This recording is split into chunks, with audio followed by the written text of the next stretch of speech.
So hey guys, welcome back to the channel. This is a story about what if Naruto neglected by his family and becomes a new Raikage of Kamo. Part 1. If you guys enjoy this, what if, and you want the next part of this video, comment down below. And let me know before I start. Please do support for more awesome content. And leave a like and don't forget to subscribe to my channel. And also share this video with your friends. And check out the description.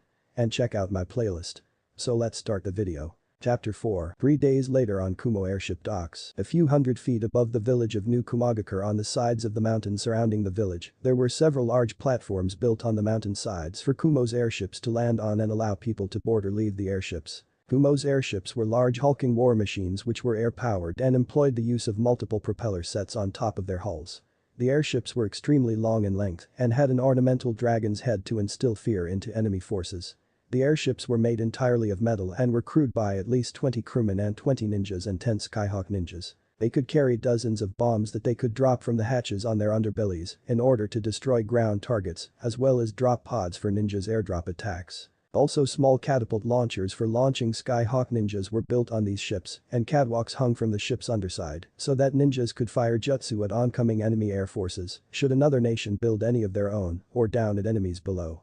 The ninjas on the catwalks would also be secured with harnesses to keep them from falling off. The ships also had 3 large man-sized ballista built onto either side of the airship and volley guns built at the forward and underbelly of the airships, along with a newly developed weapon called a lightning cannon under the ornamental dragon head, so to fire down at enemies or even at other flying aircrafts. Currently on the platform, the Raikage was talking to the commander of the unit he was sending on the mission to rescue the princess. "I wish you luck, Commander. I know that you and your teams will accomplish your mission," said the Raikage. "Thank you, Raikage-sama, we shall not fail you. We will meet you at the meeting point as planned," said the commander, who was wearing a falcon-shaped Anbu mask that had black lines on it. One day later in Konoha Council Room. Currently in the Konoha Council Room, the members of Konoha Council were sitting at their seats at the council table. They had all been summoned by the Hokage for an emergency meeting for some unknown reason.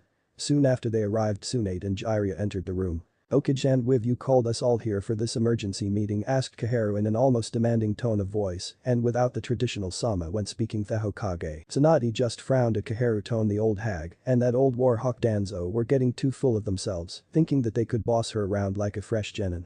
She often wished that she and Jiraiya had killed the two of them when they learned their plan about Naruto and the Akatsuki, but she knew that if she killed them, then it would bring nothing but trouble, since the two of them had the civilian council members in their back pocket. Not to mention several other important people in Konoha that would make life in Konoha very hard if she were to kill them or remove them from their positions. Not to mention she had no question that if Danzo was killed, his root division would rebel against Konoha, causing complete chaos in the village, especially since she did not know all of the locations of Danzo bases. The bastard was as slippery as her old snake of a teammate was, which would result into civil war, and that was the last thing they needed right now.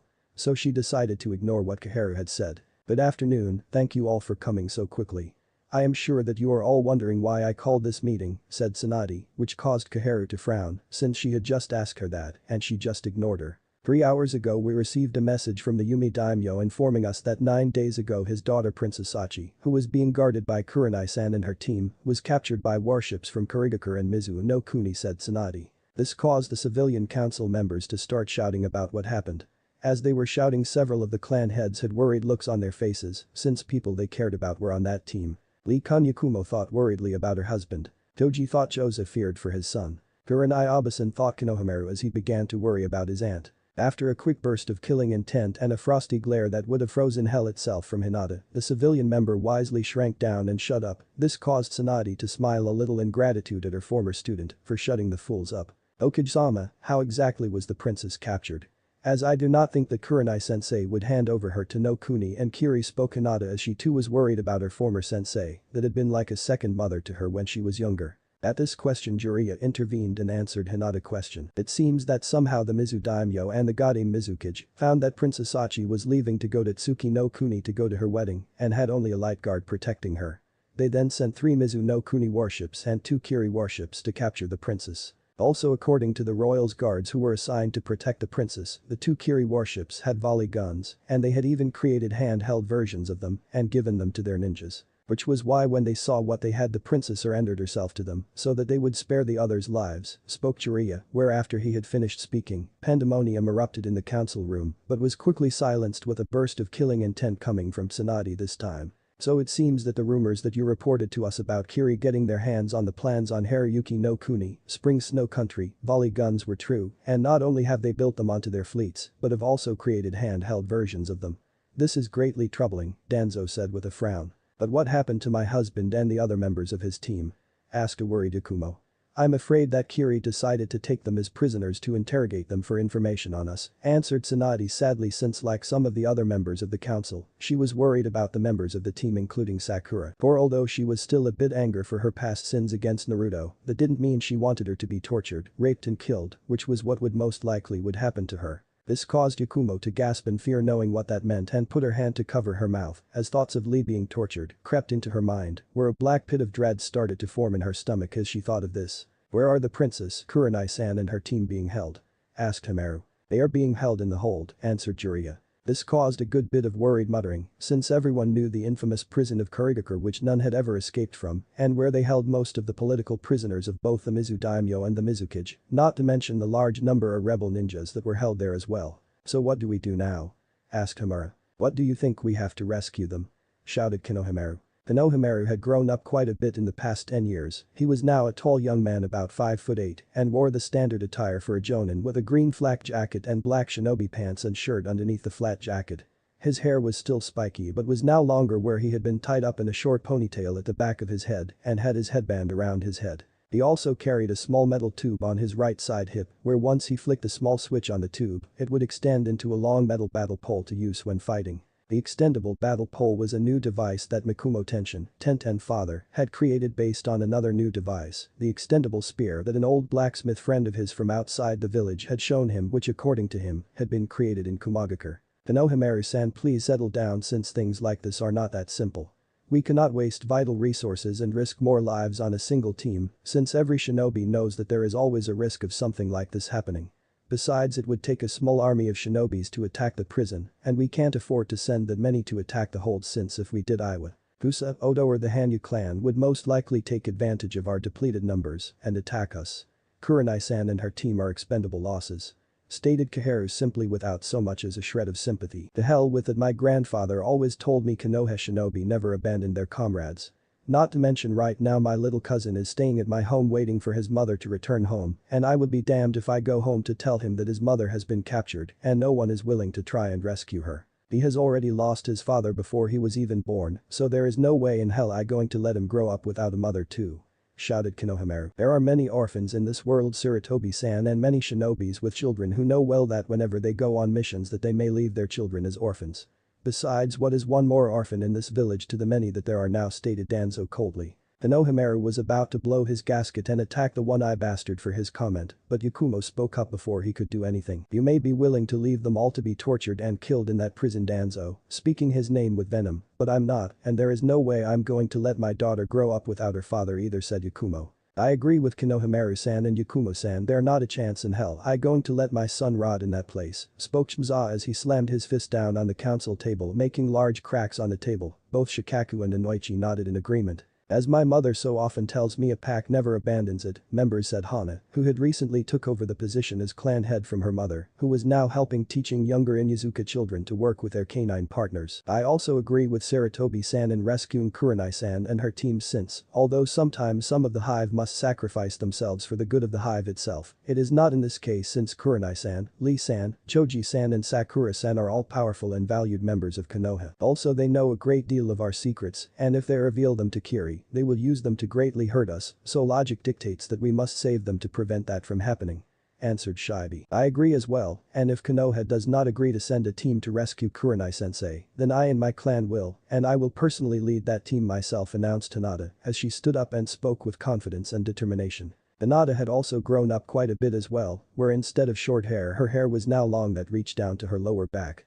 She also wore typical shinobi black pants and fishnet shirt and a midriff tank, which showed off her impressive figure and bust, although she cared little of that. Hinata also wore black fingerless gloves and wore a long white sleeveless coat with the Hyuga clan symbol on it and yellow flames on the edges. Hinata's statement of course got many surprised looks from everyone, since Hinata had just stated that if they did not go rescue Kurenai and her team, that she and the Hyuga clan would go on their own and rescue the others themselves. Hence if they did do that it would hurt Konoha reputation greatly, since if one of their most prominent clans, the Hyuga clan, went against Konoha ruling and took upon themselves to try and rescue one of their captured teams, it would make Konoha look incompetent. Since people would believe that Konoha had no control over their shinobis and their clans, hence they would lose face and more business from current clients, and that was the last thing they needed, since they were already in a hard spot as it is in financial and economical standing. That will not be needed, Hinata, we will send an infiltration team to rescue Kurini and the others, as well as Princess Achi, said Tsunade.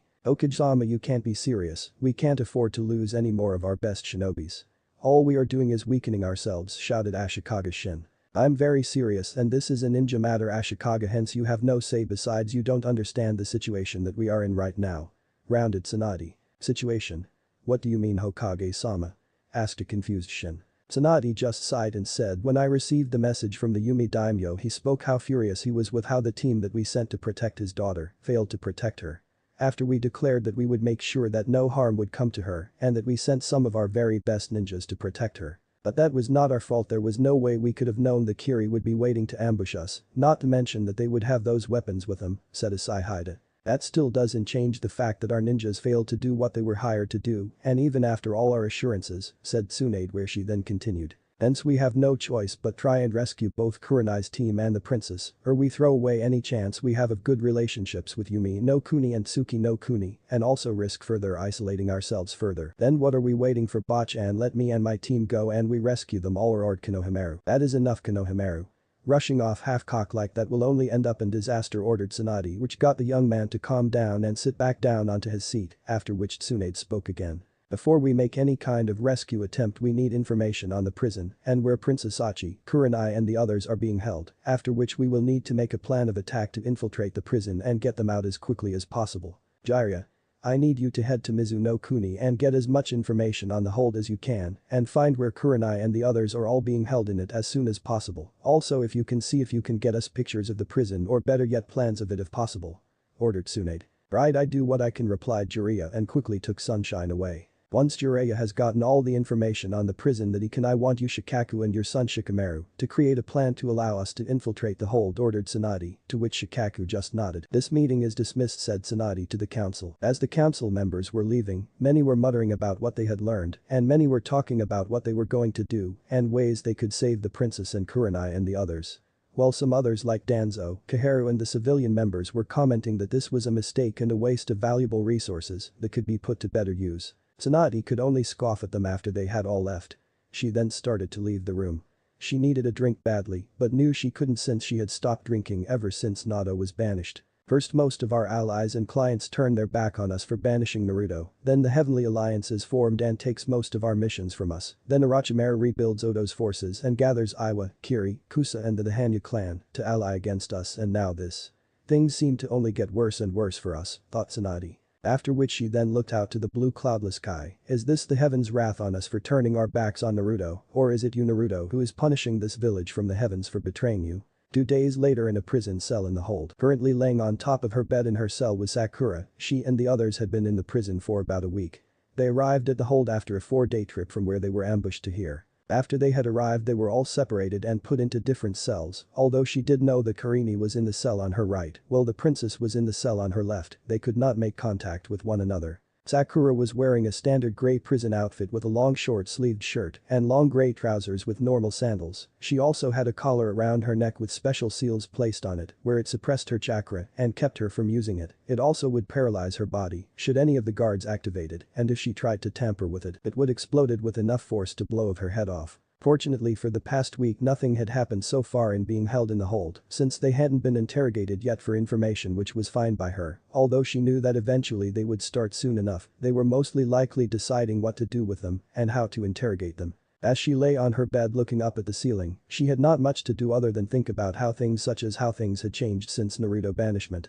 Thinking about him made her think about how much of a cold-hearted and selfish bitch she was to him. She remembered how she used to fawn over Sasuke, all because he was talented, handsome and from a powerful and noble clan, in which due to her stupid crush over him, it had cost her a good friend that she truly never deserved. It made her sick as she remembered how weak and foolish she had been, where she spent all her time trying to look nice for Sasuke, while she could have used the time to train and get stronger. She then began to remember where the truth was finally slapped in her face by Tsunade, who had revealed to her how stupid, shellfish and weak she had been for the past few years as she fawned over Sasuke. Flashback. No, no, no, no. If you did that to a patient you would block the patient's coronary artery and give the patient a heart attack, haven't you been listening to me? If you had, you would know not to do that. Now we will start all over again and keep doing this until you get it perfect. Spoke Tsunade angrily as if she was speaking to a dunce. Sakura at the time was barely containing her temper at this moment since she had been belittled, hassled, undermined, insulted and pressured for weeks by Tsunade. Ever since she started this training course to be a medic nin, everything she did was either wrong or not good enough by Tsunade's standards. No matter how hard she tried, Tsunade would always find something wrong with what she did. The way Tsunade treated her made her feel as if she was a complete moron that could do nothing right. Are you even listening to what I am telling you, or are you off in your own little world, dreaming about how you and your beloved traitor will be having your wedding? Rounded Tsunade and said traitor with venom. Don't you dare call Sasuke-kun a traitor. He wasn't well when he left. The curse seal made him leave the village with how it messed with his mind, said Sakura as she stood up to Tsunade. If you believe that tripe that the civilians are spouting, then you're even more deluded than I even thought, scoffed Tsunade. Sakura just balled her fist in anger and glared at Tsunade and then snarled out. You're just taking out your anger on me because Naruto got banished from the village. What did you just say?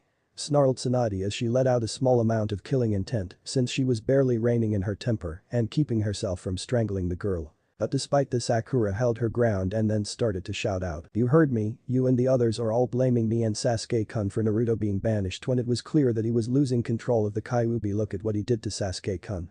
If he had stayed, then he would have eventually destroyed the village, or those Akatsuki guys who hurt Kakashi-sensei would have come back and destroyed the village to get him. We're better off without him gone now. He was a threat to the village, but you and the other refused to see that. After her little rant, Sakura took in a few deep breaths to calm herself down a bit, in which she started feel a little better, knowing that she had finally stood up to her teacher. Although that pride only lasted for a second or two before Tsunade grabbed her by the throat and slammed her into the wall, making a large dent in it and held her up high enough so that she would be at eye level with Tsunade. When Sakura looked into the Hokage's golden eyes, she saw them filled with uncontrolled rage and fury. The look in her eyes paralyzed Sakura with fear. Shizune, who was in the room as well, was about to step in and try and save Sakura from her master's anger, but was stopped by a look that Tsunade gave her that clearly told her not to butt in. Let me tell you something, you little tramp, saying it with venom. Did you know the real reason why Naruto was the dead last in your class? Snarled Tsunade as she looked Sakura right in the eye. Sakura did not answer, since she couldn't even move, since Tsunade had a vice-like grip on her throat, and she could barely breathe, let alone move, since her entire body was frozen with pure terror at the filling intent that Tsunade was unleashing and the look of pure rage and hatred that filled her eyes.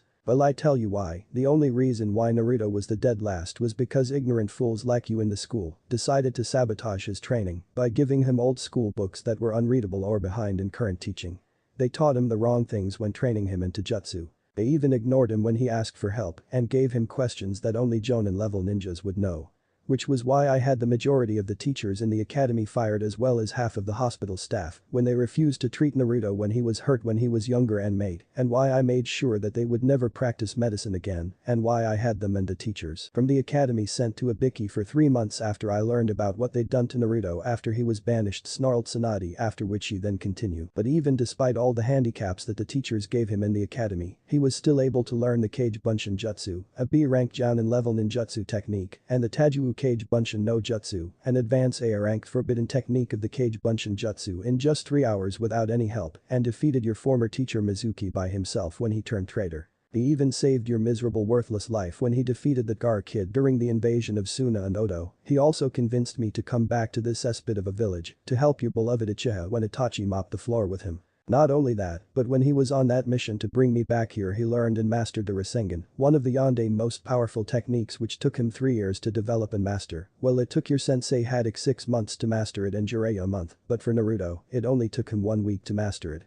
He was even protecting this thankless village every day of his life from the Kyuubi by keeping it contained, and for that bigotry idiots like you beat him up 3 days a week for what he contained, and after every beating he got he had to go to the hospital. He even got worse beatings on his birthdays, which was the day when the Kyuubi was sealed into him and he lost his parents. But even despite all he went through, he still remained loyal to this worthless village. And what did fools like you do to return his loyalty? You banished him all because what was done to him when he was just a baby, and for hurting your precious Uchiha when he turned traitor. She then tightened her grip around Sakura's neck, almost choking her. And you have the gall to do the things you did to him and then call him a monster, surprising Sakura. Oh yes, I heard what you did to Naruto and how you used to beat him up at the academy for practically no reason other than him being himself or to make you feel better about yourself.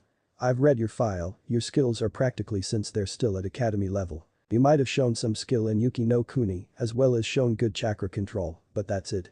The only real reason you even passed was because you passed the academic part of the academy, which goes to show how far the academy has fallen. If little sluts like you are top Kunoichi, spat Tsunade, after which she continued. I've even seen the recording of your match against Inoichi daughter in the Chunin exam, and it was by far the most pathetic match I ever seen in my life. Little tramps like you are what brings down the name Kunoichi. Even Inoichi daughter has shown more improvement and skill than you've. I'm willing to bet that if I check with Haddock he tell me that he, the Uchiha and Naruto were all the ones who did the real fighting on you missions while you hid behind them in the sidelines. It also shows how incompetent Haddock was as a sensei if he thought you were ready for the Chunin exam, since clearly you weren't, and if you weren't then the whole team wasn't. You're nothing more than a cheap little whore who wanted to be the personal bitch to a traitor who couldn't give a rat's ass about you and cared nothing about anyone. The only reason why I even decided to take you as my student was as a favor to Naruto since I knew he cared about you, which I still don't even seen why he did after all the things you did to him. You're nothing more than a gold-digging whore who goes and worships the feet of traitors like the Uchiha, who should have been jailed for the rest of his life for what he did, while real heroes like Naruto are treated like trash, as well as spit on and then banished despite everything they'd done for you all.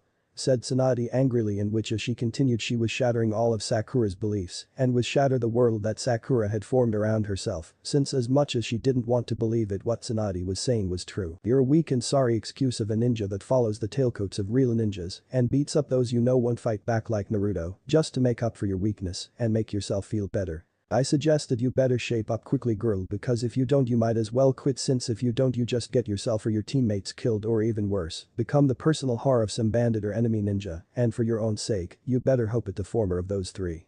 This village didn't deserve heroes like Naruto after all they did. Did you know that he had 2 holes in his chest when he came back from his mission to bring your Uchiha back, one of which was just an inch to his heart, and both holes were caused by your sensei's prize technique, the Chidori, the move that he taught your great and mighty Uchiha. Did you also know that whenever Naruto used the Kyuubi chakra it causes him massive damage and pain to his body? By the time he got back to the village carrying your Uchiha, he was half dead and nearly died when he got here. I was barely even able to save him, but despite all that all he asked about was how was the Uchiha and if he was able to keep his promise to you about bringing him back to you. You make me sick to my stomach because he did that all for you, and after you cried your eyes out to him to bring him back to you, and what thanks did he get from you? None of that. You just beat him up just because he hurt your Uchiha. Snarled Tsunade as she then threw Sakura across the room where she hit the wall, making another dent in it. When Sakura came to her senses from hitting the wall, Tsunade threw a large 10-inch thick folder that was on her desk to Sakura. Read it and you may finally see how much of a stupid little tramp you've been. Now get out. Snarled Tsunade. As Sakura got up she just stood there holding the folder not moving, after which Tsunade then roared out. I told you to get out of my office. I don't want to even see you ever again in this office unless I see some major change in you, because if I haven't you will becoming my next sparring partner for the MONTH, and I have a lot of stress to work out. Sakura then ran out the office as quickly as she could, not wanting to be on the receiving end of Tsunade wrath again and become her personal punching bag for a month. Flashback ends. Later on, after that incident with Tsunade, Sakura read the folder that Tsunade gave her. The folder was a copy of Naruto's personal file. It contained all his information, the injuries he had suffered over the years, which took place 3 times every week like Tsunade had said. It even mentioned how his shinobi education had been sabotaged by the teachers. It even mentioned how he tried to kill himself twice when he was only 8 and nearly died both times, and would have had the Anbu guarding him not gotten him to the hospital in time. It also stated how Naruto only got the bare minimal treatment that he needed to have when injured at the hospital, and only got the bare minimal social welfare funds from the civilian council, which was why he lived in a rundown apartment and could only eat at Ichiraku Ramen, since they were the only place that wouldn't overcharge him for food or kick him out or give him rotten out-of-date food. The folder also described in detail how Naruto was beaten, the worst being on October 10th on his birthday and the anniversary of the Kyuubi attack. The folder stated that he had over 380 assassination attempts on his life by either ninjas or civilians, while he had been attacked by mobs 630 times. When Sakura had finally finished she started to cry at what had happened to Naruto, finally realizing what he must have gone through in his life and how despite everything that happened to him, he had a smile on his face. It made it even worse for her knowing that she added to his pain and suffering and at how wrong she had been about him. A few days later, after much soul-searching, she also realized that Tsunade had been right about her, after which she then made a vow to get stronger in hope of one day that she could find a way to bring Naruto back and find some way of earning his forgiveness, even though she knew there was a little chance of that ever happening after what she had done. Since much like what Kakashi had told them when they first became a team in the ninja world, those who break the rules are scum, but those who abandon their friends are worse than scum, and she definitely fitted in that category after what she did to Naruto. Soon after, she went back to Tsunade and went on her hands and knees and told her she had finally seen how much of a stupid naive fool she had been and said that she would do anything Tsunade said if she agreed to train her again. She also sworn that she wouldn't question Tsunade ever again. Tsunade had then asked her why she should train her again and why she wanted to get stronger. In which Sakura answered that she had no answer as to why Tsunade should train her again, but told her that she wanted to get stronger so that she could find a way to bring Naruto back to Konoha and find a way to repent for her sins and in some small way earn his forgiveness. She had even told Tsunade that if she did not train her, she would find someone else to train her or even train herself until she got as stronger. After what she had said, Tsunade had agreed to train her again since she had been impressed with her answer and saw that she had really changed for the better. The training over the years was hard and Tsunade was just as strict and harsh a teacher as she was before, but Sakura had not complained at all, and over the years the results showed later on at how stronger she had gotten and how skilled she was as a medic nin now. Sakura also remembered the day when she heard about Naruto's death at the hands of the Akatsuki. She remembered how much she had cried that day at home when she heard. She wept at Naruto being killed after everything that had happened to him in his life and at how she never got the chance to tell Naruto how sorry she was for what she had done to him and to try and earn his forgiveness. She knew that no matter how many times she said she was sorry, she could never make up for what she had done to him. As she thought this, a small single tear fell down her face. Naruto. I'm sorry, she thought sadly as she closed her eyes. Outside the prison at one of the lookout towers. Hey Hayaki, how it going? Asked Akiri Ninja. Oh. Hey Ryama, not so bad, just boring as usual. Only thing of interest was those 5 supply ships that arrived a few minutes ago and are docking at the supply dock, replied Hayaki. No real surprise since no one would be stupid enough to attack us here, Ryama said. Isn't that the truth? Although I have to say I give a lot right now for a little action, said Hayaki. Hey, did you hear we got a few new prisoners last week? 4 of them were Konoha ninja, 2 of which were women, and not bad looking ones at that. Well, another prisoner with them was the princess of Yumi no Kuni, Ryama said. Seriously, man, I've to say the Mizukage has got some balls kidnapping the princess of another country like that, said Hayaki. There more, it seems that when our guys kidnapped her, she was on her way to Tsuki no Kuni since she was going to marry the crown prince of the country, replied Ryama. Man. The Mizukage is taking a big gambit with this move of his here, risking pissing off not only 2 countries, but also risking pissing off the Heavenly Alliance, said Hayaki. But why would it piss off the Heavenly Alliance? Neither country is a member of the Heavenly Alliance, asked Ryama. Yay, but Tsuki no Kuni is allied to the Heaven Alliance. Not to mention I heard that the Raikage and the Prince of Tsuki no Kuni are good friends with one another, hence it will most likely piss him off that we kidnapped the fiancé of a friend of his, and if he pissed off then the rest of the Heavenly Alliance will be too, said Hayaki worriedly. This caused Ryama to shudder in fear at the idea of the Raikage, Akarashi no Oni, the demon of storms, being angry.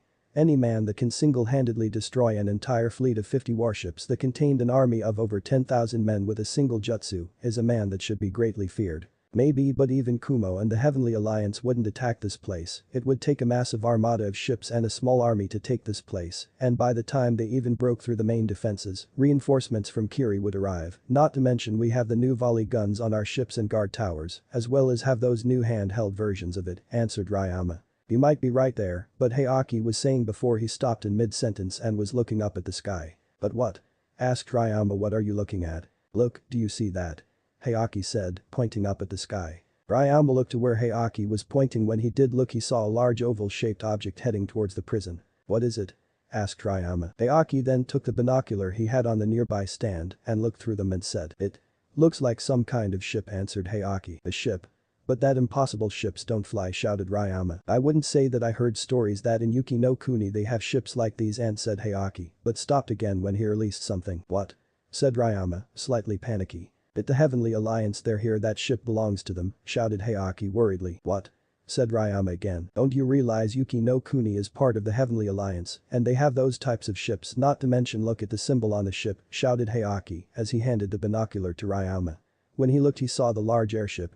He then saw the large symbol of Kumagakure on the side of the airship. He also saw that the airship was carrying a large metal craft on its underside. It was then as the two men were gawking at the airship that a large bright flash of blue light was seen from the ship and a blot of energy came from it and hit the weapons storage building which caused it to explode and created a massive explosion in the prison. "Shit, we're under attack, sound the alarm," roared Hayaki, after which he hit the alarm button, sounding off the alarm in the prison. On board the Kumo airship. On board the bridge of the Kumo airship, a young crewman walked up to the captain and saluted him and said, "Captain, we have hit the enemy storage building, causing massive confusion in the prison as planned, and we are halfway charging up the lightning cannon." The lightning cannon was a new special weapon that was built for Kumo airships. It produced a massive burst of electric energy created by the generators on board the airships, which is reflected back by an external alignment mirror that were on the front of the balloon part of the airship right underneath the ornamental dragon's head and focused by a second mirror connected to the alignment mirror and concentrated into a large single burst of energy in which it had enough power to destroy a small building.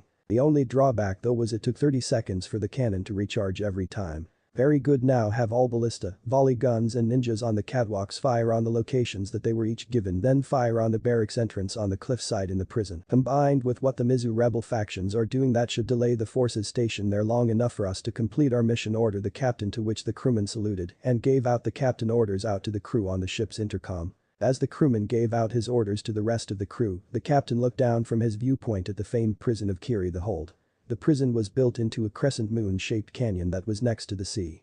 It had a large seawall in front of the prison with 4 large metal gates that would open to allow prison ships to enter and had a small docking point for each gateway. It also had several towers built on the wall and on the cliff sides around the prison. There was even a small supply docking area built underneath the cliffs that were next to the seawall on its left-hand side and an underground tunnel leading from the prison to the supply docking area. The prison itself was 20 stories high and was pentagon-shaped. Also around it were several small buildings that held the lunch building for the guards, which was now in ruin due to explosion that the Mizu rebel faction spies caused when many of the on-duty Kiri shinobi guards were having their lunch, as well as the storage area for all their weapons, which was now destroyed as well, and several other buildings. Also built into the cliffside was the barracks for the 600 shinobi stationed there to guard the prison, and on the small outer islands off the prisons were several small docks that had a small fleet of 20 ships in total stationed there to protect the prison. As the captain looked down, he saw the towers and several other points around the hold being fired upon by his ship and being destroyed. Each of the towers and the points that were destroyed were where Kiri new volley guns were, and the storage building that was now destroyed held the handheld volley guns. He also saw the radio tower being destroyed, which kept the remaining Kiri nins bellow confused and kept them from getting orders from the prison command point. "Captain, all target enemy volley guns have been destroyed, as has the radio tower," spoke another crewman. "But then begin the second stage of the operation. Have the 3 teams launch from the ship, after which drop the package and fire the smoke bombs on the open area of the prison. After that we are to pull away and head home, since the rest will be up to the recovery team." Ordered the captain, to which the crew saluted and did as he was told. After the radio tower and all the volley guns were destroyed, 12 Kumo wing gliders were launched from the airship. As they flew in the air, they started to drop bombs, kunais, shurikens and fire lighting, wind, fire and rain jutsu on the already confused Kiri ninjas, who were busy trying to figure out what was happening and trying to put out the fires that were erupting all around from the explosions that were happening in the prison. Soon after the gliders were launched into the air, the airship dropped the craft that it was carrying into the water, and once it hit the water, it caused a massive tidal wave that went right over the seawall and flooded the entire open area with water, washing away the Kiri ninjas in the open area, causing more confusion in the prison. Once the airship dropped the craft, it fired several large smoke bombs covering the entire prison with black smoke. Once that was done, the airship quickly turned around and left. Once the black smoke covered the prison, the Kumo ninjas that were on the wing gilders descended down and landed on the seawall. At the same time, the craft that the airship dropped appeared above the water surface and opened a rectangular-shaped hatch on the top of its hull and revealed a volley gun that fired hundreds of explosive kunai over the seawall and onto the prison. After which it then sealed the hatch and went back under the water and continued to do this every so often in a different place. Rescue team viewpoint. Once they had their wing gilders off their backs, the commander of the rescue teams, who wore a falcon-shaped Hanbu mask with black lines, symbolizing him as a member of the Storm Division like the rest of the team, spoke where he quickly gave orders to his teams. "Alright everyone, this is a 300 seconds, that 5 minutes for anyone who is unsure, blitz attack in which we've to rescue the princess, the Konoha team, and release all the other prisoners and be out in that time frame. Team 3 will stay out on the open area and using the smoke to sneak up and attack any and all Kiri ninjas, keeping them confused and keeping any from entering the prison itself. Team 2 will enter with us and lay down the foundation work for out little surprise for the Kiri nins. Sparrow and I will release the princess and the Konoha Kunoichi. Raven, you will release the male Konoha nins, and Hawk, you will go to the control center and release the rest of the prisoners and release the coded message to them through the intercom. Now you all have your orders, now move out. Order Falcon, which all the members replied with a hi and moved out. The hold command point. The hold command point was built on the cliffside of the canyon and directly behind the prison itself and overlooking it. Currently the command center was in utter chaos right now, trying to figure out what was happening and what was going on. It was then that the commander of the prison entered the command center. What the hell is going on here? Who is attacking us? And where are the enemy? Roared the commander. Sir. Saluted a Kiri ninja and answered the commander's questions. I afraid that we're under attack by forces we believe to belong to Kumagakure. We were fired upon by an airship that has had the Kumagakure symbol on it, in which after a minute or so of attacking us, the ship launched some small flying gliders carrying enemy shinobis. It then dropped some other craft into the water and can somehow move underwater and surface to fire on us and then go down again before we can do anything to it. The airship then dropped several large smoke bombs covering the entire prison, so we can't see what is going on, after which the airship then left, and our remaining forces that are in the open area are in complete confusion right now, since the enemy also hit our radio tower, so we can't contact our forces out there. What about the rest of our forces, why the hell aren't they out there? Shouted the commander. I'm afraid that the enemy airship fired on the main entrance out of the barracks in the cliffside that leads to the open area and destroyed the entrance. The rest of our men are trying to get out through the emergency entrances, but it will take 5 minutes before they are all out. Also, a large number of our men have been killed when an explosion erupted in the mess hall when many of our men were eating their afternoon meal, and our hidden volley guns have also been destroyed by several other explosions. We believe that the explosions were caused by exploding notes planted by rebel spies from the rebel factions that infiltrated the prison, and we just received reports that a large force of rebel ninjas from the rebel factions have taken over the supply docking area and are moving through the underground entrance into the prison. It seems that they disguised their ships to look like our supply ships so that they could sneak into the supply docking area, replied the Kiri nin. Damn those Kumo bastards. The commander shouted as he slammed his fist onto the desk next to him. Are they working with the rebel factions?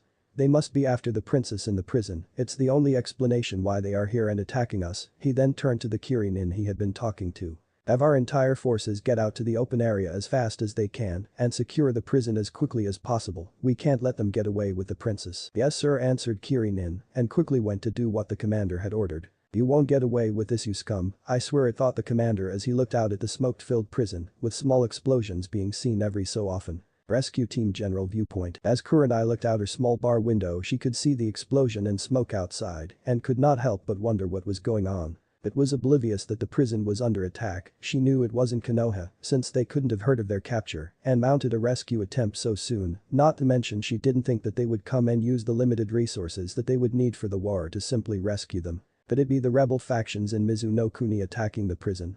No, they wouldn't have the resources to make such an attack, but if it is not them, then who? Thought Kurenai. It was then that she heard a knock and a voice from behind the cell door. Hello Yuhi Saratobi. Kurenai, are you in there? Called the voice. Yes, I'm. Who is there? Asked Kurenai. My name is Falcon, my team, and I've come to rescue you and the princess of Yumi no Kuni. Now please step away from the door, I'm going to blow it, said Falcon, which Kurenai obeyed. As soon as she moved away, the steel door blew open and the room filled with smoke. When Kurenai stepped out of her cell room, she also saw Sakura and Princess Achi stepping out of their own cells at the same time. After which she then saw two Anbu masked men. The men wore typical Anbu armor and clothes, and the only strange thing about them was that their masks were blue with black lines and markings around their masks. This was strange since she had never seen Anbu from any country wearing masks like theirs. Thank you, but who are you? Asked Kurenai. My codename is Falcon and my comrade here is Sparrow. We are with Kumo Elite Storm Division, answered Falcon. But why are you trying to save the princess? Yumi no Kuni is not with the Heavenly Alliance, nor is it allied with it, and the same for our village, said Kurenai. Although it is true that Yumi no Kuni is not allied with us, nor is she a member of the Heavenly Alliance, Tsuki no Kuni is allied to us, and Princess Achi is the fiancée of the Crown Prince Hikaru, and is hence the future queen of Tsuki no Kuni. Since that is the case, we cannot let the future queen of Tsuki no Kuni to be held prisoner by the Mizukage or the Mizu Daimyo, not to mention Lady Daimyo Kicho was greatly angered when she heard that the princess was captured, as was the Raikage, answered Falcon. Lady Kicho sent you to rescue me? asked Princess Achi, and a wave of gratitude filled her heart for the Lady Daimyo of Kaminari no Kuni, Lightning Country. Yes, she and the Raikage sent us to rescue you as well as the Konoha ninja that were supposed to protect you, said Falcon, although Kurenai and Sakura caught the harshness of his words. Although we are grateful for rescuing us, the question is, why are you? I can understand why the princess now but not us, asked Kurenai. I'm afraid that I cannot answer your questions because there is not enough time and we need to get out now.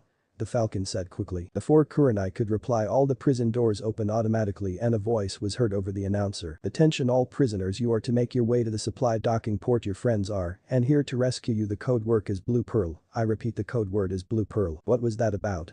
What's going on? Asked Kurenai. It is a code word that is known to all rebel shinobis and other rebel members in Mizu no Kuni, where if they hear a message from an unknown force and that word is mentioned, then it tells them that the unknown force is a friend and that they are telling the truth. Now there is no more time, we only have 200 seconds left to get out, said the Falcon fiercely, where he then turned to the princess. Princess, I'm afraid that I must have you get on Sparrow back since you do not have the training to keep up with our speed, so you must get on his back so that you won't slow us down, said the Falcon politely, but the urgency in his voice could be heard. I understand, said the princess as Sparrow turned his back and knees down so that the princess could get on his back. As the princess got on Sparrow back, Sakura quickly asked, but what about Lee and Choji? We can't just leave them here. Don't worry, one of my men is rescuing your comrades. Now we must move, we don't have much time left, ordered Falcon in a commanding tone, in which he took off with Sparrow and the princess right behind him, who was closely followed by Kurenai and Sakura. As they ran, Falcon started to speak on his radio that was connected to his mask. Raven, this is Falcon, what is your situation, over? After which a voice replied. Falcon, this is Raven, over. Have secured the packages heading to Point Alpha, will arrive in 50 seconds, over. Roger, Raven. Falcon out, replied Falcon, in which he then said. Swallow, this is Falcon, both Raven and I've secured our packages. What is your timeline until the surprise is ready? After which another voice replied. Falcon, this is Swallow, over. Half of the surprise is ready, should be finished at scheduled time, and we'll meet you at Point Alpha as scheduled, over. Very good, see you then, over, replied Falcon, in which he then said again. Hawk, this is Falcon, what your situation? After which another voice replied. Falcon, this is Hawk, making my way to the Point Alpha, will arrive 40 seconds, over. Roger, Hawk out, said Falcon. Crane, this is Falcon, what is your situation, over. After which yet another voice replied. Falcon, this is Crane, over. The path is still clear and the mice are still scurrying around. The situation is still good. Many mice are dead, but more are on their way, suggesting we should not delay, over. Message received, Crane, over. We'll meet up with other flights at Point Alpha at scheduled time and we'll meet you at Point Delta at scheduled time. Just continue to keep the path clear, over, replied Falcon. Roger, Falcon, will do it, over and out, said Crane. As Falcon was talking to his men on the radio, Kurenai saw prisoners running down an opposite hallway and jumping into a hole in the floor. As she and the others continued, she also saw rebel Kirinins killing the remaining nin guards and helping the other prisoners to escape. She then saw Falcon finishing speaking with his men on the radio and asked, where are those other prisoners going? Why aren't we following them? Asked Karini, to which Falcon answered. We have our own way home as do the rebels, so we don't need to follow them, nor do we don't need to worry about them. Now we can't delay, said Falcon as they continued on. Soon enough they were at the main entrance of the prison, where 6 more storm nins were waiting for them. Along with them were 2 other people that Kurenai, Princess Achi and Sakura knew well. Lee. Choji. You're okay. Cried Sakura with relief clear in her voice. Yes, we are, thanks to these youthful shinobis from Kumagakure, said Lee with his trademark shining smile and thumbs up. Swallow, did you finish laying things out for our little surprise for the Kirinin? Asked Falcon as he came up to the other storm nins. Yes sir, answered Swallow. Good. Now we only have 100 seconds left to get to Point Delta and reach the rendezvous point with the swordfish, or else we will become permanent guests here, said Falcon. He then turned Karini and the others and said, come. We have to move there, no time to waste. After which they all started to run out into the smoke-filled open area. Stay together and stick close to us and don't separate or fall behind, because if you do you get lost in the smoke and be captured again, and we won't rescue this time, order a storm Anbu to the Konoha nin, who wore an owl-shaped mask and was clearly female by figure of her body and sound of her voice. As they ran through the smoke they were met by another squad of storm Anbu. One of them had a crane-shaped mask and spoke to Falcon. Sir, the enemy reinforcements are moving in on the open area, so we may still run in on some Kirinins, but most of them seem to be heading for the prison itself. Many are covering the open area. I suggest we not delay since our smoke cover will soon be gone and they will quickly surround us, spoke Crane.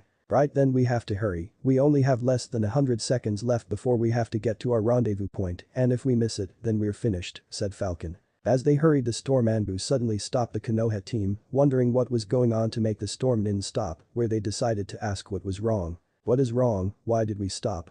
asked Sakura. "We're surrounded," answered a crow-faced storm nin in a whisper-like voice. "What? How can you tell?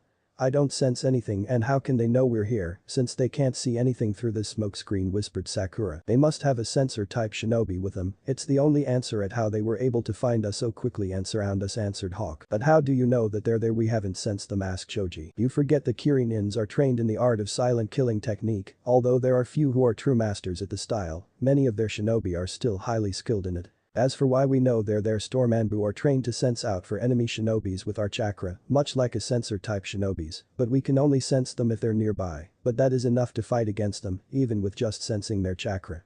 Since all Storm Anbu agents are trained in the blind assassin art of fighting," spoke Raven. This of course surprised Kurenai and caused her to gasp in shock. "What is Kurenai-san and what is the blind assassin art I never heard of?"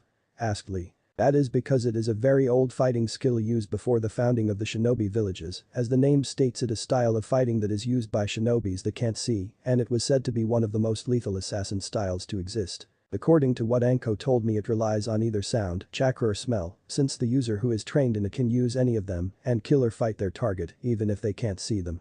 From what I heard, it takes excellent control over one's chakra to be able to sense a person in the way you need to and have complete control over your senses to react and move the way you need to as well. From what Anko told me, a true master of the art can find an enemy in the pitch black of night and kill a person without them ever knowing, since learning the style also allows the user to be able to move right up to a person without making a sound or letting the enemy know you're there. It even said that the silent killing technique that Kiri uses originated from it, but that technique only comes from the assassin part of the style. They can't fight in a battle without being able to see their enemy like most people," said Kurenai, and at the same time thought, "But I thought that style was lost ages ago.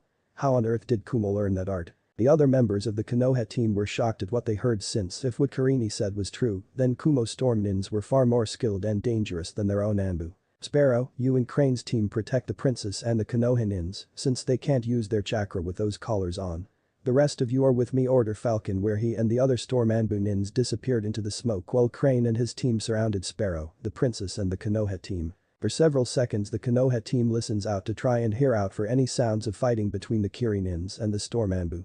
But during the time they heard nothing except for slashing-like sounds and swishing sounds of weapons sailing through the air. After about 12 seconds the smoke around them started to thin out a bit so that they could finally see what was happening around them. What they saw shocked them beyond belief. Up to 30 Kirin bodies were around them with kunai in their heads or necks, or with their heads cut off and stabbed or slash marks on their necks or other areas of their bodies. When they saw all this, the Konoha nins and the princess could not help but be unnerved at the carnage they saw around them, with 30 skilled Kiri shinobis having been slaughtered by 7 Storm Anbu nins in just a matter of seconds. This just proved what they believed about the Storm Anbu nins, that they were extremely powerful ninjas far above their own Anbu divisions, since they knew that except for 2 or 3 Anbu agents none of Konoha Anbu nins could do what they just did within the time frame. "Hurry, we must move now, it's almost time," cried Falcon, in which they quickly started to move as fast as they could. As their Owl quickly spoke. "There are more right ahead of us. Then we have to fight and run at the same time since we can't afford to delay any longer, we only got 50 seconds left," said Falcon. As they ran, 2 Kiri nins came out of the smoke right in front of them and charged right at them. Quickly 2 of the storm agent intercepted them and blocked their incoming attacks with their katanas. As soon as the Kiri nins' attacks were blocked, 2 more storm agents jumped above their comrades and killed the Kiri nins by stabbing downward with their katanas onto the unsuspecting Kiri nins' heads before they could do anything to avoid or block the storm nins' attack. Just as soon as the bodies of the 2 Kiri nins fell dead, the 2 storm nins that killed them then grabbed a hold of the other 2 storm nins that had blocked the Kiri nins' attacks and threw them into the air, where they intercepted and killed 2 more Kiri nins that were about to jump down from the air, in which the storm nins killed them in midair. At the same time 4 more Kiri nins appeared from the left-hand side, but before they could attack, Owl appeared in front of the group and swung her blade and cried out in a horizontal slash. Kazuin Jetsu, Crescent Wind, which created a crescent-shaped blade of wind that hit all 4 shinobis at once and cut them in half. But as soon as the attacks on the front and left-hand side were dealt with, 20 more Kiri nins appeared from behind, in which Hawk and Falcon quickly jumped in between their group and the Kiri nins. "All of you keep going on, we deal with this lot and catch up with you," orders Falcon. "You heard him, let's move," orders Raven. But as they started to run, Lee stopped and started to head back to where Falcon and Hawk were fighting the Kiri nins. "Lee, where are you going? We need to stick together," said Sakura, trying to stop her friend. "I'm going to help Hawk-san and Falcon-san fight the Kiri nins, since I cannot let such youthful fellows fight so many unyouthful shinobis by themselves." Also the chakra bands do not really affect me since I cannot use my chakra anyhow and I only use my taijutsu which will not be affected, answered Lee. Lee will be fine Sakura, he right those bands do not really affect him, said Kurenai to Sakura, after which she then turned to Lee, but you better not fall behind Lee, I've no intention of telling Yakumo that we left you behind. Do not worry Kurenai-san, I have no intention either in staying in this unyouthful place any longer, also I have no intention leaving my darling flower Yakumo and my little sunshine Fuku alone, answered Lee, with his trademark shining smile and thumbs up, after which he started to run where the left Falcon and Hawk. Falcon and Hawk fighting. As Falcon and Hawk fought the Kirinins they knew that if they did not finish this soon, that they would miss their rendezvous with the swordfish and be stuck here. As they fought Kirichunin tried to strike them from above, but before either could defend themselves a voice screamed out. Konoha Senk, Leaf Whirlwind. As they looked above they saw Kirichunin being kicked away by Lee. As he landed back down Hawk turned to him and asked. What are you doing here? You're supposed to be with the others. I came here to help you my youthful friends, since you were kind enough to save us, I thought it only right that I help you to return the favor, since the colors don't really affect me, since I can't use any chakra to begin with, answered Lee. Very well, just watch yourself. Although you don't need chakra to fight to your full strength, those colors still can paralyze your body if they activated, said Falcon. Lee nodded and rushed off and attacked two more Kirichunins. Lee quickly ducked a stab to his head from one of the Chunin and quickly punched him in the gut and then spin kicked him to the ribs, sending him flying. He then blocked a kick to his side from the other Chunin and pushed the other Chunin away. He then punched the man in the head and sent him a powerful knee in the stomach, followed by a strong kick to the side of the man's head, sending him crashing to the ground. As Lee finished defeating the two Chunin he turned to where Hawk and Falcon were fighting the main part of the group. When Lee turned he could not help but be in awe at how the two men fought. The two of them fought like a perfect team side by side, each with their back to the other and defending each other back. The two of them fought in perfect sequence with one another, where if Hawk attacked Falcon would defend and if Falcon attacked Hawk would defend. The two slashed and cut the surrounding Kirinins with their katanas, like they were noting. The two moved as if they were of one mind and knew what the other was going to do on pure instinct. It was as if they were doing some kind of dance at the way they moved with one another. 2. Lee then quickly turned back to see a Kiri Jonin heading towards him carrying a large sword, after quickly dodging a few fast strikes from the Jonin sword. Lee sent a hard kick to the side of the Jonin, but was blocked by the blunt of the Jonin blade. The Jonin then did a few one-handed hand seals and cried out Suiton. Mizukama Kiri, water style. Rising water slicer, in which a massive jet of water rushed through the ground and was so powerful that it was able to slice through the solid stone ground. Fortunately Lee was just able to narrowly avoid it with just a few cuts on his face. The Jonin then was about to do a hand sign to activate the collar around his neck. Lee knew it when he saw it, since one of the guards used it on him when he tried to fight back when they first put him in his cell. Lee then quickly sped across the distance between them and got to him just in time to stop him from activating the collar, in which Lee hit him with his Konoha SHMFK, Leaf Rising Wind, which shot the Jonin into the air, where Lee then used his Kage Baim, Shadow of the Dancing Leaf, where he then appeared behind the Jonin and hit him in a pressure point on his back to paralyzing him for a few seconds, where Lee then grabbed him in a reverse bear hug and started spin around as they fell down to the ground and he cried out. Amit Renge, Front Lotus. As they hit the ground they made a massive crater in the ground, after which Lee landed outside it, since he let go and had jumped away just before they hit the ground and looked down at the fallen Jonin. As soon as he looked back up he saw Falcon and Hawk coming towards him since they had finished off the other Kirinins. Incredible. He was able to do all that without even using chakra. It seems the Konoha does still have a few decent shinobis after all, thought Hawk. Very impressive, Rock Lee-san. It seems that the rumors of your strength and power and taijutsu were all true. I see why even the Raikage holds your skill in battle in high regard. Falcon clearly impressed. Thank you for your youthful comments, my friends. You honor me with your praise. It was nothing, your skill in battle and teamwork is truly inspirational as well, answered Lee. Falcon nodded and then spoke. We must hurry now or else we will be stuck here. Agreed, I do not wish to be stuck in this unyouthful place any longer, said Lee, as the three of them started to run to the rendezvous point. But the rest of the rescue team at the same time. When Lee turned back to help Hawk and Falcon fight off the Kirinuns that were pursuing them, the others kept on running, but unfortunately they did not get far too, before 15 more Kirinins were in front of them. Shit, these guys are like cockroaches. Whenever you kill a few of them more come out woodwork and scurry around, swore Raven. Well then we just have to exterminate them all, then said an Anbu with a crow-shaped Anbu mask. Quickly one of the Kirinins did a few hand seals and cried out Suiton. Hahanrik, water style. Tearing torrent and a massive torrent blast of water headed toward them. Quickly Crane stepped in front, did a few hand seals and cried out Suiton. Sujinheki, water style. Water encampment wall, after which a massive amount of water surrounded them, protecting them from the attack like a shield. As soon as Crane dropped the water shield, Crane and Owl both did a series of hand seals together and finish at the exact same time where Crane cried out Suiton. Daibakufu no Jutsu, water style. Great waterfall technique, while Owl cried out Fton. Atsugai, wind style. Pressure damage. The two attacks combined were the powerful water attack strength and speed increase due to the powerful wind attack combined with it, in which 4 of Kirin-ins were hit and crushed by the powerful attack. Suddenly another Kirin-in fired a powerful Shuriken no Jutsu, water release. Water dragon bullet technique at them, but it was blocked by Crow, who stepped in front of it and cried out Raigeki, lightning strike, in which a large bolt of lightning came from his hand and cut right through the water dragon. The Raigeki was also too fast for the Kirin-ins to avoid and was hit in the chest, and a large hole could be seen in the man's chest when he fell to the ground dead. The group's left 4 of the Kirin-ins tried to attack them by charging them with their kunais, but Raven intercepted them and did a series of one-handed hand seals with each hand, and when finished both at the same time. Raven then cried out Kaiten. Amatai Fikakai, fire style.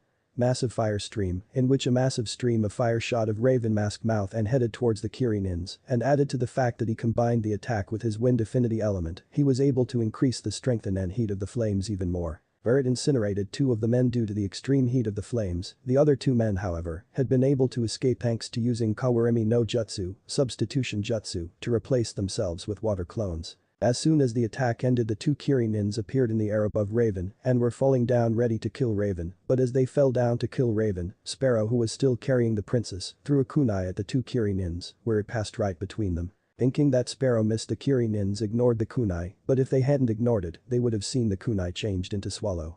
Where he then quickly took out his sword and spun around and decapitated both the shinobis with a single slash from his sword without either of Kirin-ins ever knowing what had happened. Man, oh man, these guys' teamwork is flawless. They're in perfect sequence with one another.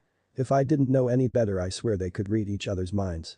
Since not even Ino, Shikamaru and I teamwork is that flawless, nor is our dad's teamwork, thought Choji as he watched them in awe. The group right 3 Kirin-ins appeared and faced against a female storm member that wore a dove-shaped mask, and each Kirin-in did their own jutsu, Suiton. Ja no Kuchi water style.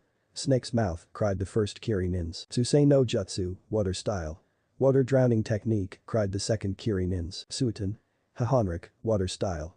Destructive rapid torrents, cried the third Kirin-ins. As the 3 water attacks charged at her, Dove quickly did 2 sets of one-handed seals together with incredible speed, and when finished shouted out Suiton.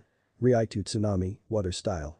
Freezing tidal wave. In which a massive tidal wave appeared in front of Dove and went right through the other advancing water attacks, where when it passed through the attacks where they were frozen solid and shattered into thousands of pieces, as were the Kirin-ins who could not avoid the attack and were hit by it and killed when their frozen bodies shattered. This was due to the wind element that Dove combined with the water attack, which allowed the water to freeze anything it hits. Unbelievable, their combination ability is incredible. Even Konohamaru could learn a thing or two from them, thought Kurenai as she watched the storm members combining their jutsus to make them more powerful. As Dove was dealing with the 3 Kirin-ins, another Kirin-in came up behind Sakura and was about to stab her with his sword before she could even try and move out of the way, but just before the Kirin-in could stab her, a sword appeared sticking out of his chest. When the sword was pulled out and the man fell dead, Sakura saw that her savior was a female stormanbu who wore a thrush-shaped mask. I suggest that you watch your back more carefully, Haruno-san, said Robin, who was clearly female by the sound of her voice and the shape of her body. Just after finishing speaking, the last 2 remaining Kirin-ins appeared out of the dying smoke and charged at Sakura and Robin with their short katanas, but before they could get close enough, 2 separate voices shouted out, Raiden. Suzukiri, lightning style. Cutting sparrow, where screaming birds-like sounds similar to Kakashi's Chidori were heard, and then they saw dozens of birds made out of lightning heading towards the Kirin-ins. They tried to avoid the attacks, but the birds followed them and cut right through them, cutting them into pieces. When they turned to who had saved them, they saw 2 storm members just to their right. One was wearing a phoenix-shaped mask, another, who was clearly female by the shape of her body, wore a swan-shaped mask. Thanks guys, I owe you one, said Robin to the members who had saved them, to which they just nodded. Alright everyone, let's hurry, we're nearly there and it's almost time to go, shouted Crane as they started to run again, where not long after they arrived at docking point 2 and saw the large metal gate at the docking point. So what do we do now? Asked Choji. We wait, answered Owl. But for what and for how long? Asked Sakura. You see in 5, 4, 3, 2, 1. Now. Said Raven, looking at his watch, after which the metal gates exploded and when the smoke cleared, a large metal craft appeared through the gate. The large craft was about the size of a medium-sized ship made entirely of metal armor and gold-plated rims. It had a fish-shape-like design and seemed to move through the water fairly quickly. It also had a raised platform with a large hatch and hand railings on the top of it. It also had a propeller on its tail end which allowed it to move. It also had a glass window on its front and small portholes on its sides. Although they could not see in through the window or the portholes, it was likely that the people inside could see out. "What the hell is that thing?" asked Sakura, which was what Kurenai and Choji were both thinking as well. "It one of Kumo's latest creations, it called a submarine," answered Crane. "A sub what?" asked Choji, confused. "A submarine, a metal ship that can sail on water and underwater," said Owl. "Impossible ships can't sail underwater," said Sakura. "Well, this one does, as you will soon see," answered Phoenix. Just then the top catch of the submarine opened up and a woman wearing a tight red top and shorts with matching socks and shoes and wore a Kumo headband on her head with the symbol cloth being red instead of brown appeared on top. "Right on time, guys, now get on quickly, half of Kiri Navy is behind us and is about to surround this place," shouted the women. "Right, alright everyone, get on," order Crane, in which they quickly did. When they did, Sakura quickly shouted, "What about Lee and the others? We can't leave them here. We can't wait for them, because if we do the Kiri Navy will surround the prison and fire on us," said the women in red. "There's no need to wait here," said Dove, as she pointed out that when the others looked they saw Lee, Hawk and Falcon heading for them, where they quickly jumped on. "Perfect timing, guy, we were about to leave," said the women in red. "It was thanks to Lee San's help here that we were able to get here on time. Had he not come to help us when he did, we would not have gotten here in time," spoke Falcon, which caused Lee to smile, since he was glad that he could help them. Quickly the submarine reversed out of the docking point and turned facing out into the sea. As they moved, Swallow took out a small note with a seal. "I believe it time that we release our little surprise for the Kiri Nins, don't you agree, sir?" asked Swallow to Falcon, where he just nodded. "What's that?" asked Kurenai, to which Swallow replied, "Watch and will you see," after which he channeled some chakra into the note and a few seconds later several massive explosions could be seen coming from the prison itself. They then saw the prison starting to collapse, creating a massive amount of smoke to rise due to the explosions and collapsing building. "What did you do?" asked Kurenai, with shock clearly heard in her voice and seen on her face, as well as the princess and the other Konoha ninja. "When Falcon and his team were releasing the princess, you and your team and the rebel prisoners, my team set large amounts of powerful exploding notes on the foundations of the prison, as well as some other key points in the building, so to destroy it and everything around it," answered Swallow. As Swallow gave his explanation to the princess and the Konoha ninja, Falcon turned to his left, where he could just see from the distance the 5 rebel ships sailing away. This caused a man to smile behind his mask, since he was glad the rebels were able to get out in time. He also hoped that they were able to get all their comrades out as well. It was after that they heard several small explosions, causing them to turn away from the hold and look forward to seeing a large fleet of Kiri warships nearing them and firing their volley guns to fire their exploding kunai at them, which were now flying towards them. Fortunately, they were just out of range of the volley guns and weren't hit. "Everyone get in now," ordered the women in red, where everyone quickly went down the hatch and into the submarine, where once the entrance hatch was shut the women in red ordered the ship to dive underwater, which it did, and the ship sailed right under the Kiri fleet and headed for their rendezvous point with the escort fleet. Inside the submarine, after a few minutes when the submarine sank underwater, the women in red went over to the radio station that was next to the steering wheel of the ship, which in turn was right in front of the large glass window view screen. She then picked up the radio speaker and spoke. "Seagull, this is Swordfish, come in." "Seagull," said the women in red. After a few seconds a voice replied, "This is Seagull, Swordfish, go ahead," answered the voice. "Good to hear you, Seagull, please report your condition," asked the women in red. "All hatchlings have been recovered, a few ruffled feathers here or there, but all have been recovered with no losses," replied Seagull. "Glad to hear it, Seagull, have a safe journey back to your nest," replied the women in red. "Will do, and please inform Wild Eagle that he has definitely impressed us and has earned himself quite a few friends," said Seagull. "Roger, Seagull, I'm sure he will be happy to hear it, over and out," answered the women in red and put down the speaker and turned to the rescue team and the others. "Good work, team, I can see that there was not too much trouble in accomplishing the mission," spoke the women in red. "No, not really, everything nearly went according to plan, although we did not expect as much resistance when escaping as we did. But that was mainly due to the fact that they had a sensor-type shinobi with them, so they were able to find use quicker than we thought in the smoke, but it was still noting that we couldn't handle," answered Falcon, to which the women in red nodded and turned to the princess. "Princess Achi, my name is Sun Lee, captain of this ship the Swordfish and commander of the Kumo submarine fleet and underwater shinobi fighting unit Aqua. I hope you're well and unhurt," asked Sun Lee with a slight bow. "I am, thank you, and I also like to thank you all for saving the others, and myself I am extremely grateful to you all," said the princess with a slight bow to them. "It was nothing, princess, but you are welcome none the same. Also I'm afraid that the ship doesn't have much room or privacy, since there is not as much room in here as there is on a normal ship, since this submarine can only carry at max 30 people, which is what we are carrying now. If you follow one of my crewmen, he will lead you to my private cabin so that you may rest, since I sure you must be tired. I will also have some food sent to you, since you must be hungry as well." said Sun Li. That is alright Commander Sun Li, I understand perfectly and I do not mind at all, you are already very kind to offer your room to me, said the princess with another slight bow and then turned to follow the crewman that would lead her to the commander cabin. When the princess went down the steps to the lower level, Kurenai then came forward and started to speak to Sun Li. Commander Sun Li, my name is Yuhi Sarutobi Kurenai and on behalf of my team and myself, I would like to thank you and the storm members for saving us, said Kurenai with a slight bow, which was followed by Lee, Sakura and Choji. You are welcome Kurenai-san, replied Sun Li, neutrally unlike the friendly one she had used when speaking to the princess. Kurenai decided to ignore the sudden change of attitude and decided to ask what she had been wondering ever since she found out it was Kumo shinobis that had saved her and her team along with the princess. Excuse me Commander Sun Li, but I have been wondering why you and your teams were sent to rescue us along with the princess. Since clearly the reason why you were sent to rescue the princess was because of the Heavenly Alliance being allied to Tsuki no Kuni, Land of Moon, and Jitsugakure, village hidden under the moon, and it is Tsuki no Kuni prince that is marrying the princess. But what I can't understand is why did you save us, since our village is not allied or a member of the Heavenly Alliance, asked Karini. The reason is quite simple, really you were saved on an act of mercy by Raikage, replied Sun Li. What?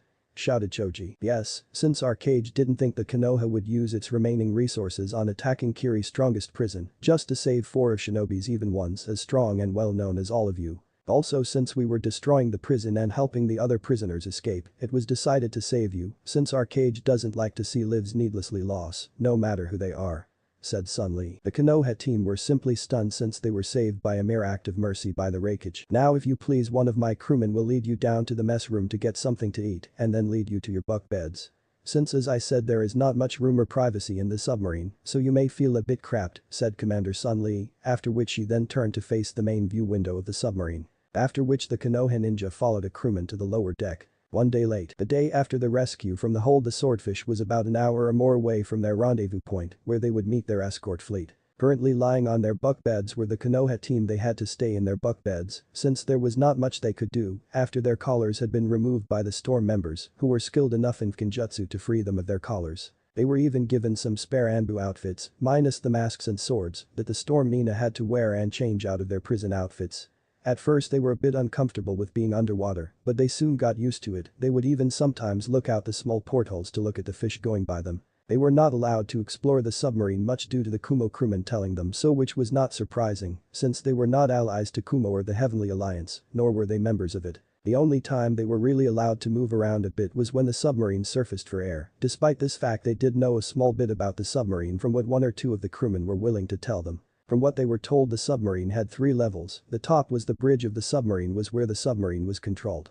They were allowed up to the bridge, but whenever they went they were accompanied by 1 or 2 members of Storm. The second level was where the captain cabin and the bunk beds were, and where the small mess room and kitchen was, which was big enough for 10 people to eat in. The third level was where the engine room was, as was the diving room where Kumo Aquanins could go out into the water. Also there was the torpedo room where the submarine could fire missile-like weapons filled with exploding powder that would explode when fired and made contact with a target. The Konoha team knew that with ships like these Kumo could easily take control of the elemental oceans. It was as the Konoha team were lying on their bunk bed thinking about different things that they then felt an explosion that rocked the submarine and caused Sakura and Choji to fall out of their beds. What the hell was that? Asked Choji as he picked himself up. I don't know, but we better get up onto the bridge to find out, said Kurenai as he got out her bunk bed and went up the spiral stair followed by Lee, Choji and Sakura. When they reached the bridge they saw the princess with Robin and Crane on either side of her. They also saw several crewmen pulling several different handles and switches helping to control the ship, while the man at the steering wheel was trying to control the submarine and Sun Li was giving out orders to the other crewmen. Commander Sun Li, what going on? Asked Kurenai. Sun Li turned to face Kurenai and said, we're under attack. That what going? But how? Asked Li. We're being attacked by Kiri's shark unit. Kiri must have had ships out on the open sea and they must have informed them of the attack and sent out their ships to search for us by sending out their shark teams to search underwater.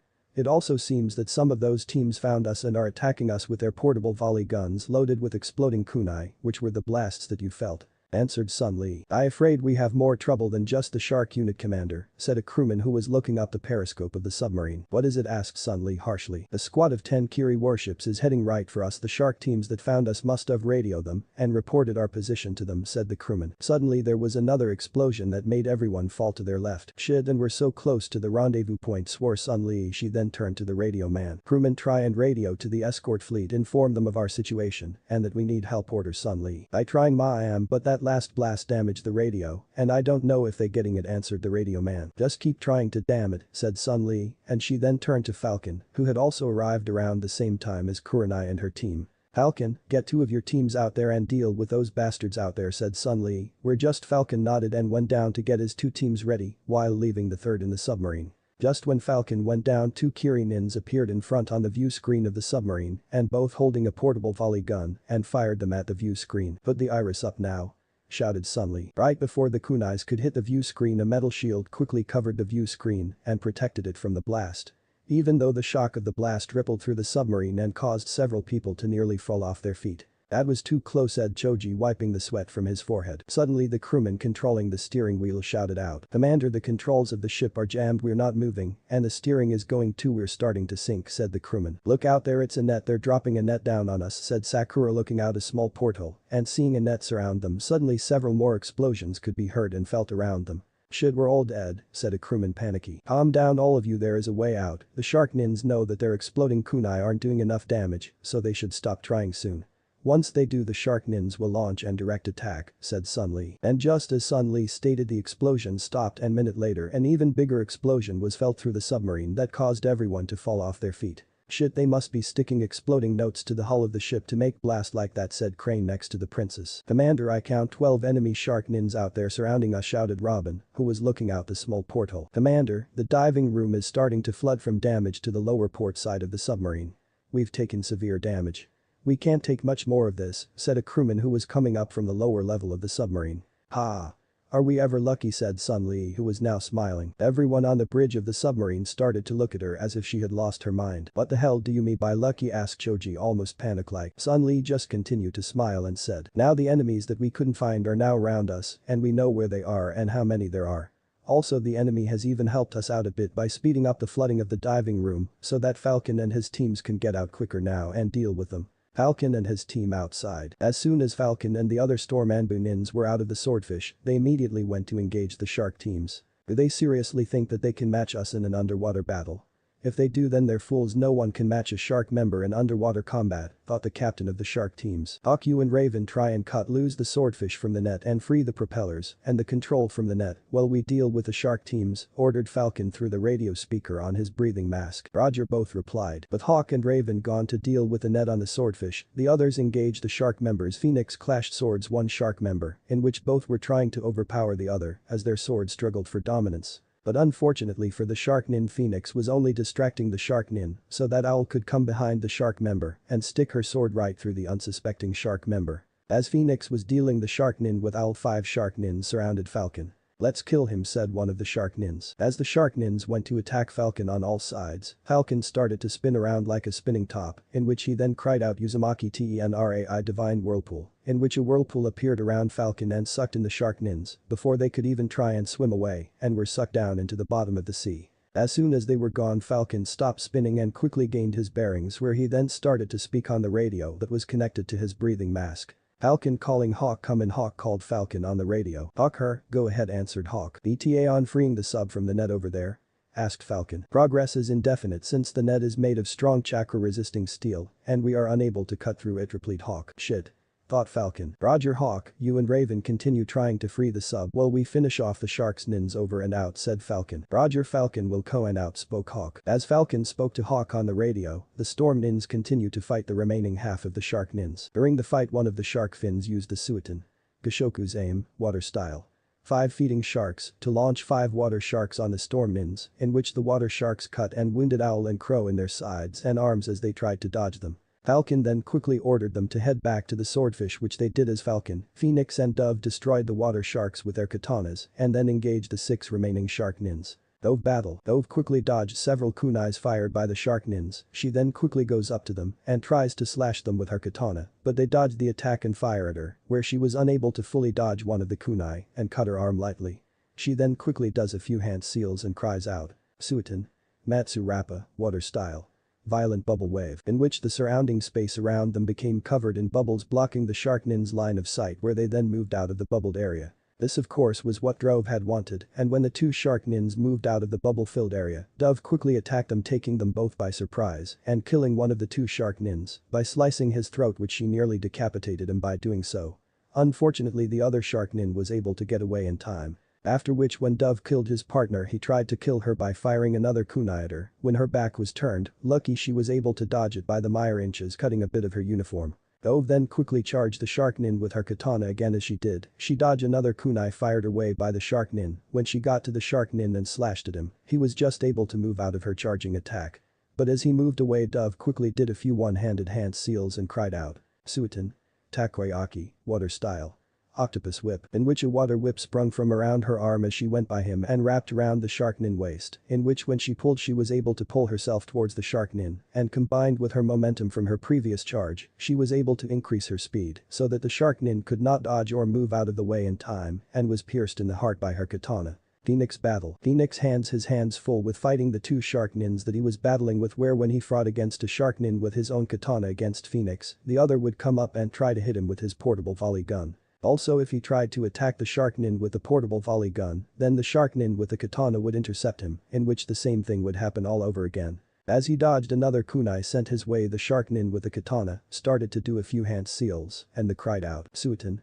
Mujensum, water style. Infinite shark. When a massive amount of sharks started to head towards him, knowing that he couldn't defeat so many water sharks with just his katana, Phoenix quickly began his own set of hand seals, and after finishing them he cried out, "Ranton." Ria's Kasu, storm style. Laser circus, in which several massive laser-like beams came from his hands and hit several different water sharks and destroyed them. The beams then began to alter their direction and started to destroy the other water sharks, and within seconds all the water sharks were destroyed. But as soon as he finished his jutsu, Phoenix was hit in the shoulder blade with a kunai by the shark nin with a volley gun, and when he realized what had happened, he saw the other shark nin charging forward with his katana. Within a few seconds the shark nin had stabbed Phoenix in his stomach with his katana, but before the shark nin could fully enjoy his victory, he quickly realized that the body that he had stabbed was the body of one of his dead comrades, that Phoenix had been able to replace himself with a Kawarimi no substitution jutsu. The shark nin also then noticed several exploding tags on the dead shark nin body. Realizing this, the shark nin tried to get away but was caught in the explosion when the tags on the dead body exploded. After a few seconds after the explosions, the shark nin came out of the bubble screen that covered the blast area, and even though he had survived a blast, he was still badly injured, and as he tried to swim away, he then saw Phoenix heading towards him with shocking speed. Unable to move away quickly enough due to the injuries he had suffered from the blast, all he could do was watch as Phoenix charged towards him and stabbed him in the head with his katana. As soon as a Phoenix had killed the first shark nin, the other fired several kunais at him, where Phoenix had to dodge and deflect them. After which he then charged at the shark nin, but the shark nin made sure to keep his distance from him. Knowing that he couldn't get close enough to the shark nin, Phoenix then started to do a few hand seals. Thinking that Phoenix was going to fire a jutsu at him, the shark nin got ready to dodge the attack. But what the shark nin did not expect was for Phoenix to turn his back to him and then cry out, "Suiton." Hahonrik, water style. Ripping torrent, creating a massive torrent that shoot Phoenix toward the shark nin with incredible speed. It was then that the shark nin realized that Phoenix was not firing the jutsu at him, but was using it to propel himself towards him with amazing speed.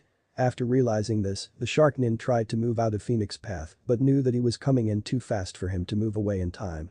In which Phoenix then sped towards him and severed the shark nin head from his body. Falcon battle. As his comrades were dealing with the other shark nins, Falcon was busy fighting the captain of the shark teams and the last remaining member. "How is this possible? We are Shark, the best underwater shinobi fighting unit in the world, and yet we being slaughtered by these bastards. It doesn't make any sense," thought the shark captain furiously, who had seen his remaining men being killed by Dove and Phoenix. "Damn it, you bastards, if you think you are going to win this fight, you're dead wrong," shouted the shark captain through his breathing radio speaker mask. The shark captain then charged forward, followed quickly by the one remaining shark nin. Falcon then engaged them both in a sword fight. Unfortunately, due to the fact they were fighting underwater, Falcon could not fight to his full extent in sword fighting since the water slowed down and decreased his attacking strikes and slashes of his sword. As they fought, Falcon made a slashing strike for the shark captain's head, but the shark captain was able to duck the slash in time to keep his head from being cut off. The other shark nin then made his own attack against Falcon by trying to stab him in the chest with his sword, but fortunately Falcon was able to use a Kawarimi no Jutsu and replace himself with a water clone.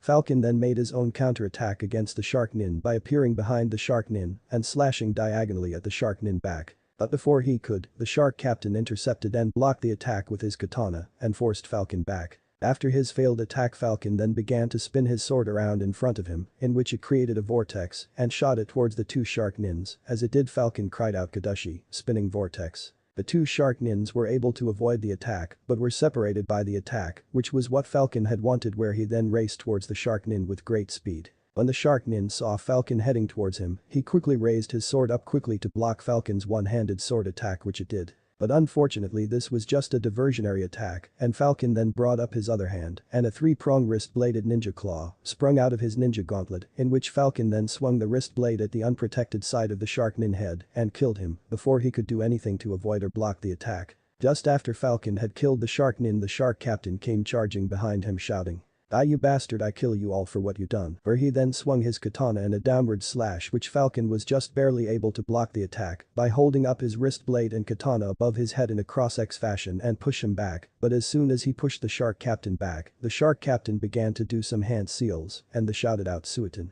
Kyohesha Kupran, water style. Piranha school feeding frenzy. In which dozens of small water piranhas appeared and started to race towards Falcon, who tried to fight them off with his katana, and although he was able to destroy 3 or 4 of them, several others were able to wound him by biting his arm, sides, and legs, as well as cutting them. Realizing that he could not destroy all the water piranhas with just his sword, Falcon then put his sword back in his sheath on his back and began to spin around again like he did before when he defeated the 5 shark nins that had surrounded him. But instead of spinning clockwise like he did earlier, he was now spinning counterclockwise. He shouted out Uzumaki Tenrai, in which he created another giant whirlpool around him like before, but instead of sucking things in and around it, it forced things outwards and creating small water blades at the same time that pushed the shark captain away and destroyed the water piranhas at the same time. Soon enough the attack ended and Falcon stopped spinning, but just as soon as Falcon regained his bearings, he saw the shark captain charging directly in front of him, crying out. Falcon then just managed to bring both his arms up to block the sword's downward slash and caught the sword with the metal spikes on his ninja gauntlets, after which with a power pull, he separated his arms and broke the katana at the same moment. Not losing the momentum of what he did, Falcon then quickly brought up his arm with the wrist blades on it and did a powerful uppercut on the shark captain, who was still slightly stunted with his sword being broken. When Falcon did his uppercut, the blades went right through the shark captain's bottom chin and up to his head, where the tip of the middle blade could be seen at the top of the now dead shark captain. When Falcon removed his wrist blades from the dead shark captain, Phoenix and Dove swam over to him. "Commander, are you okay?" asked Dove. "Yes, I'm fine, thank you, just a few scratches, nothing to worry about." "How about you?"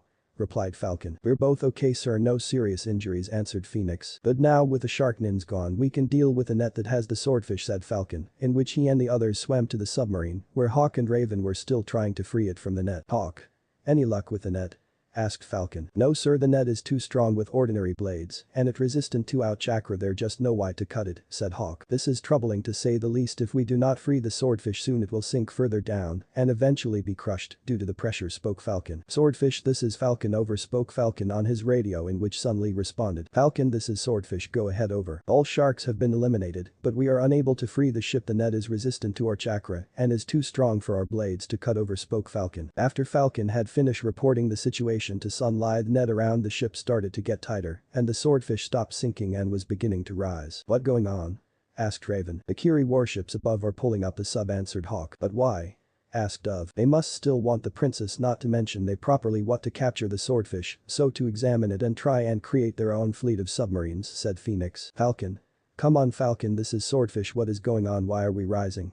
spoke Sun Li through the radio. "Swordfish, this is Falcon, it seems that the Kiri warships above are pulling up the swordfish. I believe that they want to recapture the princess and capture the swordfish, along with us," answered Falcon. "Roger Falcon, you and the rest of your teams come back in, over," replied Sun Li. "Roger Swordfish, over and out," replied Falcon, after which he and the others started to swim back to the swordfish emergency air hatch to enter back into the submarine since the flood room was damaged. The bridge of the swordfish. "Damn it," swore Sun Li when she had finished speaking to Falcon on the radio, after which she then turned to the radio man and asked, "Have you been able to make contact with the escort fleet?" No mom, all I getting is static, so even if they got our message we can't tell since we're unable to receive any reply from them, answered the radio man. Commander, what are we going to do? If we don't do something now we're all gonna be captured or killed, spoke the crewman at the steering wheel. For a minute or two Commander Sun Lee said nothing and just continued to look out the main window screen. Commander, spoke the crewman again, but before he could finish Sun Lee interrupted him and asked her own question. Saizo, are our ballast tanks still working? Asked Sun Lee to the crewman at the steering wheel whose name was Saizo. Yes they are, but why? Said the confused Saizo. Because we're going to take the fight to them, answered Sun Lee. Huh? Said Saizo. In our current condition we will be all captured or killed, and the only chance we have of getting out of here is to take these guys out, and since we can't maneuver underwater to fire at them with the net on us, the only chance we have is to raise the ship to the surface and take them out quickly before they have a chance to fire back at us, answered Sun Lee. But even if we do rise the ship they will fire on us within a minute, we have no chance against them, spoke Saizo. Not if we destroy one of the ships as we rise up at the same time. Huh? Said Saizo again. It's simple, as we near the surface we will eventually go right underneath the Kiri ship that is pulling us up, and at that moment we blow the ballast tanks of full power which will launch us up to the surface, and with the momentum we would smash right through the ship, and which would create confusion with the other ships, and give us an opportunity to take them out before they can organize themselves. But if we do that it could destroy us along with the ship when we rise up, said Saizo. I know, but our best bet, besides this ship is tough, I know that she can take it, answered Sun Lee at a slight smile on her face as she said the last part and continued. Now I know thee is a long shot of best people, but it the best I got, and if anyone here has any better idea I be more than happen to hear it, asked Sun Lee, where she was met with only silence since no one had a better idea. Now once Falcon and the others are back in, have everyone get ready for the attack and have them be ready for a harsh surfacing, so they better hold on to something tight. Yes, Mom, answered Saizo. Commander Sun Lee.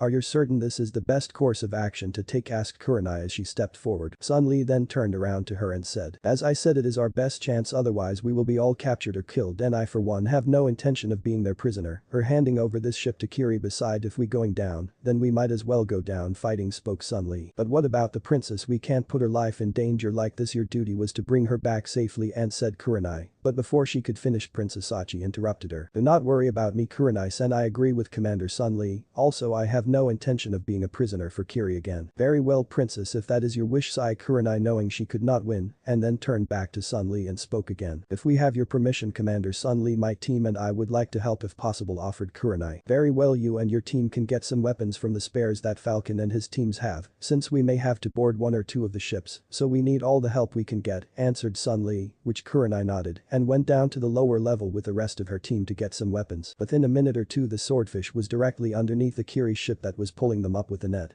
Fire the ballast tanks, ordered Sun Lee, after which the submarine was launched straight up and crashed right through the ship, splitting it in two, killing many Kiri crewmen and shinobis that were on board and throwing others into the water. After the submarine was on the surface, the Kiri fleet was in complete chaos, with many ships being overflowed with water or pieces from the destroyed ship scattering all over them, and with the way the submarine had suddenly appeared when the submarine crashed through the ship. Also, when that had happened, the net was ripped off it, although part of the net was still tangled up with the propeller of the submarine. As soon as the submarine was on the surface, Sun Lee quickly ordered the first two torpedoes fired from their launchers at the nearest Kiri warship, in which after the torpedoes were fired, they quickly hit their target and destroyed it.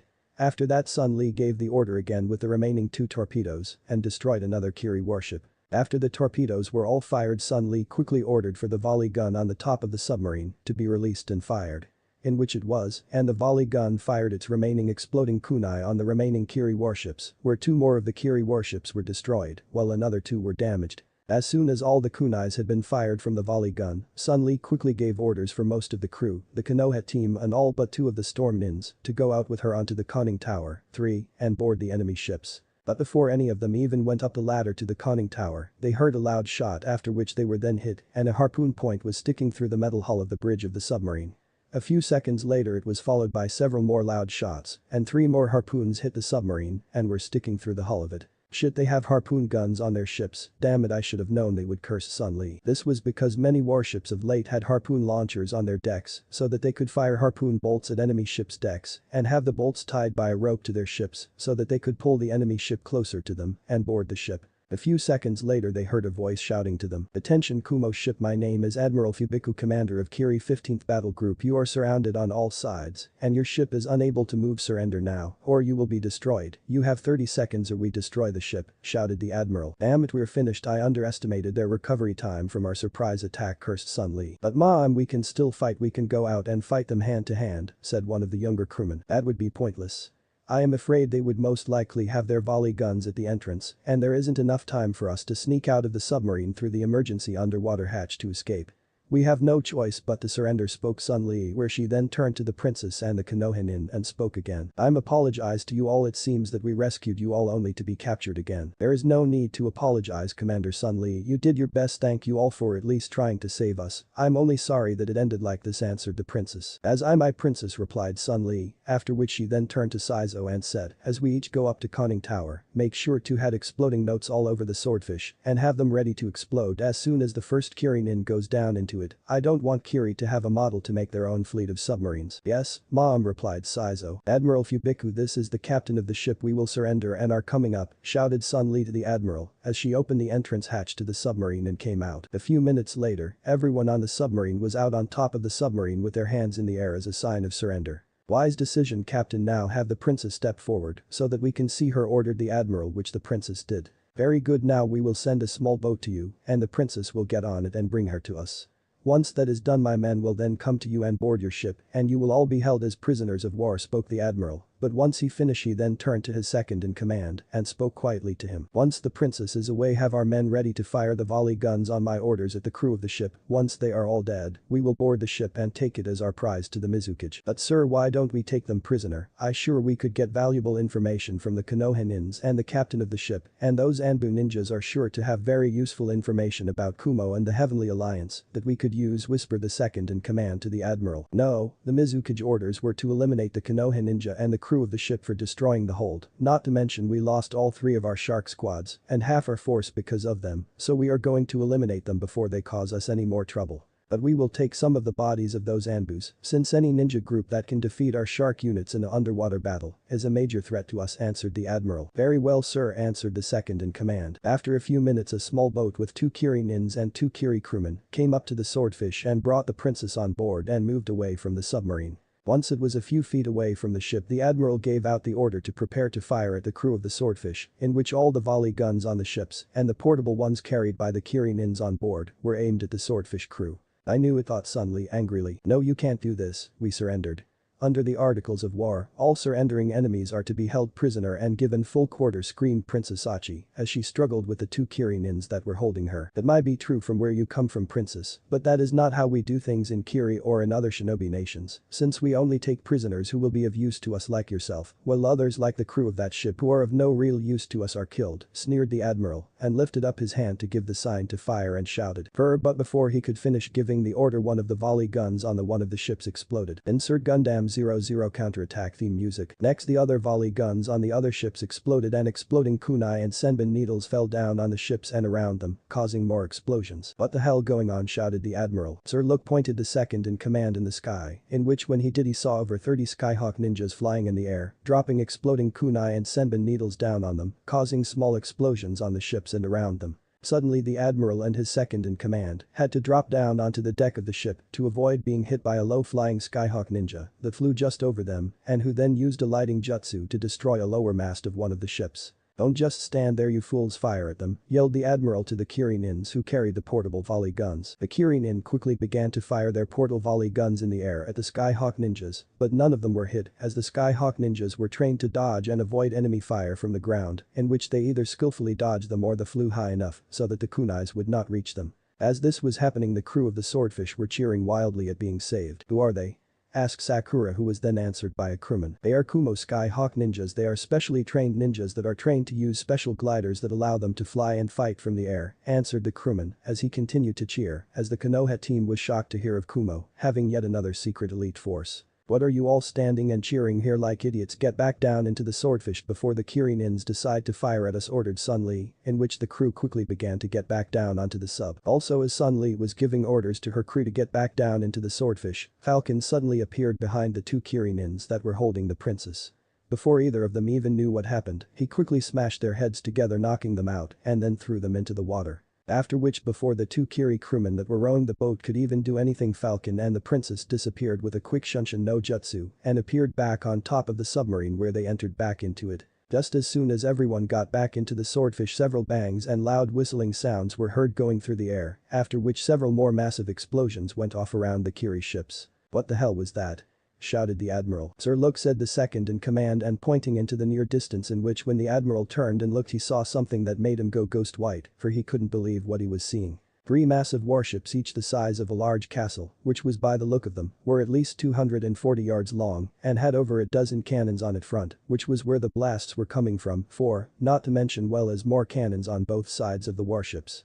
He could also see more of those flying ninjas launching from behind the front part of the ship. Also around the three massive warships were over 20 normal warships. Suddenly several more blasts came from the castle-size warships, and within a few seconds the cannonballs that were fired flew through the air and hit one of the Kiri warships and caused it to explode, and the remains of it quickly began to sink or scattered to the other warships. "Admiral Fubiku, we must retreat now before we're all destroyed," said his second in command. "Are you mad? I will not let these Kumo bastards make me run away. I would rather die here and now than live with a sham," spoke the admiral. But before he could finish, he was struck by a stray kunai from one of his own men and was killed instantly. But the admiral, dead, his second in command quickly took command and ordered all the remaining Kiri warships to retreat, in which the Kumo force decided to not pursue them. Then Gundam 00 counterattack theme music several minutes later inside the swordfish. But the Kiri ships gone, many of the crewmen collapsed on the floor of the bridge from relief, realizing at how close they came to being killed, while others started to shout and cry with joy again that they were saved, some even saying that they always knew they make it. Even some of the storm ninjas showed signs of relief by sighing, or by the way their bodies seemed more relaxed, since no one could see their faces, since they still had their masks on them. Even Commander Sun Lee showed a bit of relief when she lowered her shoulders and sat down at the nearby seat. Even as everyone in the submarine was now letting down their guard, since they knew they were safe now with the escort fleet here. There were some people that did not join the others in the celebrations. Those people were the Konoha team and Princess Sachi, who were now looking through the main view screen at the oncoming castle-size warships with looks of awe or disbelief, since as the warships came closer their true size came into scope, and the Konoha team could not believe what they were seeing, or even that ships this size actually existed. As the ships got closer, they noticed that the lead ship differed from the others, since Bowsprit 5 was in the shape of a large golden dragon head that looked like to be roaring at them, which most likely was the point, so as to scare the enemy. "Impressive, aren't they?" spoke Sun Lee, who came over to them. "What kind of ships are they?"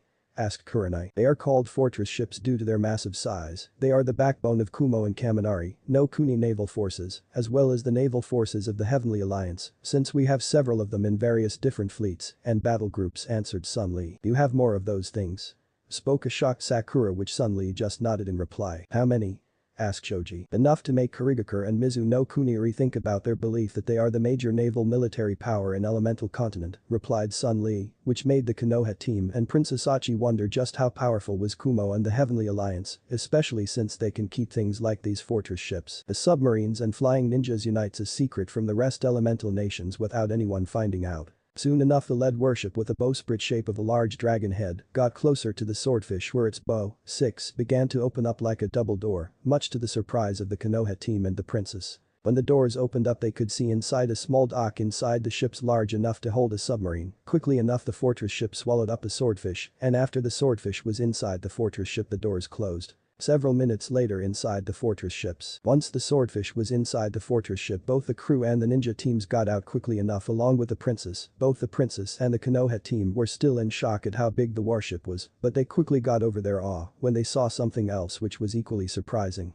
For on the dock were several different people waiting for the crew of the swordfish. Normally this would not surprise them, but the fact that surprised them was that one of the people waiting on the dock was the Rakudame Raikage, Aka, the famed Raiden no Kami, god of thunder and lightning, the man who destroyed an entire armada of 50 warships, which carried an army of 10,000 men with a single jutsu. As he came closer to the group, everyone there could practically feel an aura of dominant authoritative power coming from the Raikage, which made them all submissive to his presence. He also had a powerful essence about him, which made everyone around him feel a combination of fear and respect for him. As he came closer the Konoha team could not help but shiver slightly at the power that they felt emanating from the Raikage, which told them that he was not a man to be trifled with. The Raikage wore the official cage uniform for the Raikage, and his hat was yellow with the kanji for lightning on it.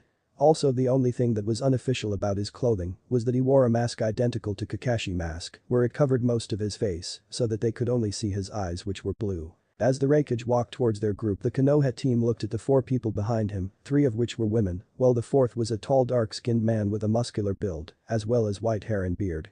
On his right shoulder, he had a tattoo that said iron, and on his left cheek a tattoo of a bull's horn. He wore oval-shaped sunglasses and a white-colored forehead protector that had the Kumo symbol on it. He also wore a white-colored one-strap over one shoulder flak jacket of a Kumogakure Jonin, with a red rope tied around his waist, white handbands, and a white scarf around his neck.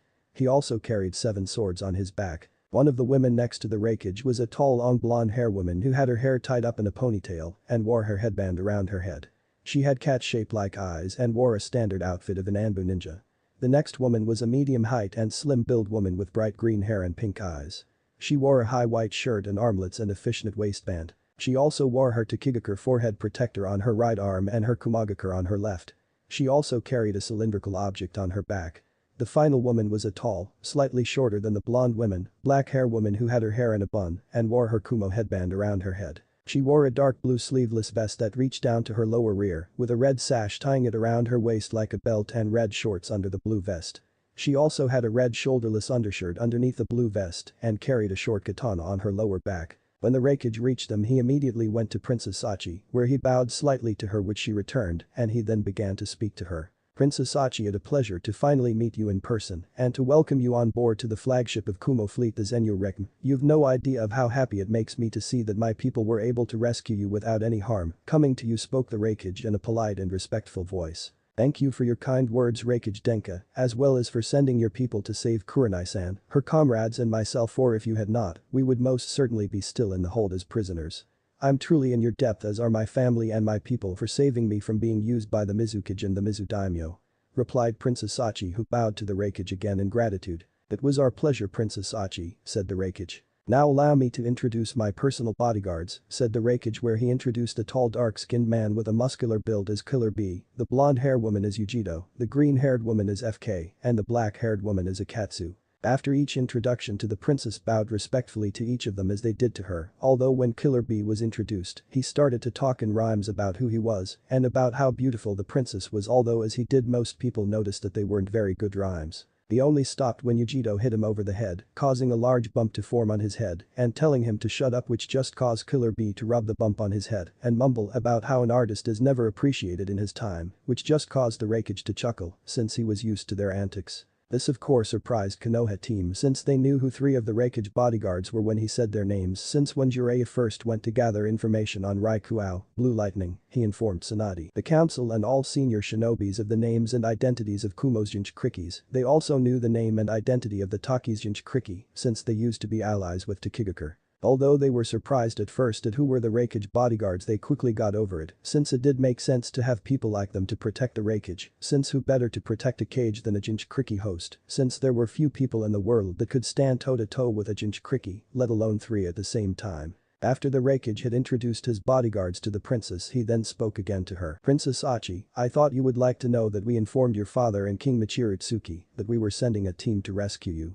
Upon which they each sent a large task force of ships to meet up with us at a rendezvous point off the northern shore of Nagi Island, where they will bring you to Tsuki no Kuni. We've also just sent a messenger hawk to inform them of our success, and we should meet up with them by later on this evening. Also, I thought you would like to know that your fiancé Prince Hikaru and your brother Prince Tachihiko are on each of the task force fleets that will meet us, spoke the Raikage. Hikaru-kun and Tachihiko Nai-san will be there?" asked the princess with clear joy written on her face at seeing her loved ones. "Yes," replied the Raikage, after which he then continued. "Now if you follow Akatsu here, she will lead you to my private cabin, which has been made ready for you.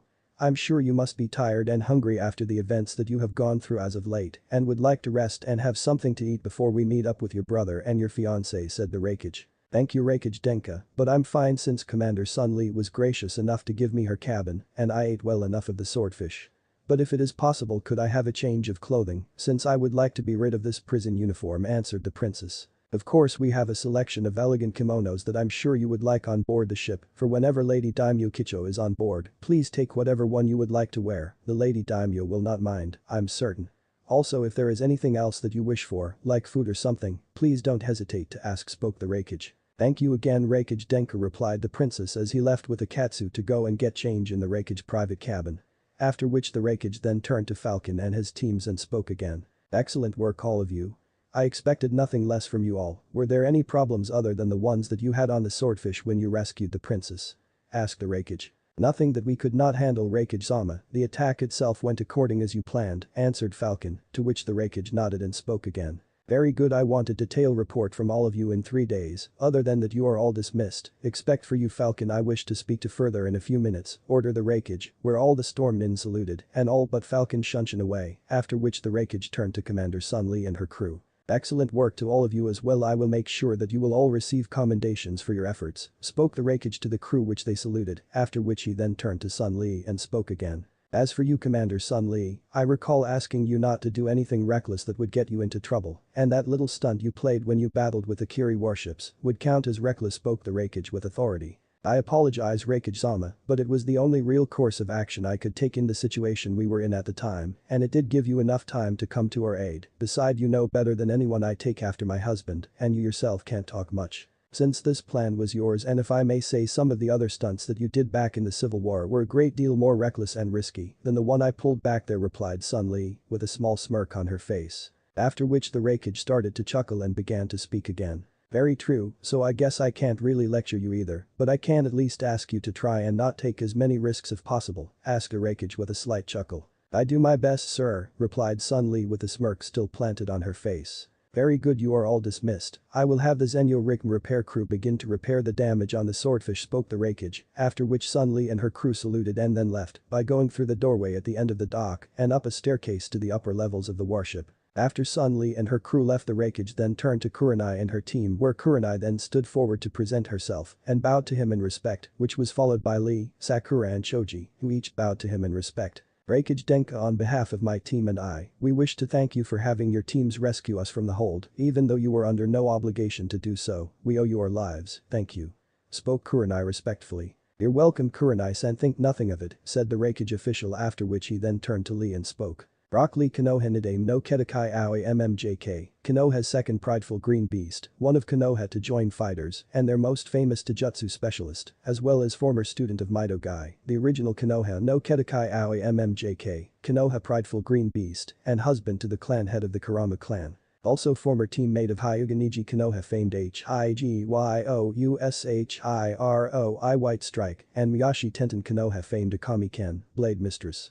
Surprising Lee and the others at how much he knew of him. Ignoring their surprised looks, the Raikage continued to speak. I've heard a great deal of your exploits over the years which are quite impressive, your reputation as a skilled Taijutsu master and fighter is well known by my shinobis and the rest of the Heavenly Alliance and is highly regarded and respected by them. Thank you for your kind and youthful words Raikage Denka you do me great honor, Spike Lee respectfully and smiled showing his trade gleaming smile which made Yujito, Falcon, Killer Bee and FK wonder if he used bleach to wash his teeth to have teeth like that. Perhaps at some later point in the future you and I can have a friendly spar, since I would enjoy testing my Taijutsu skill against someone of your caliber and reputation, said the Raikage. This of course got an immediate reaction from Lee, where his smile got even bigger and nearly blinded the others, after which Killer Bee, FK, Yujito and Falcon could have sworn they saw fire coming from his eyes. Yosh. I can see now why you became the Raikage Denka for your flames of youth truly burn brightly. I would be greatly honored to test my Taijutsu skill against a person as skilled as you and see which of our flames of youth truly burn brightest. Cried Lee which caused Karini and the others to sign out of embarrassment and Killer Bee, Falcon and the girls to have large sweat drops at the back of their heads, although the Raikage just chuckled out of amusement at Lee's antics. Good, I look forward to the day where we can have our little Taijutsu spar and… how did you put it? Ah. Yes. Test our flames of youth.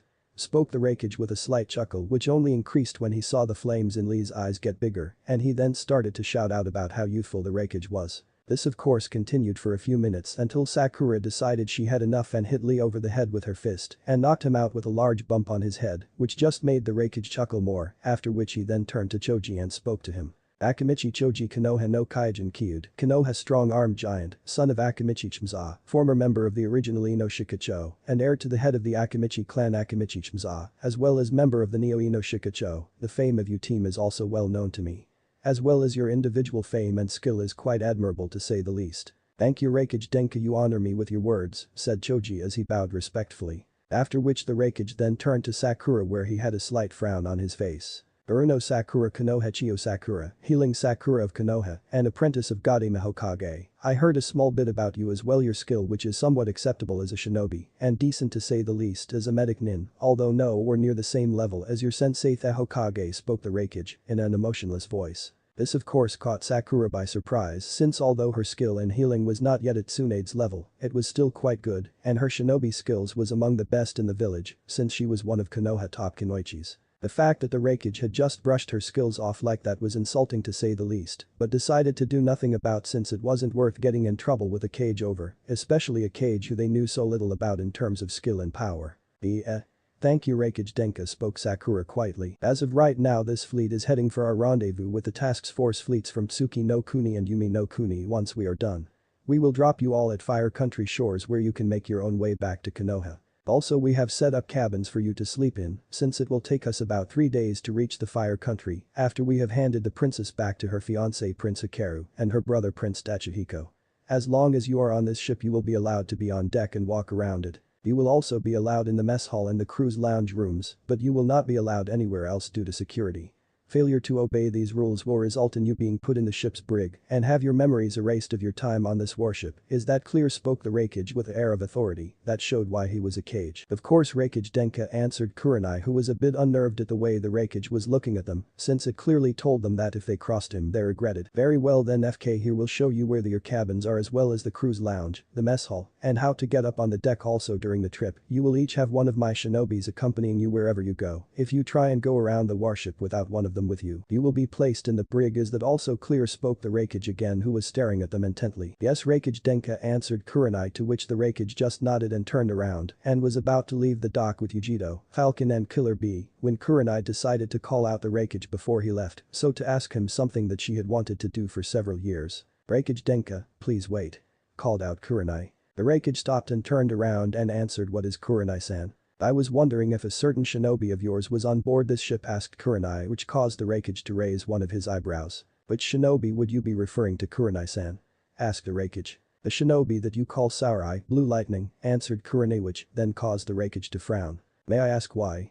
Asked the Raikage. I wish to thank him for avenging my husband's death by killing the ones reasonable for his death, as well as informing us of what he did, answered Kurenai. Well, if that is the case then you have already done so, spoke the Raikage, which caused a confused look to appear on the Konoha team faces for a few moments until Sakura suddenly went wide-eyed with realization. You're Sarai, said Sakura in surprise, which shocked the rest of her teammates. Correct Haruno-san, although people called me Denku during the Civil War, one earned the nickname of Sarai as well during the Civil War until I was given the title of Raiden no Kami. Hence when I killed the 2 Akatsuki members Kakuzu and Haiden, I made sure that people knew it was a ninja called Sarai that killed them, since most people know that I am called Raiden no Kami, but do not know that I'm also Sarai as well. Since as you know, when I battled as the Sarai, I never let people see my face and moved too fast for them to get a good look at me. Hence they believed that Sarai and I were 2 different people, which was what I wanted them to think until recently.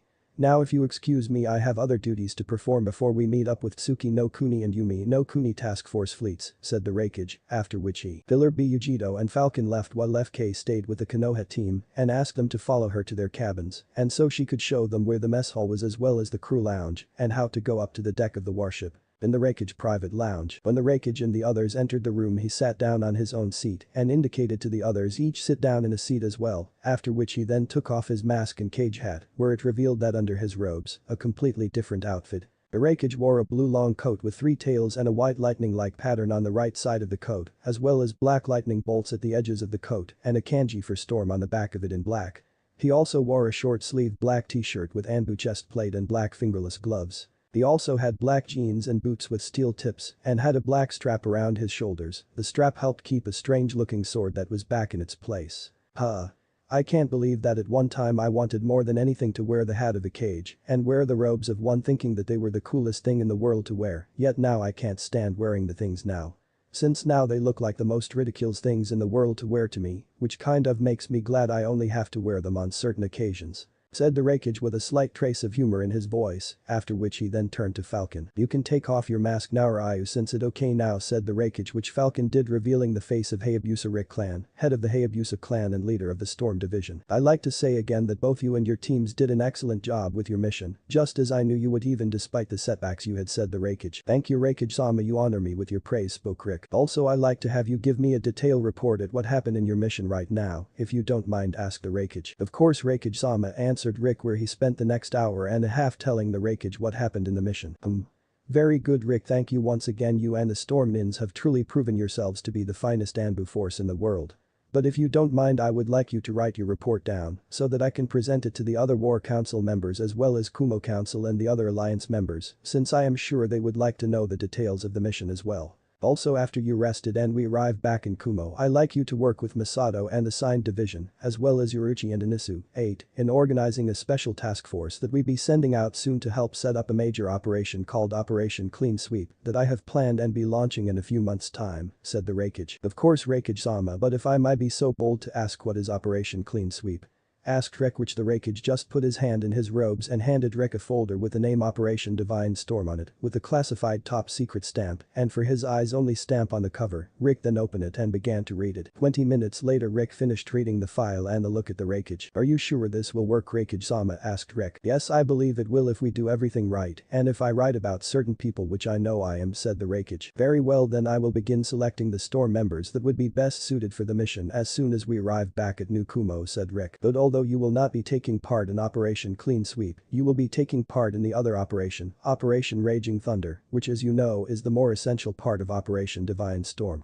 Since Operation Divine Storm is split into 4 separate operations, with Operation Raging Thunder and Operation Clean Sweep being 2 of those operations, and if we succeed, they will not only gain us several more important members for the Alliance, but also weaken or destroy most of our potential enemies that will most likely strike in the near future once they're ready. Also, if we succeed, we will ensure that the Heavenly Alliance is the most powerful and dominating force in the elemental continent, in which everyone will know the true strength of the Heavenly Alliance, since we have only begun to show our true strength, spoke the Raikage. If the Raikage tactical forecast is indeed correct and we accomplish our goals in these operations, then there is no question that both Kumagakure and Kaminari no Kuni, as well as the Heavenly Alliance, would indeed become the most dominating force in the elemental continent. But still, it all depends a great deal on what certain nations, leaders and people do in the coming months, and if they do not do what we need them to do, or if something goes wrong, then the plan will be ruined and it could put the Alliance in danger of being destroyed, where many lives would be lost. But if there is anyone in this world that I was more than willing to put the fates of Kumagakure, Kaminari no Kuni, the Heavenly Alliance and my clan in their hands, it would be the Raikage, since he has never failed us before, and I do not believe he ever intends to, thought Rick, who then just nodded to the Raikage in understanding the plan and sealed the folder he was given away, so to put it in a safe place later on, after which he saluted to the Raikage and left. When Rick left, the Raikage could then not help but smile. Soon the world will learn what we are truly capable of, and when they do, the reformation of the shinobi world will begin, in which the sins of the previous generation shall be revealed to everyone, and the world will change forever, thought the Raikage. Several hours later, on the deck of the Zenyo Rikm. On the deck of the Zenyo Rikm was the Raikage, Prince Asachi, Killer B, Yujito, FK, the Konoha team, Rick and his teams, Sun Li and her crew, the captain of the Zenyo Rikm, as well as several members of his crew, and a detachment of Storm Anbu. They were all waiting for Prince Hikaru of Tsuki no Kuni and Prince Tachihiko of Yumi no Kuni to come on board the Zenyo Rikm, since they had met with the task force fleets from Yumi no Kuni and Tsuki no Kuni, which totaled 60 warships altogether. Soon enough, Prince Hikaru and Prince Tachihiko arrived from the lift that was on the side of the Zenyo Rikm, since it and the other fortress ships were so large that when people were boarding onto the fortress ships from other smaller ships, they would have to use lifts on the side of the fortress ships to get on. When the 2 princes arrived, they were each accompanied by their own guards. Prince Hikaru had 4 Tsuki Jonin with him, while Prince Tachihiko had 2 samurai and 2 royal guardsmen with him, one of the guardsmen being Captain Yamaka, 7. Prince Hikaru was a tall young man about 6 feet and had jet black hair that was spiky at the end. He wore a pair of large round glasses and had a round yet appealing face with brown eyes. He wore white robes with blue triangle patterns on his sleeves and a blue sash around his left-hand shoulder and down to his right hip. Prince Tachihiko was equally tall and wore plain white robes and had a slim katana on his left-hand side around his white sash that was around his waist. Prince Tachihiko was very much like his younger sister. He had a slim build and had an airy yet elegant face, but more mature looking, with blue eyes, and had long black hair, much like his sister Sachi, which he had tied into a long ponytail that went down to his lower back. "Sachi-chan," cried Prince Hikaru when he saw the princess, who was wearing a simple and elegant dark naval blue kimono with a purple slash around her waist and standing right next to the Raikage, who was wearing his traditional cage clothing again along with his mask. "Hikaru-kun," cried Princess Sachi, in which both of the race one another, in which when they met they embrace each other in a lovers-like embrace. Soon after they let go of one another and Sachi embraced Prince Tachihiko in a brotherly and sisterly embrace when he came up to her. After which for the next few minutes the three of them spoke to each other, in which the princess gave a brief but full story of how she was rescued. After which Captain Yamaka stood in front of the princess and fell on his hands and knees and bowed down to the princess with his head touching the floor, where he then began to speak without lifting his head. "Princess Sachi, you have no idea how grateful and relieved I am that you are alive and safe. If something had happened to you I would never have forgiven myself and committed seppuku out of shame for failing to protect you. Please forgive me for not protecting you from the Kurigakure shinobi and Mizu no Kuni warriors. If you so do wish I will gladly still commit seppuku as punishment for failing you," spoke the captain, who clearly showed that he was upset and ashamed for not protecting the princess well enough. After Captain Yamaka had finished speaking, the princess went down on her knee had lifted him back on his feet. "Please captain, do not feel any shame, you were not at fault at all. I was the one who insisted that I have such a light guard to protect me, and I was the one who ordered you to stand down and allowed them to capture me. Even if you had tried to protect me back on the ship, you and the others would have been killed and they still would have captured me, so please stop blaming yourself for I do not," spoke the princess kindly. "Thank you princess, you are far too kind," spoke the captain as he bowed to her. After that the princess and the princes went up to the Raikage and began to speak to him. "Raikage Denko, I can't thank you enough. First you helped save my country from the coup d'etat of Minister Shabadaba, as well as save the life of my father and myself, then you help us found Jitsugakure, and now you saved Sachi-chan, which I'm forever in your debt," spoke Prince Hikaru. "Please Prince Hikaru, it was nothing I was happy to help for, is that not what friends are for, to help one another when they are trouble," said the Raikage. "But even still we owe you a great debt Raikage Denka, especially my father and I for saving my sister," said Prince Tachihiko, after which he then bowed to the Raikage out of respect and gratitude to him. After which Princess Sachi then whispered into Prince Hikaru's ear, where when she was finished whispering he smiled and nodded, where the princess then began to speak. "Raikage Denka, if I may, both Hikaru-kun and I would like to invite you to our wedding in 2 months as a small token of our gratitude towards you, where you would be our honored guest. Please accept, it would greatly honor us if you could come to share in our celebrations," asked Princess Sachi. "I would be greatly honored princess, although I would have to bring several others with me." "Yes, I know Hikaru-kun explained to me the situation that you are in and they are more than welcome to come as well," answered Princess Sachi. "Well, I shall look forward to going to your wedding Princess Sachi," spoke the Raikage, where he then bowed to the princess as a sign of his respect and how honored he was. "Excellent, this would also give my father a chance to personally thank you Raikage Denka for saving my sister, since I sure he would want to," spoke Prince Tachihiko. "Also I believe after the celebrations are over we can discuss the matter of Tsuki no Kuni and Jitsugakure joining the Heavenly Alliance," said Prince Hikaru. This of course caused many shocked looks from most of the people on the deck, especially the Konoha team, while the Raikage showed no reaction whatsoever. "You wish to join the Heavenly Alliance?" asked the Raikage calmly. "Yes, since I believe that Tsuki no Kuni would benefit greatly from joining the Heavenly Alliance, and once I inform my father of what you did and what the Heavenly Alliance is capable of, I am sure he will agree, as well as the leader of Jitsugakure. Since when my country became allied to the Heavenly Alliance, you did offer us the opportunity to join the Heavenly Alliance if we wished to, and I'm guessing that offer is still open," said Prince Hakura. "Of course Prince Hakura, the Heavenly Alliance is always eager to have a new member join it," replied the Raikage. "If that is the case, then if I may, I would like to petition that Yumi no Kuni to join the Heavenly Alliance, since clearly the Heavenly Alliance is very powerful, where Yumi no Kuni could also benefit greatly from joining, since clearly your shinobis are of a higher caliber than other shinobis from the other villages, and your technology is also far superior to that of other nations, since these fortress ships as well as those wing-like gliders, airships and underwater ships of yours that my sister has told us about are a clear example of how advanced you are. Hence it is why I believe that my country will benefit greatly from joining it, and I have no doubt that my father will agree as well, once I inform him of what Sachi has just told me so far," spoke Prince Tachihiko. This of course got even more surprised looks for nearly everyone on the deck, since both Tsuki no Kuni and Yumi no Kuni wanted to join the Heavenly Alliance. Kurenai and her team not only were surprised but were also worried now, since they knew this would not go down well once the Konoha Council hears about this, not to mention that with Yumi no Kuni and Tsuki no Kuni joining the Heavenly Alliance, it would shoot any remaining chance they had at getting any kind of trade alliance or treaty with either Yumi no Kuni and Tsuki no Kuni, as well as their chances with having an alliance with Jitsugakure. Very well, then I will inform the other alliance member of your petitions to join the Heavenly Alliance, and if they agree we will invite you to Kumo where we will go over the details of joining the Heavenly Alliance, and if you agree to them, you will become full member of the Heavenly Alliance, with all benefits and privileges. Although I'm sure that the other members will agree to you all joining it, and I'm sure that the Heavenly Alliance would also greatly benefit from your nations joining us as well, spoke the Raikage. Thank you, Raikage Denka. I will look forward to speaking to you again at the wedding and in hearing the response of the other members of the Heavenly Alliance, said Prince Tachihiko. As will I, said Prince Hikaru. After which both the princes bid farewell to the Raikage while Princess Achi bid farewell to Commander Sun Li and her crewmember, Takurene, and the others as well as Rig, who had his falcon mask back on, so to keep his identity secret, and his teams and the Raikage, where she thanked him again for saving her. After which the two princes and the princess left and boarded their ships and headed to Tsuki no Kuni. 3 days later on the shores of Fire Country, after Princess Achi had been brought back to her fiancé, the Kumo fleet headed straight for Fire Country territory. After about 3 days at sea, they were brought to the eastern shores of Fire Country just south of Wave Country and were escorted by the Raikage himself and his bodyguards to the shores by use of a small landing boat. Well then, this is where we part ways. Since we're in Fire Country territory you should be safe enough, but even though I wish you luck and a safe trip home, said the Raikage. Thank you, Raikage Denka, we wish you the same and thank you again for saving us, replied Kurenai. You're welcome. Oh, and Lee Sangai, as I said, I will be looking forward to our sparring match, so please try not to get yourself killed until we head it, said the Raikage with a slight chuckle. Hi, Raikage Denka.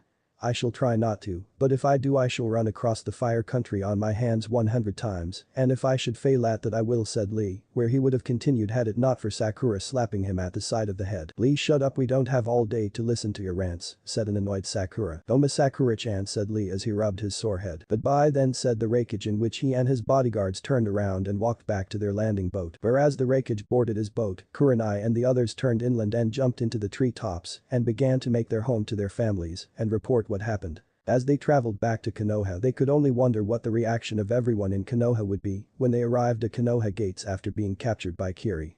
They also could not help but imagine the reaction of the council, especially certain members like Kaharu and Danzo, when they learned about the strength and power Kumo and the Heavenly Alliance had shown in the past few days. Altogether, one thing was for certain: Konoha was going to be in for a big surprise when they arrived there. Ninja Unit. Storm Anbu. Purpose: to protect and serve the Raikage in Kumo by protecting the village and carrying out high-risk and class missions. Uniform: a blue porcelain animal mask with black markings and shapes to hide their identities and to distinguish themselves from normal shinobis. Black and gray armor, arm guards, and a signature blue lightning bolt on their right arm when women or left arm when men. Weapons: standard weapons of any ninja, and all carry katanas on their back or on their sides, also can have own specific weapon but must be highly skilled in it. Missions: take A, S and SS rank missions only. Abilities: all Storm members are trained to fight in all types of terrain from in the air with Skyhawk ninjas to underwater with Aqua ninjas. They are also trained to be broad in all areas of fighting such as Jinjutsu, Taijutsu, Ninjutsu, Kinjutsu and Fukinjutsu, and to be highly skilled in them. Also they are trained in the ancient blind assassin art of fighting, where they can fight or kill an enemy without having to see them. They can do so by just using either their sense of smell, hearing or sensing their chakra out. They are also highly trained in tracking, surveillance and assassinations, and have detailed knowledge of the human body, as well as have basic knowledge in medical-oriented jutsu. Storm members are also highly trained to fight as a team, where they would practice daily and hours on end with one another so as to ensure that their teamwork skill was extremely high. History: the Storm Anbu division was created by the Rakudame Raikage as a special elite force where only the best of the best in Kumo could be members. They would only answer to the Raikage and no one else, and they were charged with taking only the most dangerous and most important mission for the Raikage. They were created so that Kumo could have a special task force that was specially designed to fight and defend against the other shinobi nations' Anbu forces and eliminate them so as to lessen the damage that could be caused by enemy special forces. Although the Storm Division is relatively new, it has an excellent record for accomplishing their mission with a 97% success rate, no matter what the situation. It also has an excellent reputation for teamwork, where each Storm team is said to work like a fine-oiled machine without problem. They even have a reputation of never leaving another Storm member behind on a mission, no matter if he is dead or alive, and always brings them home, which is a testament to this belief system and teamwork. Training: the Storm Anbu division has the most brutal training program in the elemental continent. The training consists of 3 phases, which consist of physical, emotional and mental challenges, and is harsh beyond measure. This is so that young men or women can endure almost anything to become a member of Kumo most elite special operations force. While all three phases have their individual objectives, they all share common physical evolutions including running, swimming and the obstacle courses, as well as knowledge and skill in Jinjutsu, Taijutsu, Ninjutsu, Kinjutsu and Fukinjutsu. The required passing times become more challenging as the training progresses. The first phase includes some of the most significant training programs, featuring 240 hours, 10 days, of continuous training without sleep and little to no food. After which all applicants who pass that will then go on to underwater combat training and survival. For example, if they were tied up and dropped underwater, they are trained to know how to untie themselves in less than 10 seconds in a 20-foot depth. The techniques and skills that are taught in these areas are crucial elements in being both comfortable and proficient in underwater combat. Second phase involves the number of training programs in both day and night would significantly be increased, and the complexity of the training would be more challenging to the applicants with more realistic targets. Also, it involves harsh training in air combat, where they have to learn how to control the gliders in any type of situation, such as high winds or poor visibility, in either day or night. Emphasis in third phase is placed on small unit tactics, patrolling, on-the-field interrogation, resistance to torture, weapons training and demolition, giving applicants a feel for what to expect once they have earned their Anbu mask and been deemed a storm member. Also in the third phase, great emphasis and training is put on teamwork, where members are trained consistently in fighting as a team or unit, which will ultimately lead to applicants that will entrust their lives to a fellow strong member and always have their back. The final challenge in third phase of storm training is a live fire field training exercise, which provides the most realistic scenario possible without entering a real-world combat situation in which severe injury is highly likely if applicants are not trained well enough.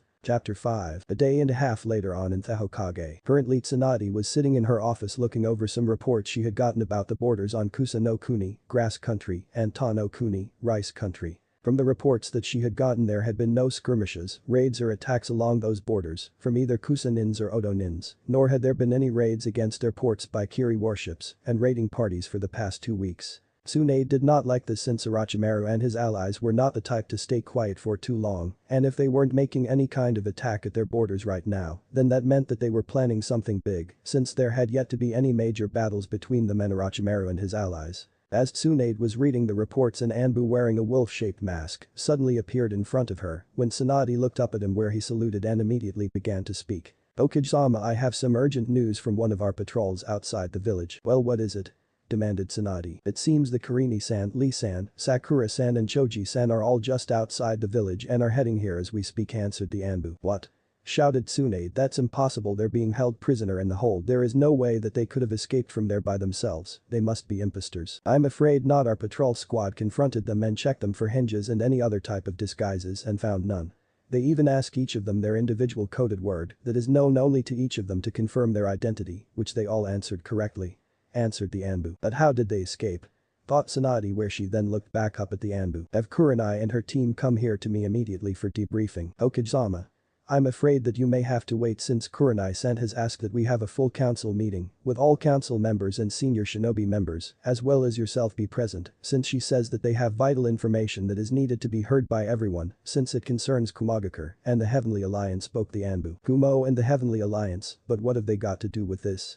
answered Tsunade. "I'm afraid that she would not answer until you, the council and all the senior shinobis were together in the council room," answered the Anbu. "Very well, inform all members of the council and all senior shinobis that there is an emergency council meeting being held and that they're to attend the meeting in the council room immediately, and that goes double of haddock. Is that clear?" ordered Tsunade. "Hi," saluted the Anbu, where he then shunshin away. "Damn it, Jiraiya, where are you when I need you?" muttered Tsunade. As if answering her call, Jiraiya appeared behind her, sitting on the windowsill of the open window behind the Tsunade, and spoke. "Right here, did you miss me?" sneered the Toad Hermit. At which she immediately turned around to face him. "Damn it, Jiraiya, can't you use the door like a regular person?" "Nope. But that's not important right now. I got big news, and it's about Kurenai and those kids," they spoke Jiraiya, but before he could finish he was interrupted by Tsunade. "We know they have escaped since they have just arrived at the village and have asked for a full council meeting with all senior shinobis there as well, so to explain how they escaped and saying that they have vital information concerning Kumo and the Heavenly Alliance," said Tsunade. "Damn. They got here faster than I thought they would. Those new Kumo ships move faster than I expected," muttered Jiraiya out loud. "What are you talking about, Jiraiya? What does have to do with this? And what new ships?"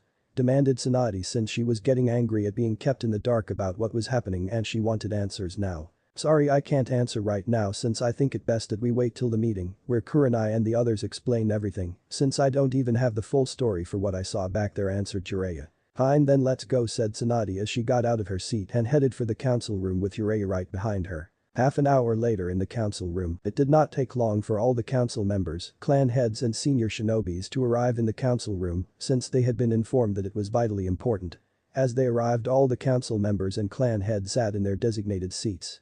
The senior shinobi sat in seats in front of the council table that had been set for them for this meeting. Once everyone had arrived, Tsunade stood up and spoke. Thank you all for coming so quickly, and I'm sure that you're all wondering why I have called this meeting. The reason for this meeting is that less than 30 minutes ago a new development has arisen with the recent capture of Yuhi Sarutobi Kurenai and her team. Bachan, what do you mean, what happened to Kurenai Abasan and the others?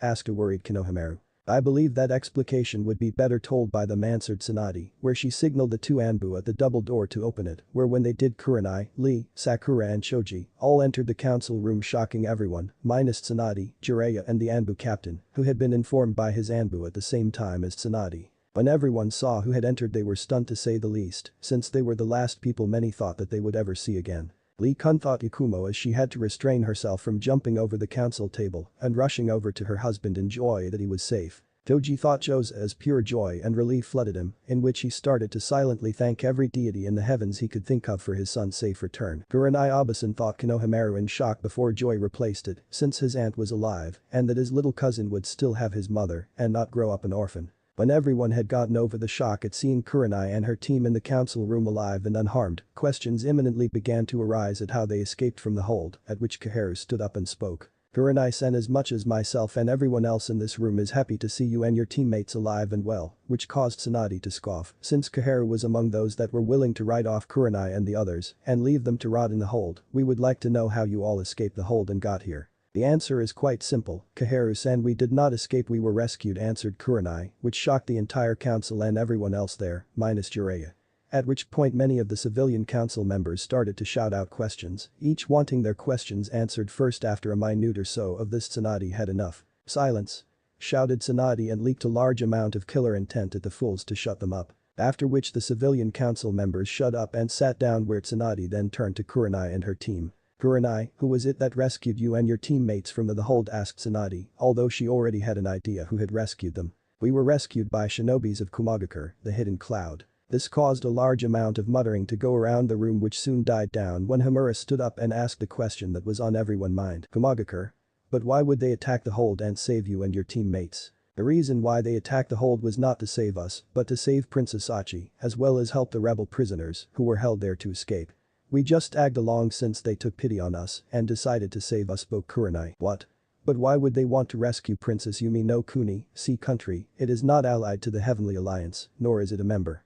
Spoke Kaharu, who was confused like many in the room at the action of Kumo. The reason was because although the Yumi no Kuni is not allied nor a member of the Heavenly Alliance, Tsuki no Kuni and Jitsugakure are allied to the Heavenly Alliance, and since Princess Achi is engaged to Prince Hikaru of Tsuki no Kuni, it then concerned them, or that at least their reasoning. Answered Kurenai, which caused more muttering around the room, which ended when Inoichi stood up and asked another question. But if that was the case, why then did they help the rebel prisoners their escape? The reason I believe is because Kumagakure and the Heavenly Alliance have made some sort of alliance with the rebel factions of Mizu no Kuni, replied Kurenai, shocking many members and senior shinobis. This could be troubling, since if Kumo and the Heavenly Alliance are allied with the rebel factions of Mizu no Kuni, then it would make them more powerful.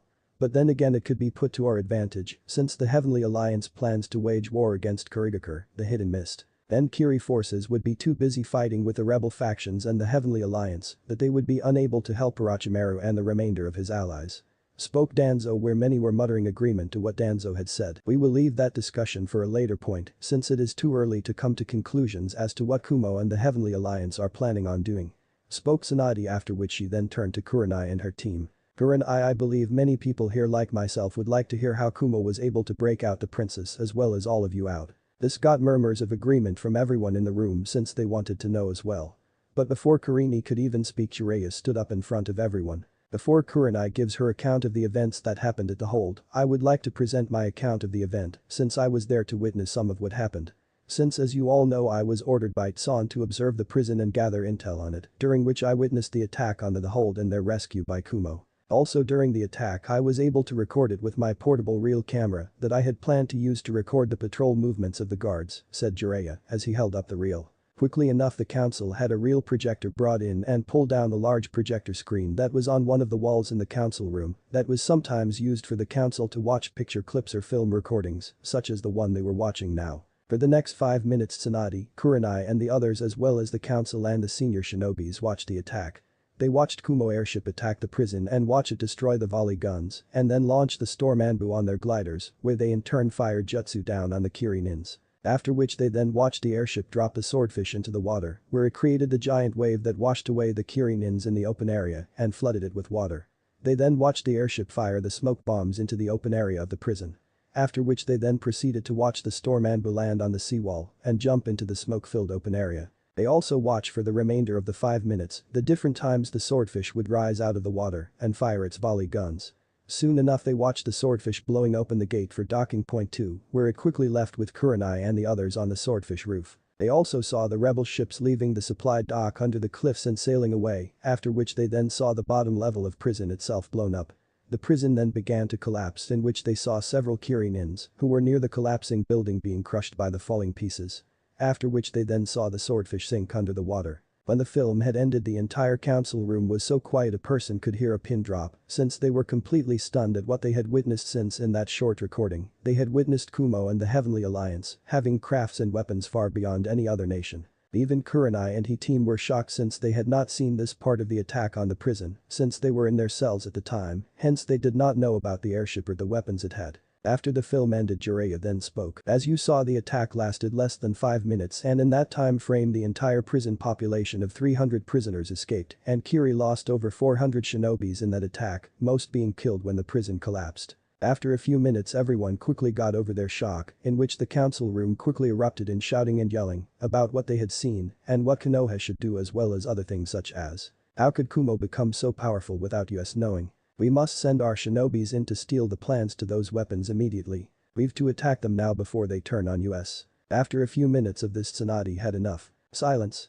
She roared, in which she then lost a massive amount of killing intent and slammed her fist down onto the council table, which caused massive cracks to be seen on the table. Now before you all start screaming your head off about what you have seen and what we should do, I believe we should hear Kurenai and her team report about the attack so that we can get the full picture of what happened.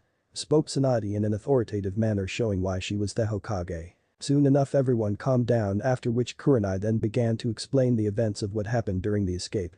She also described the skills that she witnessed from the Storm Nins, from their use of the blind assassin art, their combination skills and their teamwork skills. She even mentioned that in her own opinion from watching the Storm Nins that they were superior to their own Anbu division, which did not sit well with the council or many others. Lee also informed them of what he had seen the Storm Nins do when he fought alongside Falcon and Hawk. After Lee described what he had seen, Kurenai then went on to explain what Commander Sun Lee had told them and why they were saved, and also told them of the battle that happened when they were in the Swordfish and how the Storm Nins had defeated Kiri Elite Underwater Fighting Unit Shark. This also did not go well with the council, since it further proved that the Kumo Storm Division was superior to their own Anbu division. Kurenai then explained the battle with the Kiri warships and told them of Kumo Fortress ships and described them. Which of course shocked and stunned everyone, including Jiraiya, who was surprised that Kumo and the Heavenly Alliance could keep something like them secret from his spy network. The stunned council refused to believe it at first, but once Lee, Sakura and Choji all backed up Kurenai on the existence of the fortress ships and her description, they had no choice but to believe them. This of course then caused pandemonium in the council room, where people began to shout out again about what they should do about them. But thankfully Tsunade was able to order silence in the room, after which Kurenai then explained how the fortress ship swallowed up the swordfish and how they met the Raikage Raikage, which surprised everyone. "You actually met with the Raikage Raikage?" said a surprised Homura, since Konoha had been trying to gather whatever they could about the man for several years now. Yet they hardly got anything other than the events that made him famous, like destroying the Kiri Armada. As well a few rumors about him that could not be true, like that he was a god made into mortal form and that he could control the heavens and could level entire mountains with a single strike. It was as if he just appeared out of nowhere. Kurenai just nodded to the question. The witch Homura then asked, "Please describe him to us and what he is like, as well as anything you can tell us about him." "I'm afraid there is not much I can tell about him, since we did not speak with him for very long, nor can I give you much of a description of him. Since he wore the traditional attire of the Raikage and wore a mask similar to Kakashi's to hide his face. The only things I can be certain by his description is that he is tall about 6'2" in height and that he has blue eyes, answered Kurenai. What about the type of man he is? Asked Hamura. I'm afraid there is not much I can help there either since as I said we did not talk much with him. Although I will say that he is a man with immense power since he had a kind of aura around him that spoke of immense power and authority. Said Kurenai. This of course did not please the council since it did not really answer any of the questions that they had about the man. Although there is one thing of vital importance we did learn about the Raikage, said Kurenai. This of course got everyone interested when Tsunade signaled her to continue. We were able to learn that the Raikage is also Sarai, Blue Lightning, the same man that killed the Akatsuki members Kakuzu and Haiden, said Kurenai. This of course caused many gasps of surprise and looks of shock on many people's faces in the room. Are you certain of this? Asked Tsunade urgently. Yes we are since the Raikage admitted it himself when I asked to speak to Sarai, in which the Raikage told us that he was Sarai and that he had wanted people to believe until recently that both he and Sarai were two different people. Replied Kurenai. But why would he want to do that? Asked Ashikaga Shin who was confused as to why the Raikage would go to all the trouble at hiding what he was capable of doing. It's simple if you think about it, Jiraiya said, which caused everyone to turn and look at him. What do you mean by that Jiraiya-sama? Asked Hoho Akira. Like I said it is simple if you think about it, during the time when the civil war in Kumagakure and Kaminari no Kuni, Lightning Country, had ended, both the village and the country were in no great shape. Their military forces, finances and economic structures were hit hard. Also if another shinobi nation or neighboring country had attacked both Kumagakure and Kaminari no Kuni, they would have been hard-pressed to push them back. Hence the Raikage did the smart thing by keeping all their main strength hidden, as well as keeping his own powers and abilities unknown to everyone. So that other nations would be wary to attack them without knowing what he could do or how strong their military forces were. But still why did he have everyone believe that he and Sarai were two separate people? Asked Asai Haida. Same reason as to why he kept his powers and abilities hidden from everyone, Kumagakure and Kaminari no Kuni were still recovering from the civil war. The same was true during the events with the Jinchuriki of the Nibi no Bakaneko, two-tailed monster cat, which was when the name Sarai came to the attention of other shinobi nations and organizations. The Raikage knew that once word got out that two wanted S-class missing nins were killed by a single shinobi, people would want to know who was powerful enough to do it, especially the Akatsuki. Hence he must have decided to leak the news out that it was his other persona Sarai was the one who did it. Since no one knew he was Sarai and the Akatsuki and other shinobi's nations would believe that Kumo had another powerful shinobi under its command.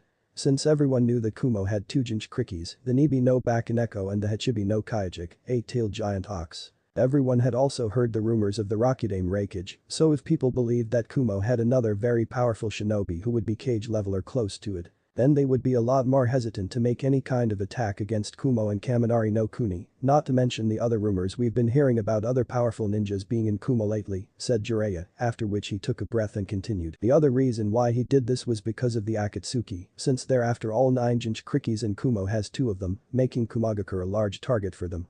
Which was also why he had everyone believe they had a shinobi powerful enough to fight and kill 2 of their members at once, both of whom were supposed to be immortal. Also if you combined the strength of the 2 Jinchurikis with that of Kumo and the Raikage, from what little we know of his powers, as well as the strength of Sarai, whom we believed until now was a different person, you get a very powerful force that even the Akatsuki would be weary to attack.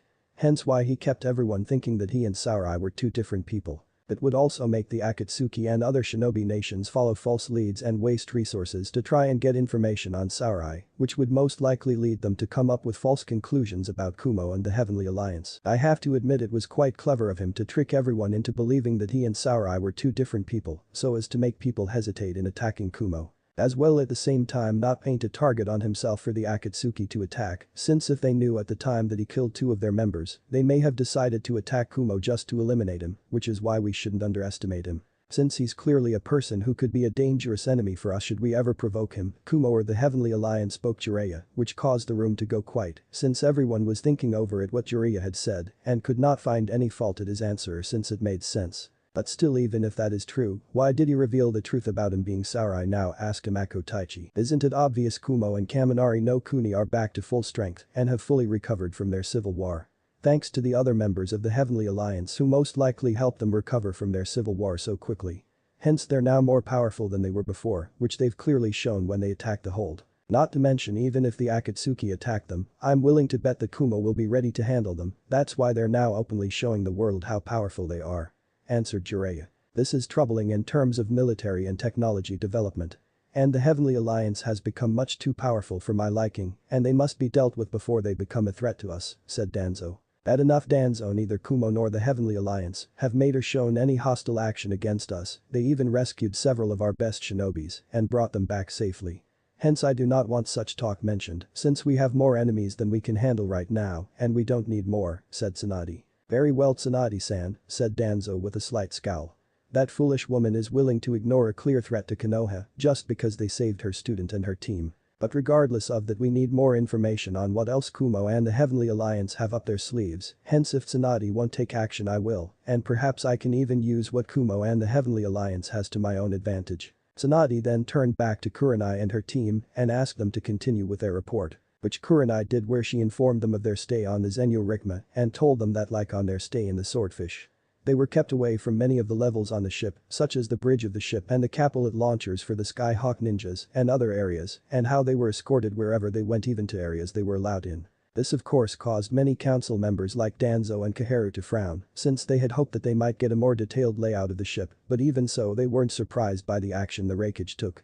Since Konoha was not an ally or member of the Heavenly Alliance, hence they would naturally keep many things from them even if they weren't enemies. Both Kaharu and Danzo had to admit they themselves would have taken the same precautions as the Raikage did if they had been in his situation. Kurenai even then went on to explain how both the princes of Yumi no Kuni, Sea Country, and Tsuki no Kuni, Moon Country, had expressed wishes to join the Heavenly Alliance and become members of it after they had met the escort fleets from those countries. When the council heard this, many members especially Ashikaga Shin and Amako Taichi were furious, since this made sure that any chance they may have had left of getting a trade alliance with either countries was gone.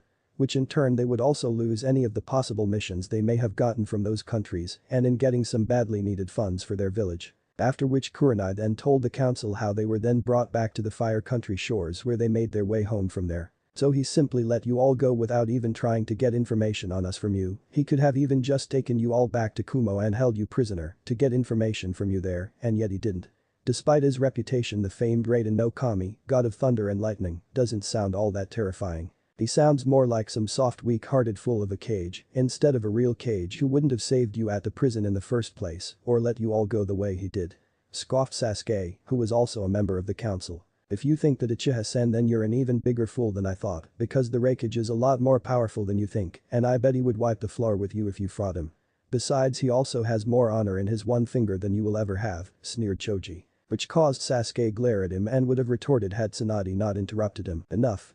There will be no arguing or fighting in here, is that clear, ordered Tsunade. Yesho Kage-sama, said Choji, bowing his head. Yesho Kage-san, sneered Sasuke when he used san instead of sama when he responded to Tsunade's order. Tsunade scowled at the young Uchiha blatant disrespect to her, but decided to deal with that later. The Hokage is correct, we have more important issues to deal with, such as the military strength that Kumo and the Heavenly Alliance have shown, said Hamura. Agreed, those new airships that Kumo has can cause a great deal of trouble in the future if we are not careful.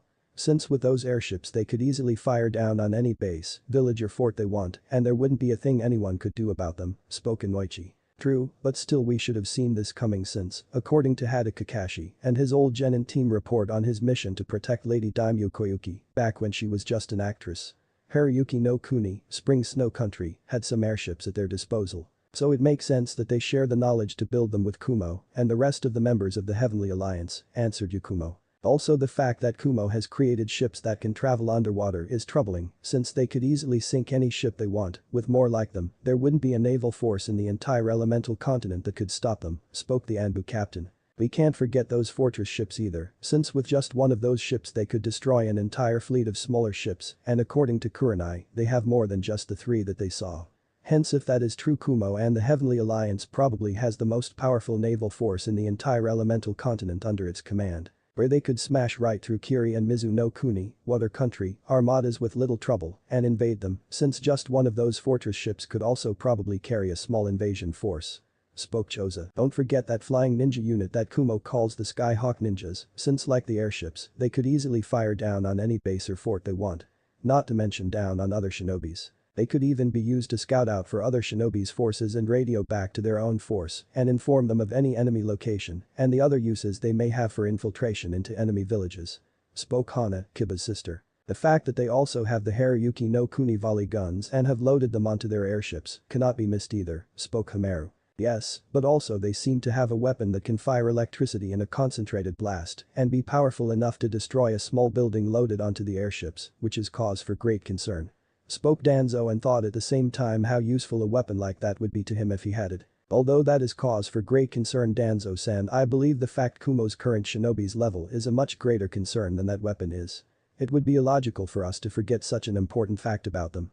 Since the new Anbu Division Storm has shown that their shinobis are of a higher caliber than our own elite Anbu Division. The Storm Division were able to accomplish an extremely dangerous mission with little difficulty, and in that mission they killed 400 Kiri shinobis. Something that our own Anbu forces would have trouble doing, also as well they were able to accomplish the mission without any loss of life on their own side. Not forgetting as well, according to Kurenai-san, the Storm Anbu training and teamwork skills are far superior to our own, which is troubling, since teamwork is the basis of our shinobi forces. Spoke Shibi. This caused the Anbu captain to reluctantly agree with the Abiram clan head, since he doubted his own Anbu squads could accomplish the mission so perfectly like the Storm Nins did. Also as troublesome as this is, we can't forget that Kumo was able to attack and destroy Kiri's strongest prison, the infamous hold, with just one airship, one underwater craft and 3 squads of shinobis. They were also able to rescue Princess Achi of Yumi no Kuni and Kurenai Sna and her team, as well as help in the releasing of all the rebel prisoners held there, where according to Kurenai, none of whom were lost in the escape. All in less than 5 minutes, an attack like that usually takes months in planning, not to mention sound intel on the place like the hold. That means that Kumo has an excellent information network that is as good if not better than Jiraiya-sama information network.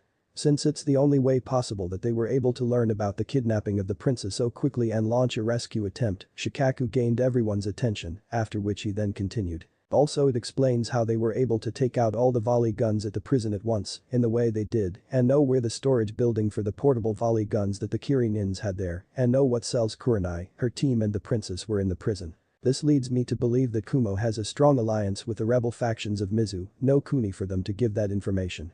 Also from the way the Kumo force attacks the hold, it shows that the Raikage is an extremely talented strategist.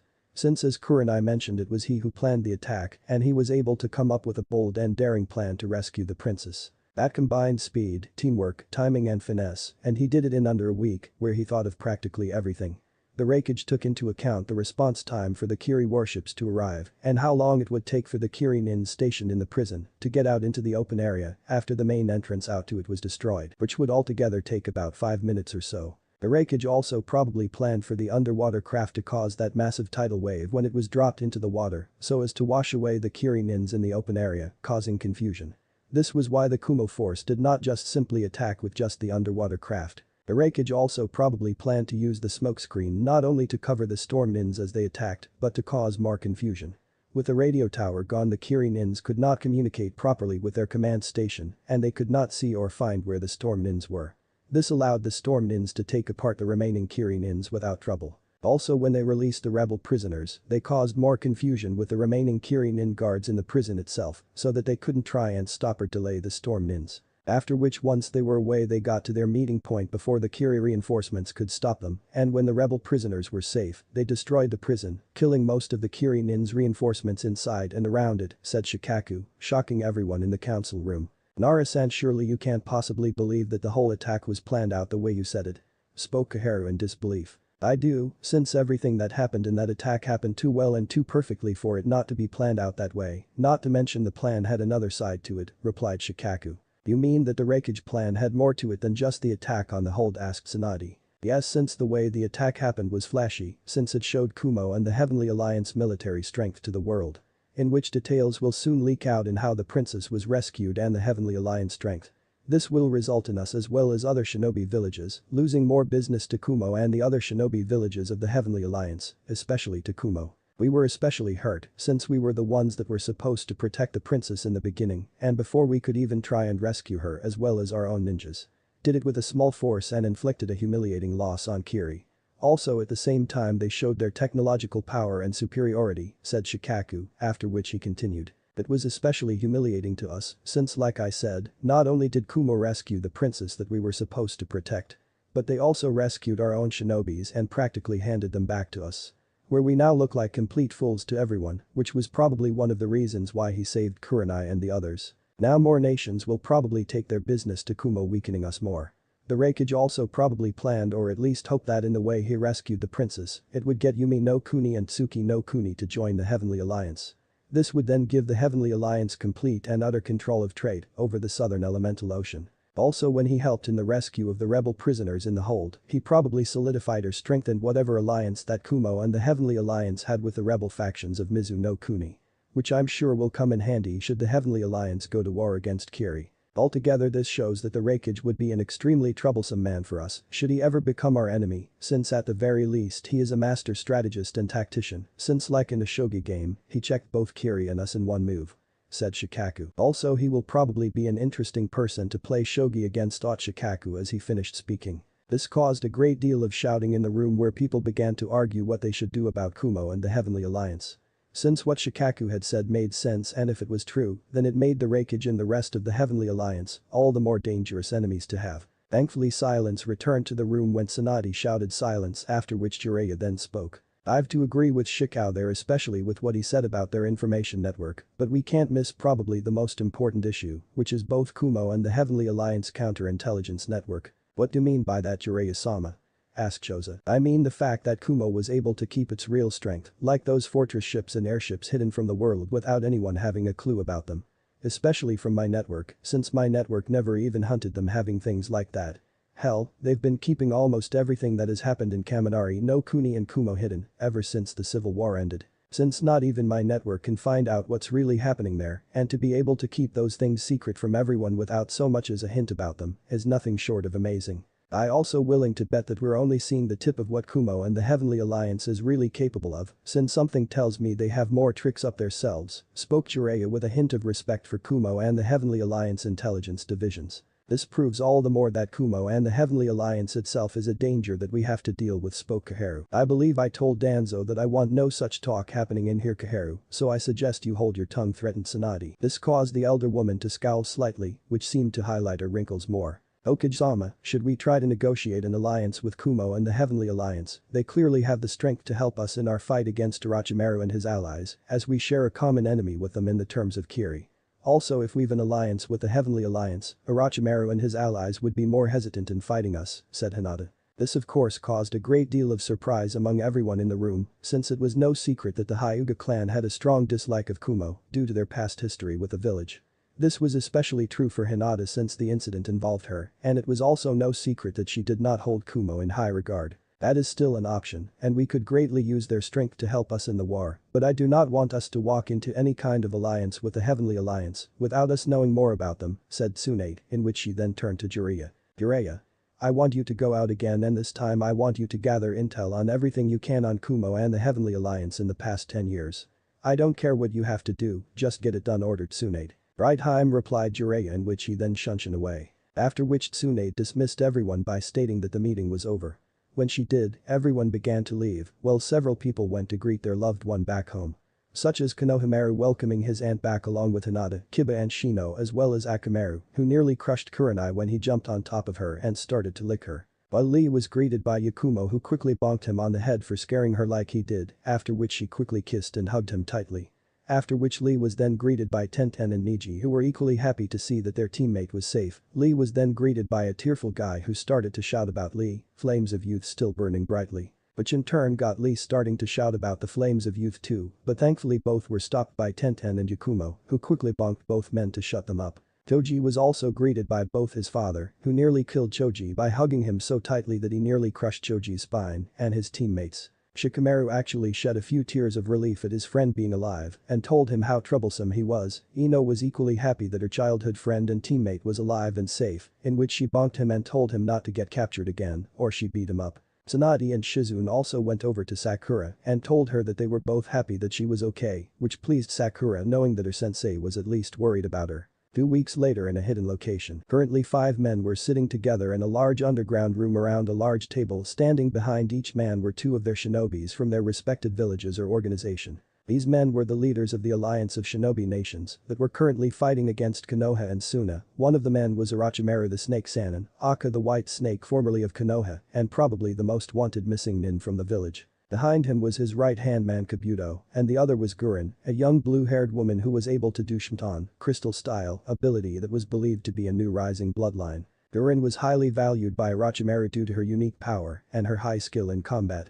The only reason why she had not yet become a host to him yet was because he had needed her skills to help lead his forces against Konoha and Suna. Gurin was one of Orochimaru's most powerful and loyal subordinates, much like Kimimaro once was, and like him, she would have gladly given her body up to act as a vessel for Orochimaru.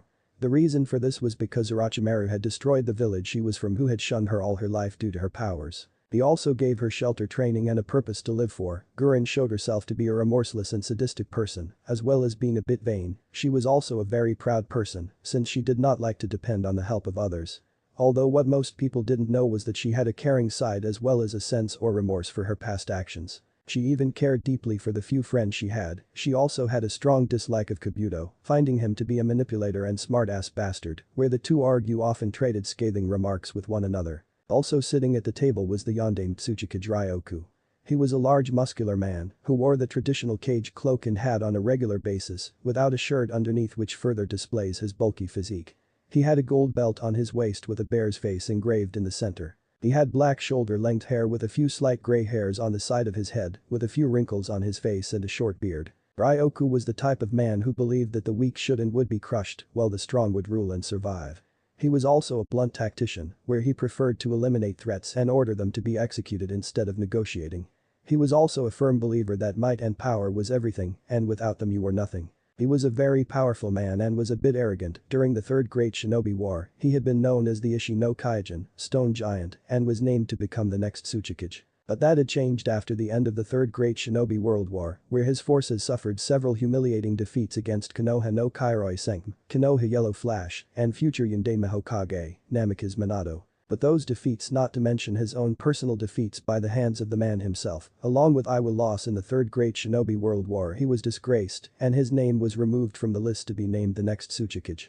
This of course was the cause for his undying hatred of Konoha and especially anything associated with Kairoi Senki. It was not until a few years later that, with the help of shinobis who were loyal to him through years of fighting side by side with one another, he organized a coup d'etat and his forces quickly took over key positions and areas over the village. After which he then gave the Sandaime Tsuchikage Lenoki, also known as Ramtenba no Lenoki of both scales, an ultimatum: either he retire and name Ryoku the new Yondaime Tsuchikage, or he take the title by force. The Sandaime Tsuchikage reluctantly agreed to retire since he knew that if he refused, Ryoku and his forces would fight and it would cause civil war in the village, and Iwa would most likely be destroyed in the result, since they had yet to recover from the losses they suffered in Third Great Shinobi World War. Not long after Lenoki gave up his position as Tsuchikage, Ryoku had Lenoki assassinated by a few squads of his rock division, so to make sure that the old cage would not try and retake power with any shinobis that were still loyal to him. After which for nearly 20 years he ruled Iwa with an iron fist and had increased its military power, strength and forces, and waited for the right time to attack and destroy Konoha as revenge for his humiliation at their hands.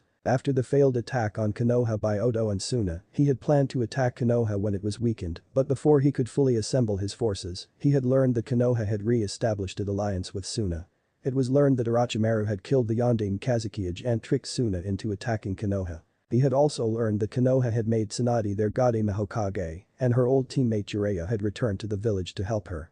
When he learned this, he cancelled all plans to attack Konoha, since he knew that alone Iwa would stand no chance against 2 of the 5 major shinobi nations. Even if they had been weakened slightly, he also knew that he stood no chance against 2 of the 3 Sannin, both being cage level, by himself. Hence when Orochimaru sent him a message offering him the chance to destroy Konoha, he took it, since although he did not like or trust the Snake Sannin, he knew that if he wanted to destroy Konoha, he needed the man's help, as well as the help of others to do it. Behind Ryoku were 2 of his best shinobis, one of them was a young woman named Kuretsuchi, who was one of Iowa's top kunoichi. While the other was Ryoku's son Rugu, who was very much like his father in terms of beliefs and attitude. He was also quite cunning and very ambitious, and desired to prove Iowa as the strongest of the shinobi nations. He was bulky and well-built and had shoulder-length black hair much like his father, and wore the standard uniform of a Iowa Jonin. He also carried a massive zanbato on his back. Sitting next to the Tsuchikage was the Godaime Mizukage Shio. He was a middle-aged man with long brown hair and wore a blue samurai-like armor with a black cape. He was a fanatic about war and got sadistic pleasure to see his enemies crushed or being tortured. He was also well known to treat his underlings as nothing but tools and did not care how many he lost as long as he won. He was especially well known for being unforgiving when any of his commanders or underlings failed him and would kill them and the entire families if they failed him.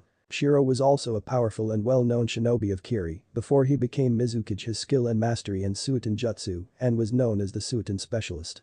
It was said that his Suiton skills rivaled that of Thinadame Hokage, making him the strongest Suiton Jutsu user in Kiri. The only person that could actually rival his skill with Suiton skill was Hoshigaki Kisame. Shio was not a well-liked man in Kiri due to he took power over Kurigakure after Yonde Mizukage and Jinchuriki of Sanbi no Kaidai game, three-tailed giant turtle, Yagura died, about 2 years after the attempted coup by Zabuza. When a group of elder shinobis who wanted to end the bloody reign of the Yonde Mizukage used a special jutsu to separate the Sanbi no Kaidai game from Yagura, which resulted in his death. After Yagura's death, Shio quickly used his position as commander of Kiri Hydra, Kiri version of Anbu division, to place himself as the Gade Mizukage, with his Hydra division backing him, hence no one could stop him. After he took over he began to raise Kiri military power, strength and forces, as well as hunting down all political enemies, and continued to try and exterminate all bloodline users, since he believed that they all should be purged from the world. He also started to cut funds from almost everything in the village and devoted all their funds and resources to the military. This of course resulted in life in Kiri to be very hard, where many people had either two choices: they either become a ninja or work in a factory making weapons, or they and their families would starve with no food or money. It was because of this reason why a small civil war had started in Kiri, where rebel shinobi and non-shinobi factions rose against him, but could do little to him other than make raids and do guerrilla tactics against both him and the Mizu daimyo, who supported whatever the Mizukage did as long as the Mizukage supported him in turn, and get rid of his enemies and help him stay in power and become more powerful as well. This was because the rebel factions did not fight as an organized force and had limited numbers as well as limited supplies and weapons to fight with. Behind Shio were two shinobis. One of them was Isurugi Raijta, the last remaining loyal member of the current Kiri, no Shinobigatanan in SHK, 7 Swordsman of the Mist, who was also his most loyal and most trusted shinobi under his command. The other person was another man called Yudo Jin, who commanded the Hydra division after Shio became the Gade Mizukage. Jin, otherwise known as Kurugasa, Black Hat, due to the fact that he is always seen wearing a black hat and cloak, was a feared and well-known assassin. He was especially well known for his mastery of the assassin sword style Nikaidenheim. Yudo Jin was a tall tin man with a narrow face. He was also a sadistic man through and through since he loved killing. He was only truly happy when slitting the necks of people he was sent to kill. He did not have any moral issues with what he had done and did not care who it was he had to kill, whether it be men, women or children, as long as he just got to kill. He especially enjoyed fighting strong opponents, since he believed that the stronger the opponent the better the fight, and the better the fight, the more enjoyable the kill. Sitting next to Orochimaru was the leader of Kusagakure Doku. He was a tall man with brown hair, he wore black shinobi pants and black shinobi undershirt with a yellow jacket. Doku was the most powerful shinobi in the Kumagakure, where he could even go toe-to-toe with the likes of Hada Kakashi. He was also highly skilled in poisons, which were what Sunagakure was well known for. He was also a cunning man as well as ambitious, which was well known, since he had all his political enemies who stood in his way as leader of Kusa assassinated, without any way to trace it back to him. He also wanted to make Kusa one of the 5 great shinobi nations, so that he could one day take the title as Kage. Which meant he was willing to work with his village old enemy Iwa, who had invaded their lands during the 3rd Great Shinobi World War to accomplish that goal, or for now at least. Behind him were his 2 Jonin bodyguards. Also there at the table was the leader of the Hanyu clan, Shinran. He was a middle-aged man with short dark brown hair and wore an outfit similar to an Anbu with a long katana on his back. During the 2nd Great Shinobi World War, the Hanyu clan had fought against Konoha, along with several other smaller shinobi villages, such as Kajurm no Sado, Heat-Haze village, and Sora no Kuni, Sky Country. The Hanyu clan had hoped that when they destroyed Konoha, they could create their own village when Konoha was destroyed, which would leave a power vacuum for them to take over and create their own village. Unfortunately, when they lost the war, the Hanyu clan was nearly wiped out by Danzo and his root division. Shinran's own father was killed by Danzo himself, after which swore a blood oath to see Konoha burned to the ground and have Danzo's head mantled on his wall. Personality-wise, Shinran cared little for others. He was harsh and cruel at times and was not afraid to do whatever was necessary to ensure his clan's survival and destroy all his enemies. He was also the type of man who would think things through and would only strike if an opportunity presented itself, where he would often try and strike his enemies from the shadows so that they would not know who had attacked them. Behind Shinran were 2 of his clansmen. Both wore similar outfits to Shinran own, including a katana on each of their backs. Also both men wore demon face masks so as to hide their identities. "Well, now since we're all here, I believe we can start this little meeting of ours," spoke Orochimaru with his trademark smirk on his face. "Agreed. So how are our preparations for Operation Burning Leaf?" spoke Shinran. "Well, about 50% of our main forces are in position. In a few more months we can have all our forces in position and ready. We would be ready sooner, but supplies and transporting the men into position is slow. Since he have to be careful not to tip Konoha or Suna off with what our intentions are, or else they be ready for us when we do attack, or worse, they will make a preventive attack before our forces are ready, said Ryoku. Ku. Do not worry, Ryuko-kun. I have made certain that my old idiot teammate Jiraiya will not find out about our plan until it is too late. Since Kabuto and I have set up a series of false leads for him to follow that will keep him occupied for a while. Besides, he is busy right now looking up information on something else for my other old teammate Tsunade, said Orochimaru, which Ryoku just responded with a grunt. How are things progressing with the poisons? Asked Shinran. Well, they should be ready according to schedule, answered Doku. What about your son Shio? Have you been able to disrupt the leaf shipping line and supplies? Asked Ryoku. We were able to virtually cut off all Konoha supplies from the sea by either intercepting most of their supply ships or attacking and raiding their small supply ports on the coast of the Hai no Kunai, Fur country. I also hired some local pirates to make raids against any of the remaining seafaring countries that are still willing to trade with Konoha and made sure that it can't be linked to us, answered Shio. That good. Within a month or two Konoha will been running low and funds and supplies, by which time when Operation Burning Leaf begins, they will been too weak to do much against us, spoke Doku. How is the operation for Nami no Kuni, Wave Country, going? Asked Shinran. They are going well. By next month my vanguard should be ready, after which they have taken the country. I send in a larger force to secure the country, and my forces can then use the country as a base point for all attacks against Konoha, spoke Shio. Not only will that divert much of Konoha forces to counter this new front, but it caused them to thin their lines, making it easier when we attack, added Doku. Let's hope that your shinobis can handle taking over that speck of a country, sneered Ryoku. Are you insinuating that my forces are weak? Growled Shio. I'm not insinuating anything. I am stating a fact, since we all heard about that incident almost 3 weeks ago back at the hold, that prison you used to love to brag about, and how no one could break in or out of it. Yet Kumo broke in and rescued the princess of Yumi no Kuni and those Konoha prisoners your men took. Not to mention they helped all the other prisoners in their escape, after which they then destroyed the prison.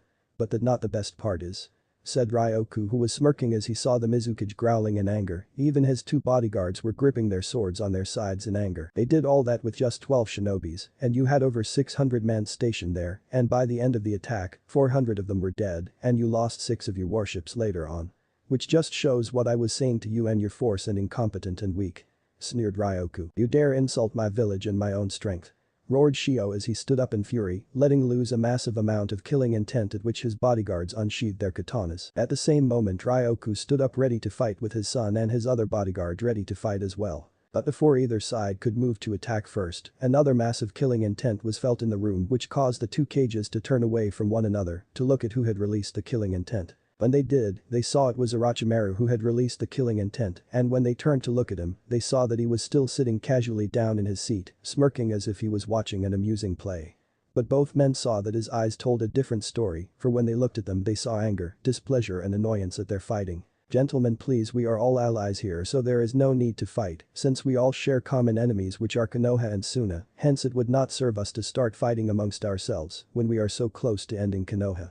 Also, I do not believe that the Mizukage is at fault, since Kumo and the Heavenly Alliance caught us all by surprise with their attack and advanced technology. In terms of that submarine craft, airship, as well as those fortress ships, beam-like cannon and their wing gilders. Besides, the Heavenly Alliance has in a way helped us, since, although Kiri suffer a loss, so has Konoha, which will affect them more, since Kumo were the ones to rescue the princess and even rescue Konoha own shinobis, making them look like incompetent fools, which will result in Konoha losing more clients, hence they will lose funds to support their village and forces. So please, gentlemen, sit back down and let's us talk like civilized men before something unpleasant happens to you, both spoke Orochimaru, still holding the smirk he had earlier. After a minute or two of just standing, the 2 cages had their bodyguards stand down and reluctantly sat back down. They had both gotten the underlying threat that Orochimaru had made just as he was finishing speaking.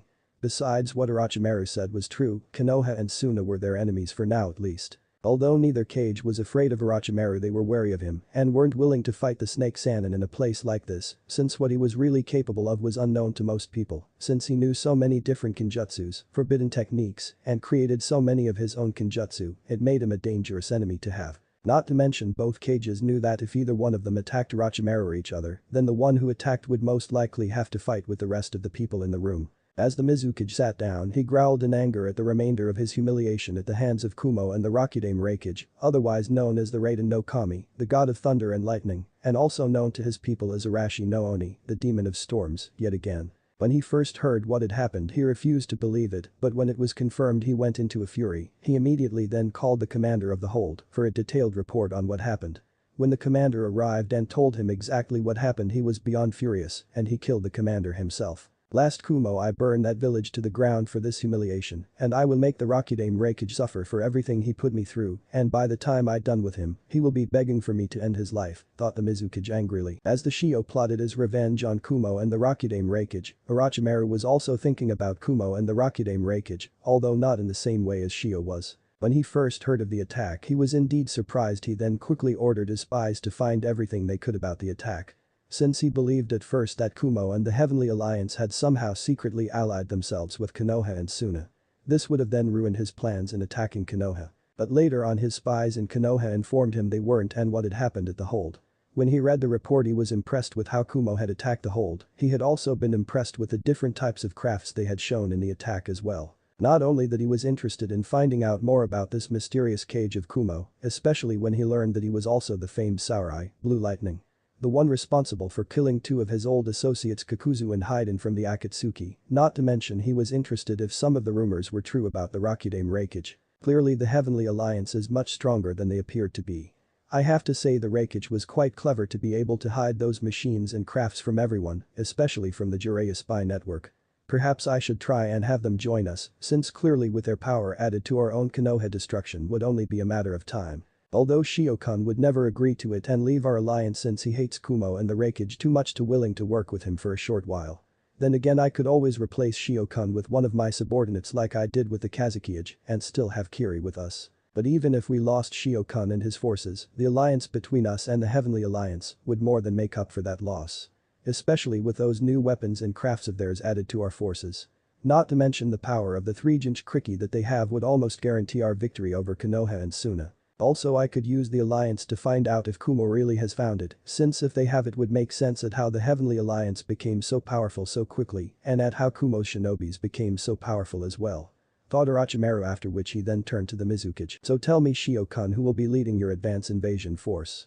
Asked Orochimaru, deciding to change the subject so as to get back to the meeting. My most trusted man Isarugi Raikage will be leading the invasion. Answered Ship, in which Raikage held himself up high and smirked at the Mizukage praise. Very good, then we will look forward to the news of your successful invasion of Wave. After which Orochimaru turned to the other leaders and spoke about several other issues. After an hour or so of speaking, Orochimaru decided to end the meeting. Gentlemen, I believe that we have discussed all that we need to discuss for now, and we should return to our respective village to help make sure everything goes according to plan for Operation Burning Leaf.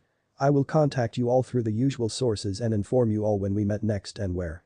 Spoke Orochimaru. After Orochimaru finished speaking, both he and the other leaders left the room to return to their villages. After the room had emptied, a dark figure that had been hiding in the dark corner of the room moved and disappeared in the shadows of the room. 1 month later, in the Konoha Council room, over a month after the rescue of Kurenai, her team and the Princess of Yumi no Kuni were rescued, the council as well as all of the senior Jonins were called again for a meeting by Tsunade. When everyone had arrived, Tsunade had begun the meeting. I'm afraid I have to skip all the pleasantries today since I have urgent news that must be informed that I just received from Jiraiya a little while ago.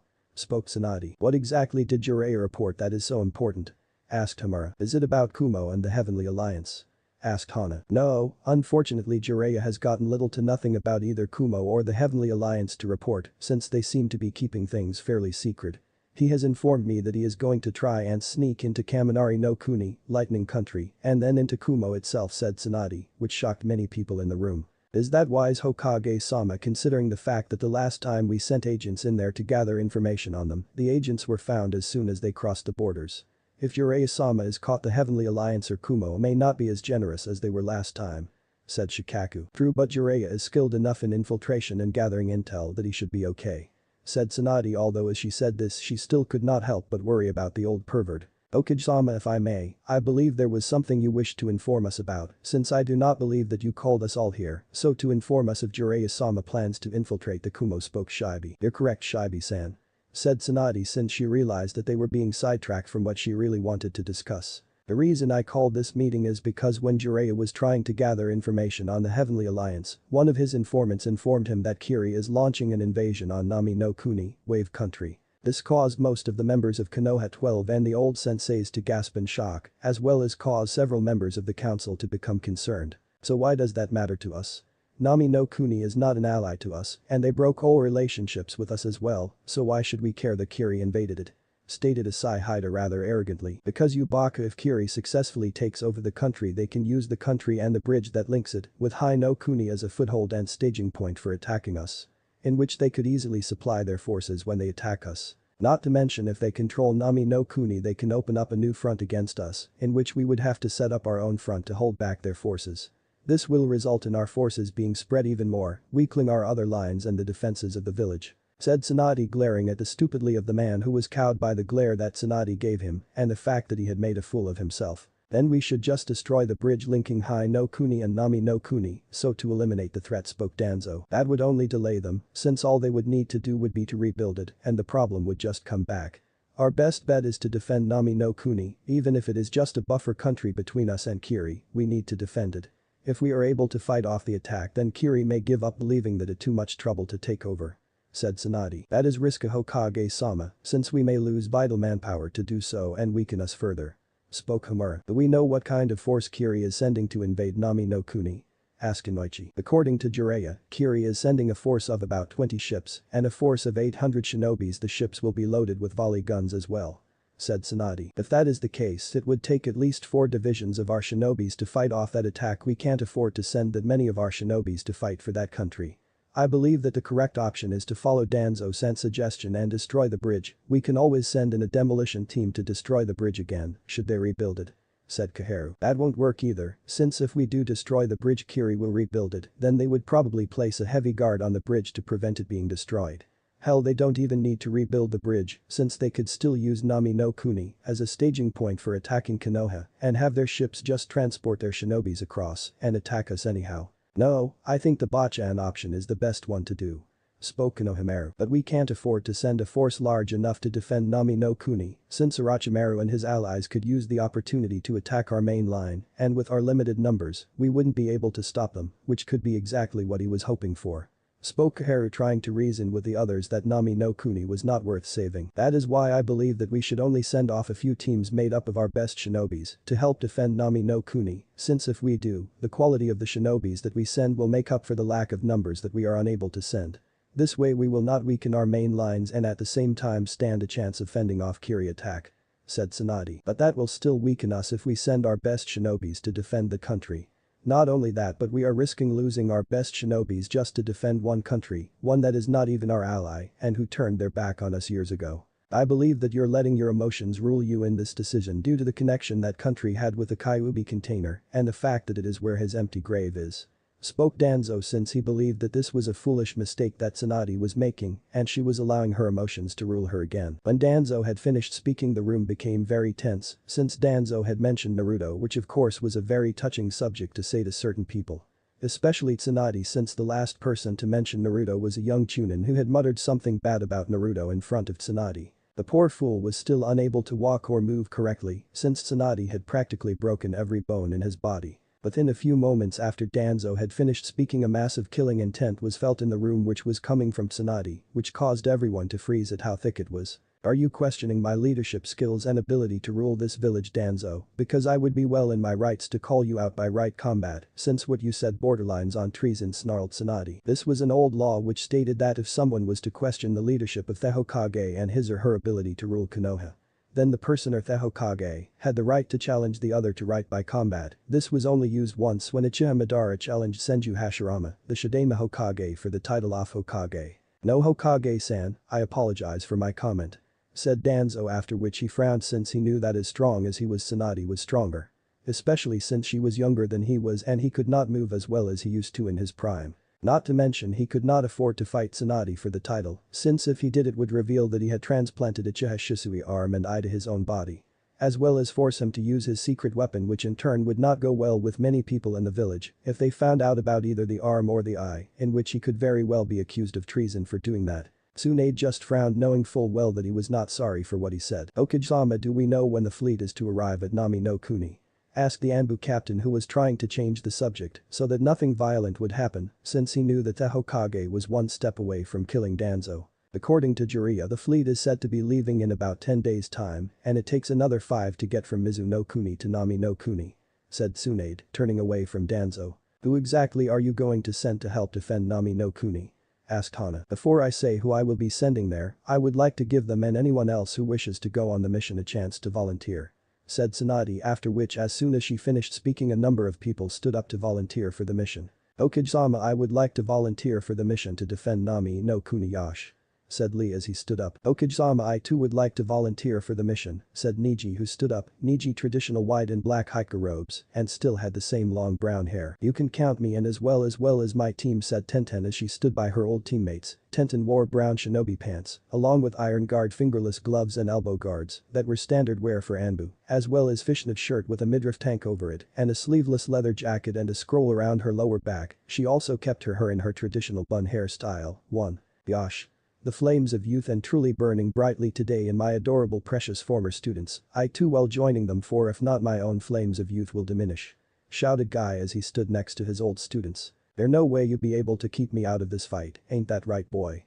Said Kiba and then turned to his partner Akamaru. Woof, barked the large dog. Kiba wore a black pair of jeans as well as a fishnet shirt with a sleeveless jacket with a high collar.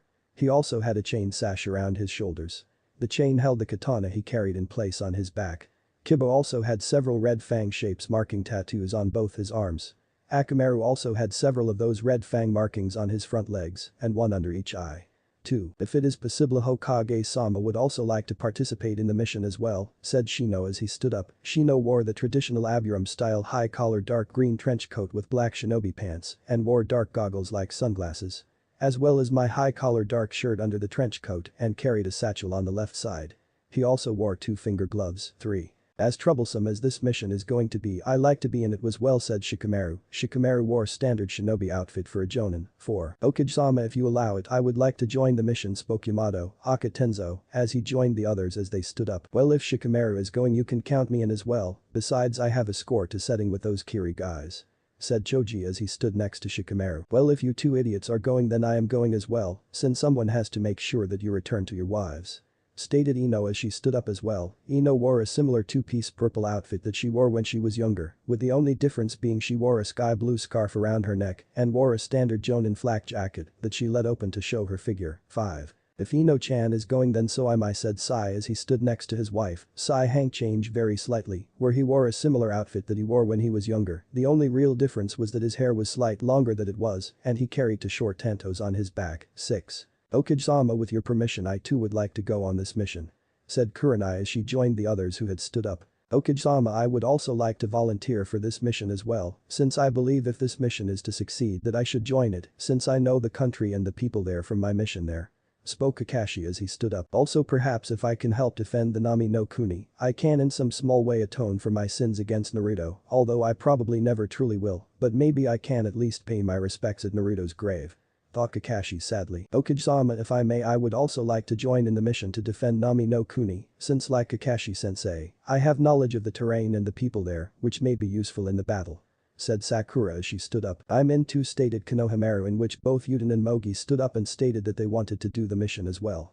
Yuden grew up to be tall enough young and wore a standard jonin outfit and his hair had grown longer where he had tied it into a short ponytail, while Mogi wore a tight-fitting Chinese tunic with pink shinobi pants and had her hair into pigtails that went either side of her and went down to her lower back. Okajama, with your permission, I would like to also join the teams for the mission to defend Nami no Kuni. Said Hinata as she stood up from her seat on the council table. This of course got many shock gasps, since not only was the leader of the Sarutobi clan joining this mission, but now the leader of the Hyuga clan, as well as 3 other clan heirs. Hinata-sama, surely you can't mean to go on this mission, since your skills could be put to better use to the defense of the village, said Ashikaga Shin. I mean what I said, and if the Hokage will allow it, I will go on this mission, and this council has no say in the matter, since it is my choice and I'm still an active shinobis, hence it is up to the Hokage to allow me to do or not, spoke Hinata with conviction. Tsunade had stayed quiet as she watched the whole event with an unreadable face, but secretly she was smirking. Since each of the people she wanted to send were volunteering, she knew that if she ordered them Kaharu, Danzo and the civilian council would be up in arms, stating that they couldn't send most of their best shinobis on this mission. Where there would be endless debates and arguing which would go nowhere. But if they volunteered then they couldn't do anything about it. Very well, I will allow you all to go on the mission and you will leave tomorrow morning, but I want to make something clear, should the situation turn against you or it seems hopeless then you are to leave and head back to the village. I don't want to lose any of you, since Konoha needs all its shinobis if we are to survive this war. Said Tsunade, in which they all nodded in understanding. If that is all then this meeting is over, stated Tsunade, in which everyone began to leave and began to discuss the mission. Ninja Unit. Bolt Hanbu. Purpose to assassinate any and all threats to Kumagakure and the Heavenly Alliance, as well as infiltrate enemy bases and strongholds to either gather intel or assassinate a target. Uniform red porcelain animal masks with black markings and shapes to hide their identities and to distinguish themselves from normal shinobis. Black and gray armor, arm guards, and a signature red lightning bolt on their right arm when women or left arm when men. Weapons. Standard weapons of any ninja and all carry katanas on their back, as well as crossbows and longbows. Missions. Take B and S rank missions only. Abilities. All Bolt members are highly trained in the art of assassination, like the Storm Anbu they are trained in the art of the blind assassin art of fighting. They are even trained to use the wing gliders of Skyhawk ninjas, although they are not trained, as well as the Skyhawk ninjas and the Storm division are in fighting or flying. Like all Anbu divisions they are also trained to be broad in all areas of fighting, such as Jinjutsu, Taijutsu, Ninjutsu, Kinjutsu and Fukinjutsu, and to be skilled in them. They are also highly trained in tracking, surveillance and assassinations, and have detailed knowledge of the human body, so that they will know how to kill a target the most effectively. The Bolt division are not only experts in assassination, but are experts in infiltration as well, and like Storm members are also highly trained to fight as a team, where they would practice daily and hours on end with one another, so as to ensure that their teamwork skill was extremely high. History. The Bolt division was formed by the Raikage as a division that dealt exclusively with assassination as well as infiltration. They were created to root out any and all remaining corrupt lords and corrupted high-ranked political members in both Kumagakure and Kaminari no Kuni. They would also do the same for any member or ally of the Heavenly Alliance and client country. The Bolt division was built upon the former assassination division that Kumo had, where most of the members of the Bolt division were former members of Kumo's assassination division. This division was also designed to work in conjunction with Kumo's signed division, where the signed division would find and give any information on a Bolt member target, while the Bolt division would gather intel from enemy strongholds for the signed division. The Bolt division also has an excellent success rate in assassination, where they have a 95% success rate, and which rivals Konoha's assassination division success rate, where they have a 98% success rate, thanks to their chief commander Kami Ken no Konoha, Konoha Blade Mistress, Mikumo Tenten. The Bolt division also has an excellent reputation on never leaving a job until it's done, and never giving up until they get their target or they are dead, and even if their agent fails to get their target, they will always keep sending more until they get their target no matter what. Training. The Bolt Anbu division has a hard training program, where their training consists of enduring the great mental and psychological stresses and physical fatigue of combat and missions. The purpose of the course is for the Bolt trainees to learn to execute daily patrolling, perform reconnaissance, infiltrations, ambushes, and raids against dispersed targets, followed by stealthy movement to a new patrol base, to plan the next mission, regardless of what kind of situation they come under. Bolt trainees conduct about 20 hours of training per day, while consuming 2 or fewer meals daily totaling about 2,200 calories, 9,200 kJ, with an average of 3.5 hours of sleep a day. Bolt trainees typically wear and carry some 65 to 90 pounds, 29 to 41 kilograms of weight from the start of training, while running more than 200 miles, 320 kilometers throughout the course, and as they continue their training their weights are increased. This is to help to improve their stamina, strength and speed. Bolt trainees are also trained in various ways of marksmanship, infiltration and knowledge in the human anatomy and poisons. Bolt members' training also consists of training in Jinjutsu, Taijutsu, Ninjutsu, Kinjutsu and Fukinjutsu. Teamwork is also essential in the Bolt division, where when squads are first formed at the beginning of the training course, evaluation of each member of the team happens. This means that when the evaluation is issued at the end of a phase, the squad members all agree to rate one another in such a manner that no one is singled out. However, the instructors can detect most attempts, and if discovered of using any such method, all Bolt trainees of said team could be dropped from the course on grounds of being an honor violation. At the end of the training program all Bolt are given a final challenge, where they would have to do a live fire field training exercise, much like the Storm division. In the exercise, the graduates are given a task where they would have to infiltrate a castle or base and steal or assassinate a target and get in and out without being caught. Failure to do this will result in the team failing, where they would either repeat the course or simply drop out, depending on how well then done. Chapter 6. 2 days later at the Great Naruto Bridge. After 2 days of traveling, the teams that were sent to help defend Nami no Kuni, Wave Country, from the Kiri invasion, arrived at the Great Naruto Bridge. The group that was sent to defend Nami no Kuni consisted of 24 shinobis. Originally only 21 shinobis were going to be sent, but Danzo insisted that he send Sasuke and 2 of his Routenins to assist as well, stating that they make sure that Kiri doesn't get a foothold to attack Konoha. Sasuke wore a sleeveless high-collar black shirt with a smaller version of the Uchiha crest on his collar and a black cloak over it. He also wore black pants and his wrist bandage with arm guards over them and carried a sword on his lower back. The other Routenins wore standard Anbu outfits. Kakashi was made the commander of the group since he had seniority, and he was the commander that led the last shinobi team to be in Nami no Kuni. The group was set into 7 different teams, where 3 teams were made up of 4 members on each team, while the other 4 teams were made up of 3 members on each team, with a team leader on each of the 7 teams. The teams were as followed: Team Kurenai, which contained Kurenai, Hinata, Kiba and Shino. Team Yamato, which contained Yamato, Konohamaru, Mogi and Yuden. Team Gai, which contained Gai, Lee, Niji. Team Kakashi, which contained Kakashi, Sakura, Sai. Team Tenten, which contained Tenten, Wolf, Tiger, Bird, the team that Tenten in charge of an Anbu division. Team Shikamaru, which contained Shikamaru, Ino and Choji. Team Sasuke, which contained Sasuke and 2 of Danzo Routenins, Badger and Boar. When they arrived at the Great Naruto Bridge, they saw a large stone monument at the front of the bridge. The Great Naruto Bridge. This bridge is dedicated to the hero of Wave who helped its people regain their freedom and their courage. So they named the bridge after him. If you ask me, they wasted naming it after a dead loser, scoffed Sasuke. This got many angry glares from most of the others, which he just ignored. When they began to cross the bridge, it did not take them long to reach the other end of the bridge, where when they did they were met by about 4 samurai and 20 armed men who were clearly militia. Since they had standard weapons for warriors, but didn't wear any armor or uniforms that warriors of a country would normally have, since they just wore typical civilian clothes. The samurai themselves were completely different from the militia. The samurai wore light blue-colored heavy-plated armor, as well as helmets with face masks on them. The leader of the samurai team could clearly be told by his helmet, since the leader's helmet had a horn on either side of his head. "Halt, who goes there to identify yourselves?" called out the leader of the samurai team. "My name is Hada Kakashi, I'm a shinobi of Konohagakure, as are my comrades here," answered Kakashi as he stepped out forward in front of the company. "Konoha shinobis are not welcome here, so I suggest that you turn around and leave," said the leader of the samurai team, at which the other samurais and the militia guards pointed their weapons forward at the Konoha group to clearly show that they were unwelcome here. "Please, we mean your country no harm. We are here to help you since we know that your country is about to be invaded by shinobis from Kurigakure. We wish only to help you, that is all," said Hinata as she stood forward. After a minute or so, the leader of the samurai team placed his katana back into his sheath and signaled to the other samurais and the militia guards to stand down, which they did although reluctantly. He then called one of the militia guards over to him and whispered to him for a few seconds, after which the man then nodded and ran off to the village. "You will wait here until he returns," spoke the leader of the samurai team. Kakashi and the others all nodded in understanding. After a few more minutes, the man returned with 20 more samurai and about 50 more militiamen, all of which were armed with swords, katanas, spears, axes and other weapons. "You will come with us to our captain's tent where my men and I will escort you. Should you try anything, you will be killed on the spot, is that clear?"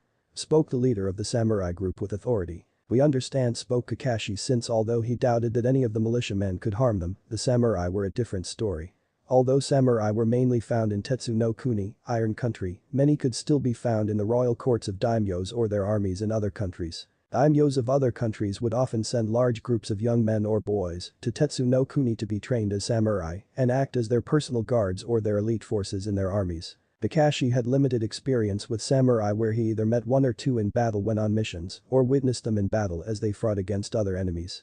Even from the limited experience he had fighting with or against samurai, he knew that they were dangerous enemies to have in battle, where they could give many members in his group trouble, including himself, plus there was a good chance there were more samurais than the ones with them at their camp. Soon enough they reached the camp, where they saw many more men armed in the camp. Although they saw some more samurai in the camp, which confirmed Kakashi's suspicions, there were a lot more militiamen there. As they walked through the camp, many in the Konoha group noticed the dark glares, scowls and hateful looks that most of the men gave them once they saw the leaf symbols on their headbands or armbands. "I guess the people here are still angry at us for what happened to Naruto," Thought Sakura sadly, not that she blamed any of them for being angry at them, since it was Konoha's fault that he had a hard life and died later on, and she knew she was partly responsible for Naruto's hard life. When they arrived at a tent that was larger than the others' tents around it, the Konoha group knew that this was the tent for the commander of the forces of Nami no Kuni. "You will wait here," ordered the leader of the samurai team at the bridge, after which he then went into the tent. After a minute or so, the leader of the samurai team came out of the tent and was followed by another samurai who wore the same kind of heavy plated armor as all the other samurai and wore the same kind of helmet that the leader of the samurai team at the bridge wore and had a mask covering his face.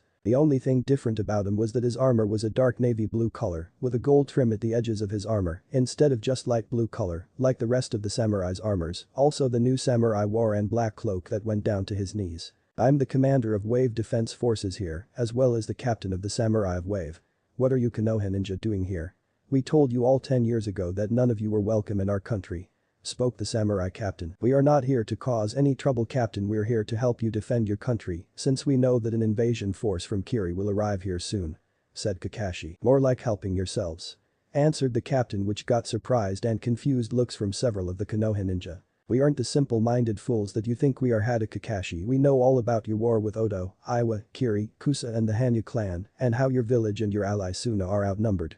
We also know that the reason why Kiri is invading us is because our country is a perfect base point for them to launch land-based attacks against your village. Hence the only reason why we are being invaded is because of your village and its war, and the only reason you are coming to help is because this invasion is threatening your village," snarled the samurai captain. "Now, captain, please, that is a bit unfair," said Kakashi, since things were not going the way he had hoped, although it was not unexpected due to the poor relationship between their village and Nami no Kuni. "Unfair? You dare complain about being unfair?" rounded the captain angrily. "You speak of being unfair, how is the fact that full-grown men and women attack and beat up an innocent child for something that was done to him when he was just born called being fair? How is the fact that parents tell their children to pick on and make fun of said child and then be rewarded for it called being fair? How is it that a loyal young ninja who also happens to be a hero of this country, as well as several others being banished from his village for simply accomplishing his mission and for using a power that was forced on him when he was just born called fair?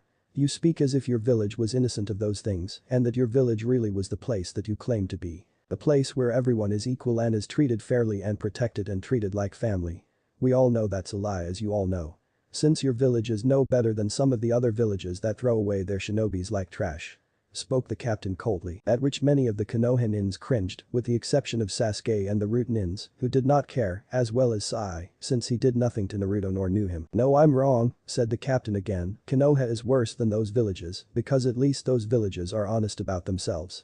Konoha hides behind a veil of nobility and creates a facade of how everyone is treated like family and friends, but in the end, they are no better than the worst type of scum at the way they treat certain people like our hero Naruto." At this, many members of the group could not help but wince at the coldness and harsh truth of the captain's words and lower their heads in shame. Kakashi, who still had his head lowered down in shame, then decided to speak. "Although it is true that our village has shamed itself greatly in recent years and that we are here to protect your country for the reasons that you said, it still does not change the fact that we are here to help you. We do not want your help from you or your village now," said the captain, but before he could finish speaking, another voice spoke out from inside the tent. "That's enough." At which another man came out of the tent, in which Kakashi, Sakura and Sasuke quickly recognized the man as Tazuna, the old drunken bridge builder that they had protected during their mission in Nami no Kuni. Despite the fact that Tazuna had grown slightly older looking, with more wrinkles on his face, he still looked the same when they last saw him. "Why?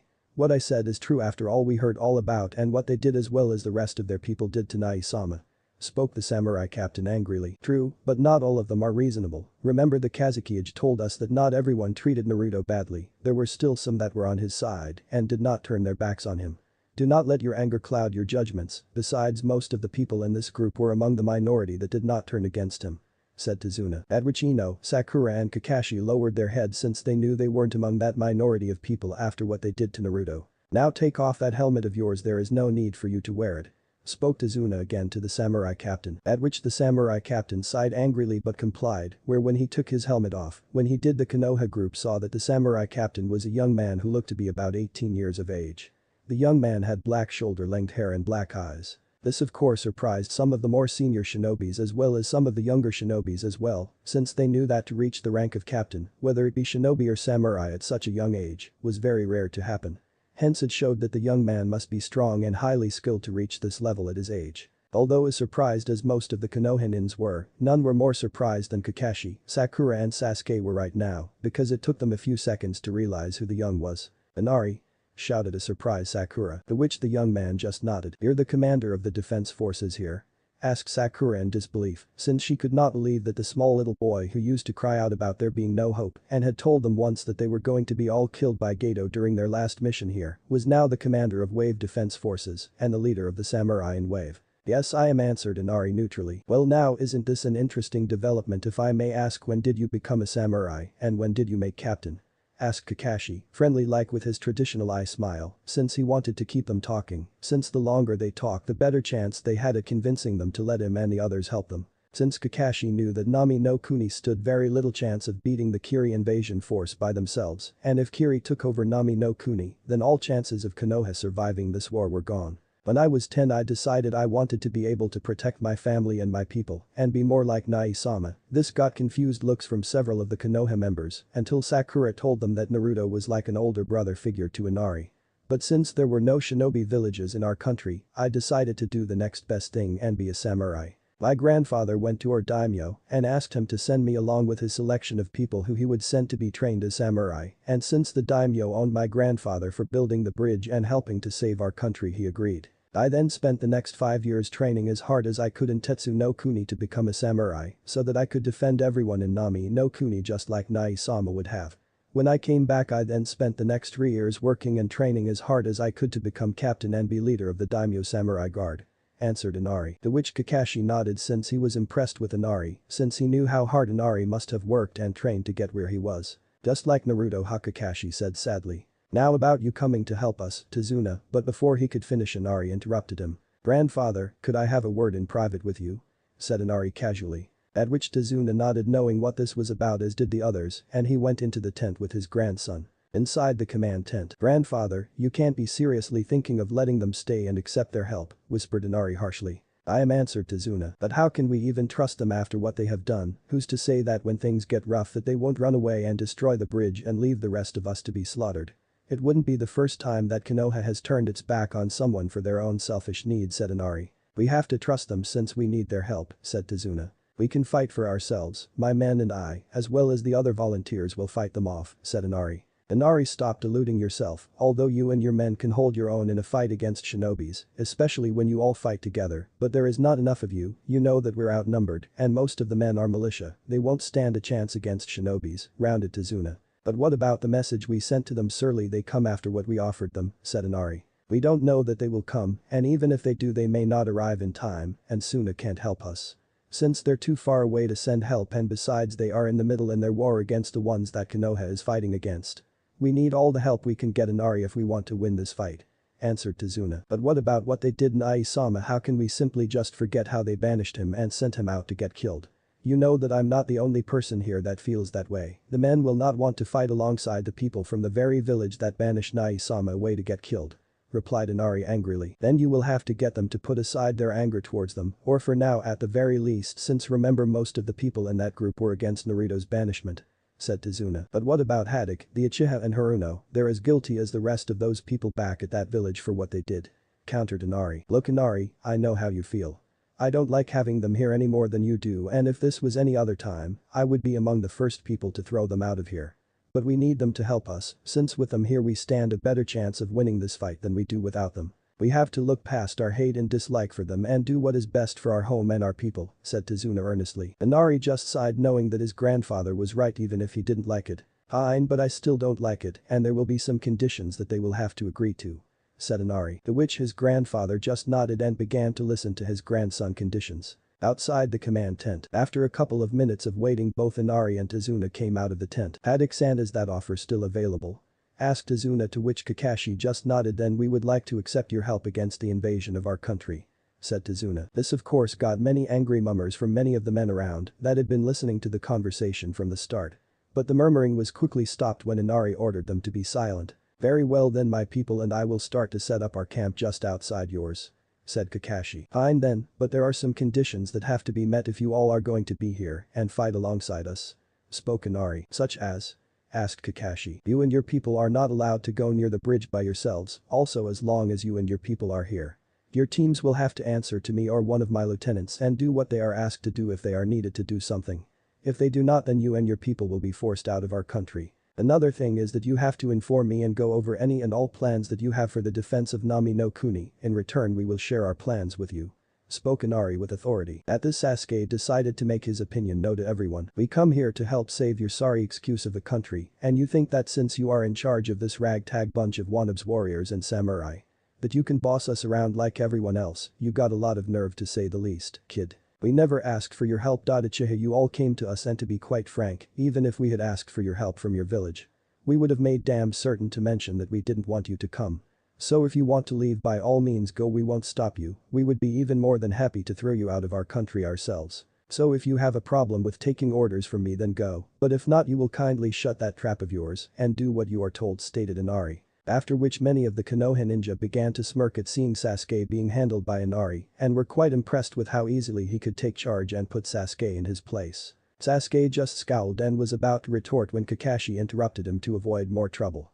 Since he could see from the looks of many of the men at the camp that they were just itching for a reason to attack them and they did not come here to start trouble. Very well, Captain Inari, but I would also like it if you would go over whatever duties you would give my people with me before you have them do it, so that we can work together effectively and I can manage who does what. Also, if you are having a problem with one of my people, I would like you to report it to me so that I can give the appropriate punishment to them, said Kakashi, at which he looked at Sasuke when he said the last part, at which Sasuke just looked away uncaringly. Fine then, but if I am not satisfied with the punishment, then I will have the person punish myself if that is agreeable, said Inari. That will be acceptable within reason, of course, replied Kakashi. Agreed. Now if possible, some of my men could use some help laying down traps around the village for the Kirinins, since I'm sure that some shinobi traps would be very useful against them. Also, if it is possible, more of my men could do with some help setting up the defenses in the village itself, asked Inari. Of course, replied Kakashi, in which he then turned to Tenten. Tenten, could you have your team go out to the forest near the village and lay some traps, as well as a few more around other areas? The which Tenten nodded and had her team go while she stayed. Kakashi then turned to Sakura. Sakura, I want you, Mogi, Ino and Yuden to set up camp for the rest of us outside their main camp. The which Sakura and the others agreed and went off. Kakashi then turned to Niji. Niji, I like you, Choji, Lee and Konohamaru to go to the village and help with the defenses inside. All four of them replied with a hi and left. Kakashi then turned to Hinata and her old teammates. Hinata-sama, I would like you and Shino as well as Kiba and Akamaru to scout out the terrain for a few miles around the village. Search for any Kiri scouts or advanced teams just in case that Kiri sent in a team to disrupt any resistance to their invasion force.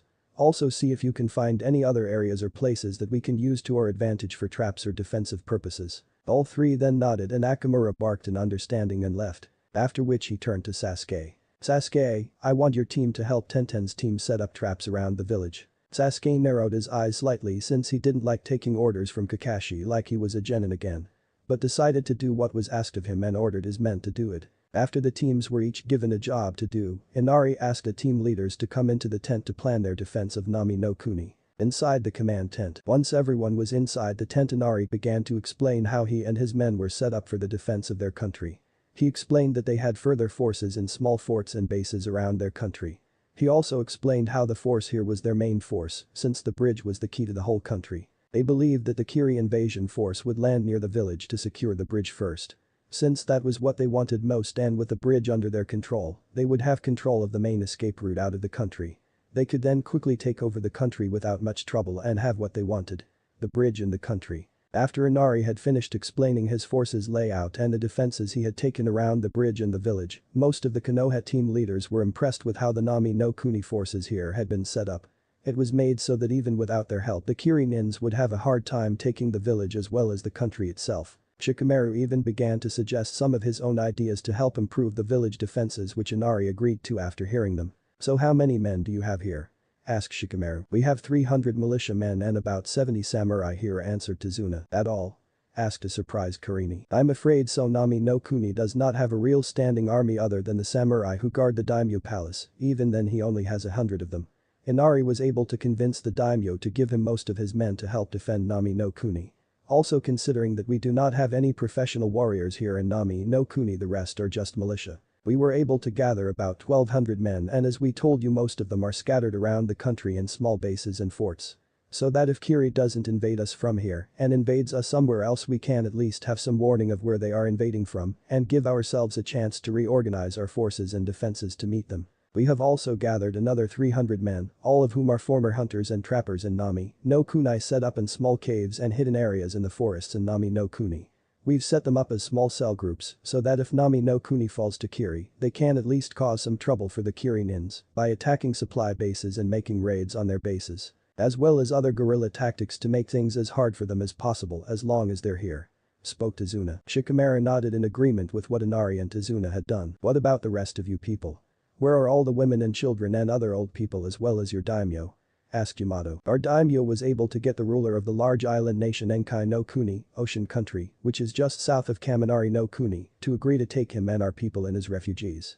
They should be safe there since Enkai no Kuni is in the protected waters of the Kaminari no Kuni fleets. We also sent 200 of our militiamen and the remaining 30 samurai to protect them should they be attacked by any pirates or Kiri raiding ships on the way. Answered Tazuna. Although that was the correct move to make, it still does not change the fact that we're in a troublesome situation.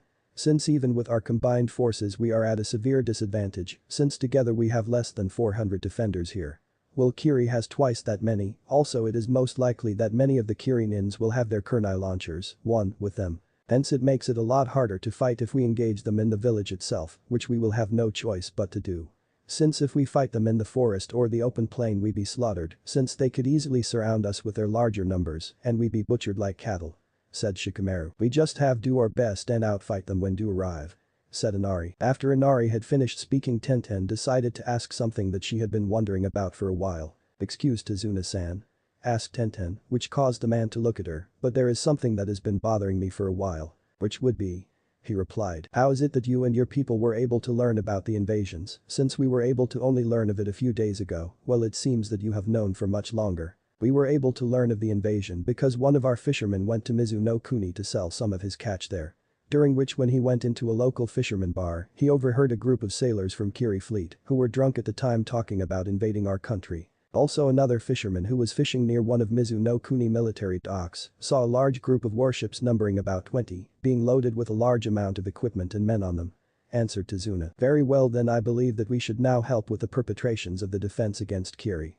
Spoke Kakashi, in which everyone agreed and began to leave the tent. Time skip. It had been 8 days since the Konoha group arrived, during which they all helped with setting up traps and building up defenses for the village. Yamato had used in Mokuton, wood element, the ability to build large wooden walls around the village. Shikamaru had helped plan the different positions they and the other defenders of Nami no Kuni should be. Niji, Shino and Hinata each took turns to keep lookout on the shore for the arrival of any Kiri warships in case the fleet arrived sooner than expected or that Kiri would send an advance party to weaken Nami no Kuni defenses. Tenten and her team as well as Sasuke and his team helped to set up more traps around the village to confuse and weaken the Kiri nins when they arrived. Tiba and Akamaru did patrols around the camp and the village as well as the nearby forest just in case Kiri spies sneak past Niji, Hinata or Shino. Sakura helped to set up a small medical center for any wounded that would appear in the coming battle when it starts. As for everyone else, each of them helped out in their own way, but even despite this the Konoha group were still subjected to angry glares and hateful looks.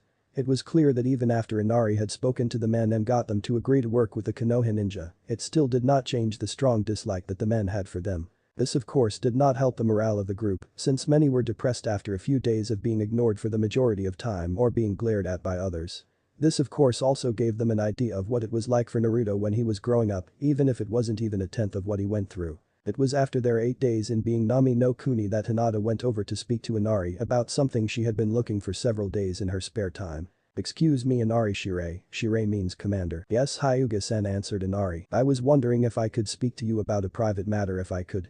Asked Hinata. At which the young samurai captain nodded his head and led her to his tent, where he then sat down and invited her to sit as well in the seat in front of him. Now Hyuga-sen, what is it that you wish to speak to me in private about?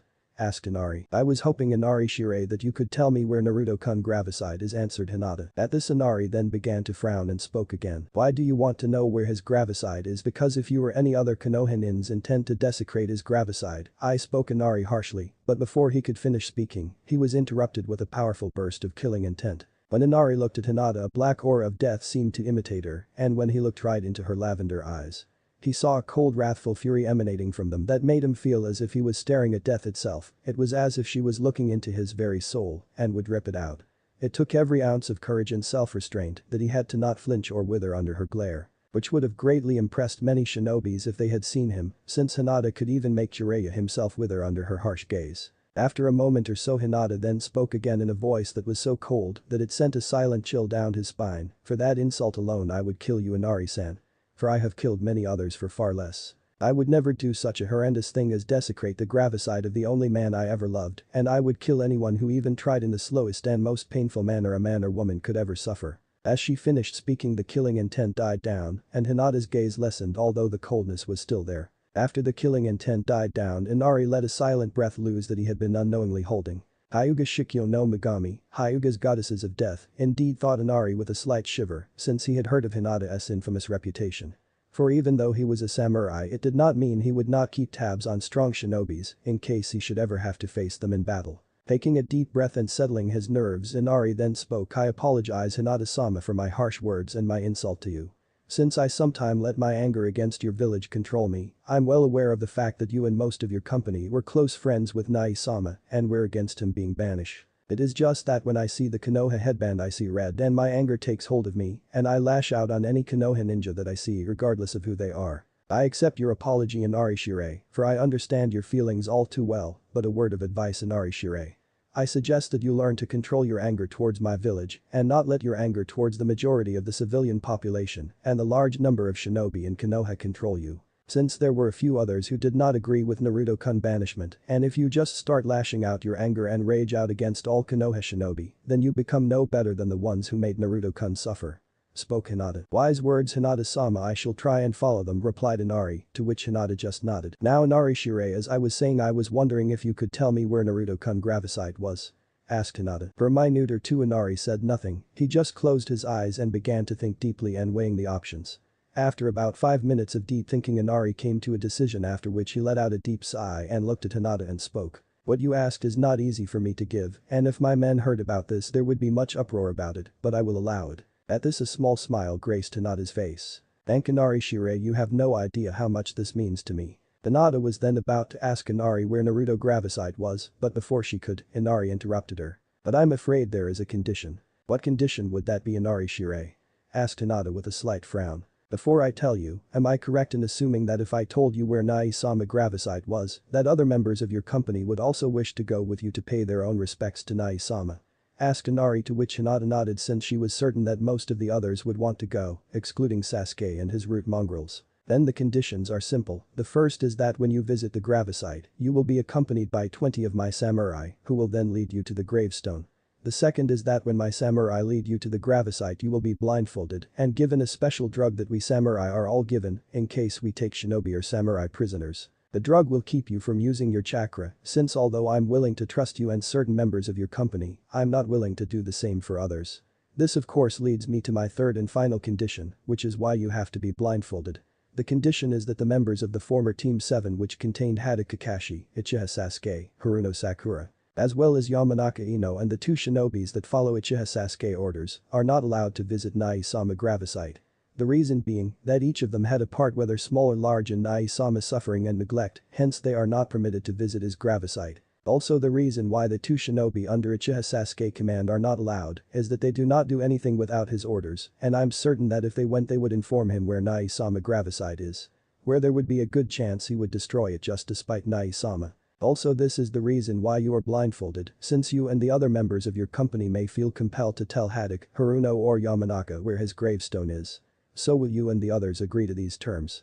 Said Inari. At first Hinata said nothing since she knew that some of the others would not like this, but she knew this was the only way she was going to be able to visit Naruto gravicide. Very well, Inari-shirei, I will agree to your terms and I will inform my comrades of the conditions, but I cannot say if they will all agree or not. Spoke Hinata. That is acceptable, but you should also say that if they do not agree to my terms, then they will not be permitted to go. Also, if they try and follow or force their way to come, my samurai will have permission to use force to stop them and subdue them. Is that understood, Hinata-sama? Said Inari. Yes, it is, Inari-shirei, I shall make sure to inform them, and thank you again for allowing me the chance to visit Naruto-kun gravicide. said Hinata, after which she then stood up from her seat and did a slight bow to Inari as a sign of respect and graduate to him, which Inari returned as well. When Hinata left his tent, Inari let out another sigh of relief and exhaustion and had only one thought go through his mind. I need a drink. Then he went to his private cabinet, opened a secret drawer and took out a bottle of sake, in which he poured it into a small drinking plate and drank it in one gulp to steady his nerves after his talk with Hyuga Hinata, aka the Hyuga Shikyo no Megami. The next day, in the early hours of the morning, Inari and 20 other samurai walked out of the Nami no Kuni Defense Force camp. When Inari first selected the men, he chose his most skilled and trusted men so as to make sure that they would follow his orders and that they could handle themselves in a fight should anything happen. After he had selected them, he informed them of what was going to happen and what they were to do. Naturally, none of the men were pleased with what they had to do but would do as they were ordered like any true samurai. Inari and his men did not have to wait long though, as they soon saw most of the Konoha company leave their small camp and headed towards them. When they arrived, Inari saw that everyone minus Sasuke and his men, as well as Ino, Sakura, Kakashi and Yamato, were there. When Hinata had first told the company that they were allowed to visit Naruto gravesite, most of them were naturally happy that they could finally pay their respects to Naruto grave, even if it was an empty one. But that quickly disappeared when Hinata told them of Inari conditions. Since Kakashi, Ino and Sakura weren't allowed to go, Sasuke just stated that he wouldn't waste his time and left to go for a walk while the two root members just went to their tents. Many in the company felt that if they went blindfolded and took the drug, they would be vulnerable and be at the mercy of the Nami samurai. But eventually Hinata was able to convince them, since it was the only way any of them could visit Naruto gravestone and pay their respects. Since Hinata knew that Inari would not compromise on any of his conditions, it was also decided the Tenten team would take over as lookouts, while Yamato, Kakashi, Ino, Sakura as well as Sasuke and his men would help with setting up the remaining defenses for the village. When the group met with Inari and his men, they all took the pill that would keep them from using their chakra. Fortunately, the drug only lasted a few hours, so none of them had to worry about any after effects.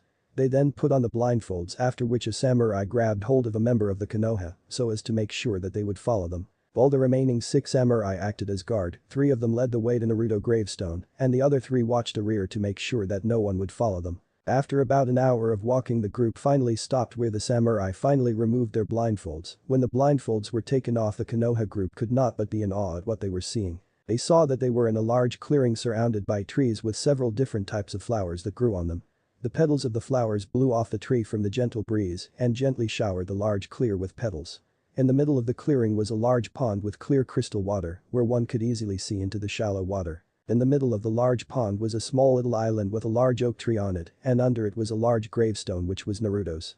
The little island was large enough for the tree and for the gravestone and a small group of people to stand around the tree and the gravestone. There were even about 12 pure white stones set like a path for people to hop on so as to get to the small island and the gravestone. All in all, the place was a beautifully. You will all be allowed to go and pay your respects to Naruto-sama gravestone, but you can only go one at a time, so you can choose who goes first. Also on the gravestone is a special seal that the Kazukiya's brother put on it. The seal is a preservation seal which keeps the weather from destroying the gravestone, so do not touch it. One more thing, the men and I will surround the pond, and although we won't be able to hear you, we will be able to see whatever you do. So if you try anything to harm the gravestone, you will regret it. Spoke the leader of the samurai group sternly, too. Very well, we understand. Spoke Kurini respectfully, to which the samurai leader only nodded and he and his men went into position around the pond. Soon enough the group decided that Lee would go first, where he then quickly hopped on the stones that lead to Naruto gravestone and stood in front of it. On the gravestone he saw the inscription written on the gravestone: Uzumaki Naruto, hero of Nami no Kuni, hero of Naruyuki no Kuni, hero of Takigakure, and unsung hero of Konohagakure, the true hero, who died before his time. May he find the peace and happiness in the next life that he never found in this one. With Lee. When Lee finished reading what was written on the white marble gravestone, he could not help but smile sadly, since it was a fitting moment for his friend. Even though the people of Konoha did not regard him as the hero that he was a hero to other people in other countries. Greeting my youthful friend Naruto, I do not know if you can hear me from the heavens, for which I know you are in, but I like to think that you can both hear and see us now down up from the heavens. Said Lee. Know that I have achieved my dream of becoming a splendid ninja of Konoha and have proven that even the dead last, who is unable to use chakra, can become as great a ninja as any person. Just like I promised you I would, but even still I have not stopped training and working hard to get stronger, which I know you would too if you were alive now. Also know that I now have a wife and a beautiful daughter named Fuku, whose flames of youth already burn brightly, much like your own. My beloved flower Yakumo was also much like you. She was isolated and feared by many due to her having a demon inside her like you, my friend. But thanks to Jiraiya-sama and Hokage-sama, they were able to help her where she became a splendid ninja, even despite her having a weak body and only really being able to do genjutsu. I hope you are happy wherever you are, my friend. I also know that I made a new vow that I will not stop training hard and that I will not rest until the day where you are regarded as the hero you are in Konoha. Just like you are here and in the other countries that see you as one. After which Lee then took out a spare pair of orange leg holders that he had in his hip pouch, he then put them on one of the branches of the oak tree, along with other items that people had left as gifts to Naruto. I know how much you like the youthful color orange, my friend, so I hope you like them. Said Lee, after which he then left with Neji. Greetings Naruto-san, I will not deny that I do not really believe that you can hear from the afterlife, but I've been told that the dead can, and even if they cannot, it can help those who have lost a friend or a loved one. Hence I would like to believe that you can indeed hear my words from the afterlife. Spoke Neji. Even though you died before you could fulfill your promise to free the branch house members from the Hikasumki no Juinjutsu, Hikamain family's cursed seal technique. Branch house members have been freed and the Hyuga clan has been reunited thanks to Hinata-sama. So in a way you did keep your promise since it was because of Hinata-sama feelings for you that she grew stronger and became clan head of the Hyuga clan. Although Hinata-sama has changed in a way that worries me at times, she still remains in some aspects the kind person we both knew her as, and her feelings for you has never changed whether you now know of them or not. Back at the Chunin exam you told me once that you knew what it was like to have a cursed seal marked onto your body without your consent. I never truly understood what you meant until the day you were officially banished from Konoha and the Konoha Council released the information about the Kyuubi being sealed in you. As well as when I learned of the harsh childhood you suffered when you were young. You were truly a far stronger and better person than I am, Naruto, since you went through all that hardship and always kept a smile on your face regardless of what happened to you. I know I myself would not have been able to withstand what you went through. Also know that my uncle Hiashi has paid for his crimes against you and Hinata-sama for when Hinata defeated him to become clan head. He saw what kind of a monster he was, and even despite what he had done I cannot help but pity him, since he is nothing more than a broken shell of a man. If you were alive right now, Naruto, I believe you would probably forgive him despite what he did to you, since you were always a kind and forgiving person.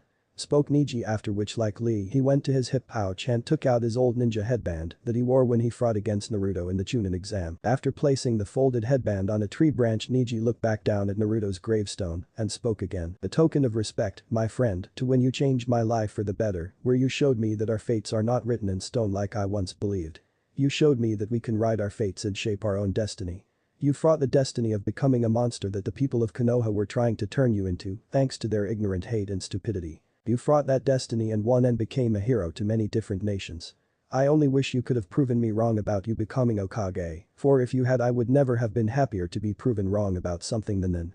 Said Neji sadly as he bowed down slightly and then left. But Choji, hey Naruto, it's been a while, things sure have changed since you left, we're at war right now, and although we're holding our own right now, there is a good chance we will lose, since we are outnumbered and short of everything. Also the place just doesn't seem to be as lively or as happy as it used to be with you gone. I'm an old man Tenchi miss you a lot and always talk about you, they even named a ramen dish after you, and it's great, it's called the Uzumaki Supreme Special, you would have loved it. I really wish you were here right now Naruto. We could have used your help. I also kind of miss our ramen eating contest. You were the only person outside my clan that could out-eat me in something. Said Choji, after which he took out a pairing of chopsticks and a ramen bowl and placed it right in front of Naruto's gravestone. This is a gift from Tenchi and me as a reminder of all the good times we had at the ramen stand. Said Choji with a few tears in his eyes, after which he left. But Shikamaru, hey Naruto, it seems you're as troublesome as you are dead as you were alive, making us come all this way and go all through this hassle just to go to your gravestone. As some of the others have probably already told you, we're at war right now and it seems that things are only going to get more troublesome in the future. Hell, things have become all the more troublesome ever since those idiots on the council had you banished. Simply because you brought back the Uchiha and used the Kyuubi's power to do it and tried to use you to save their own sorry asses from the Akatsuki.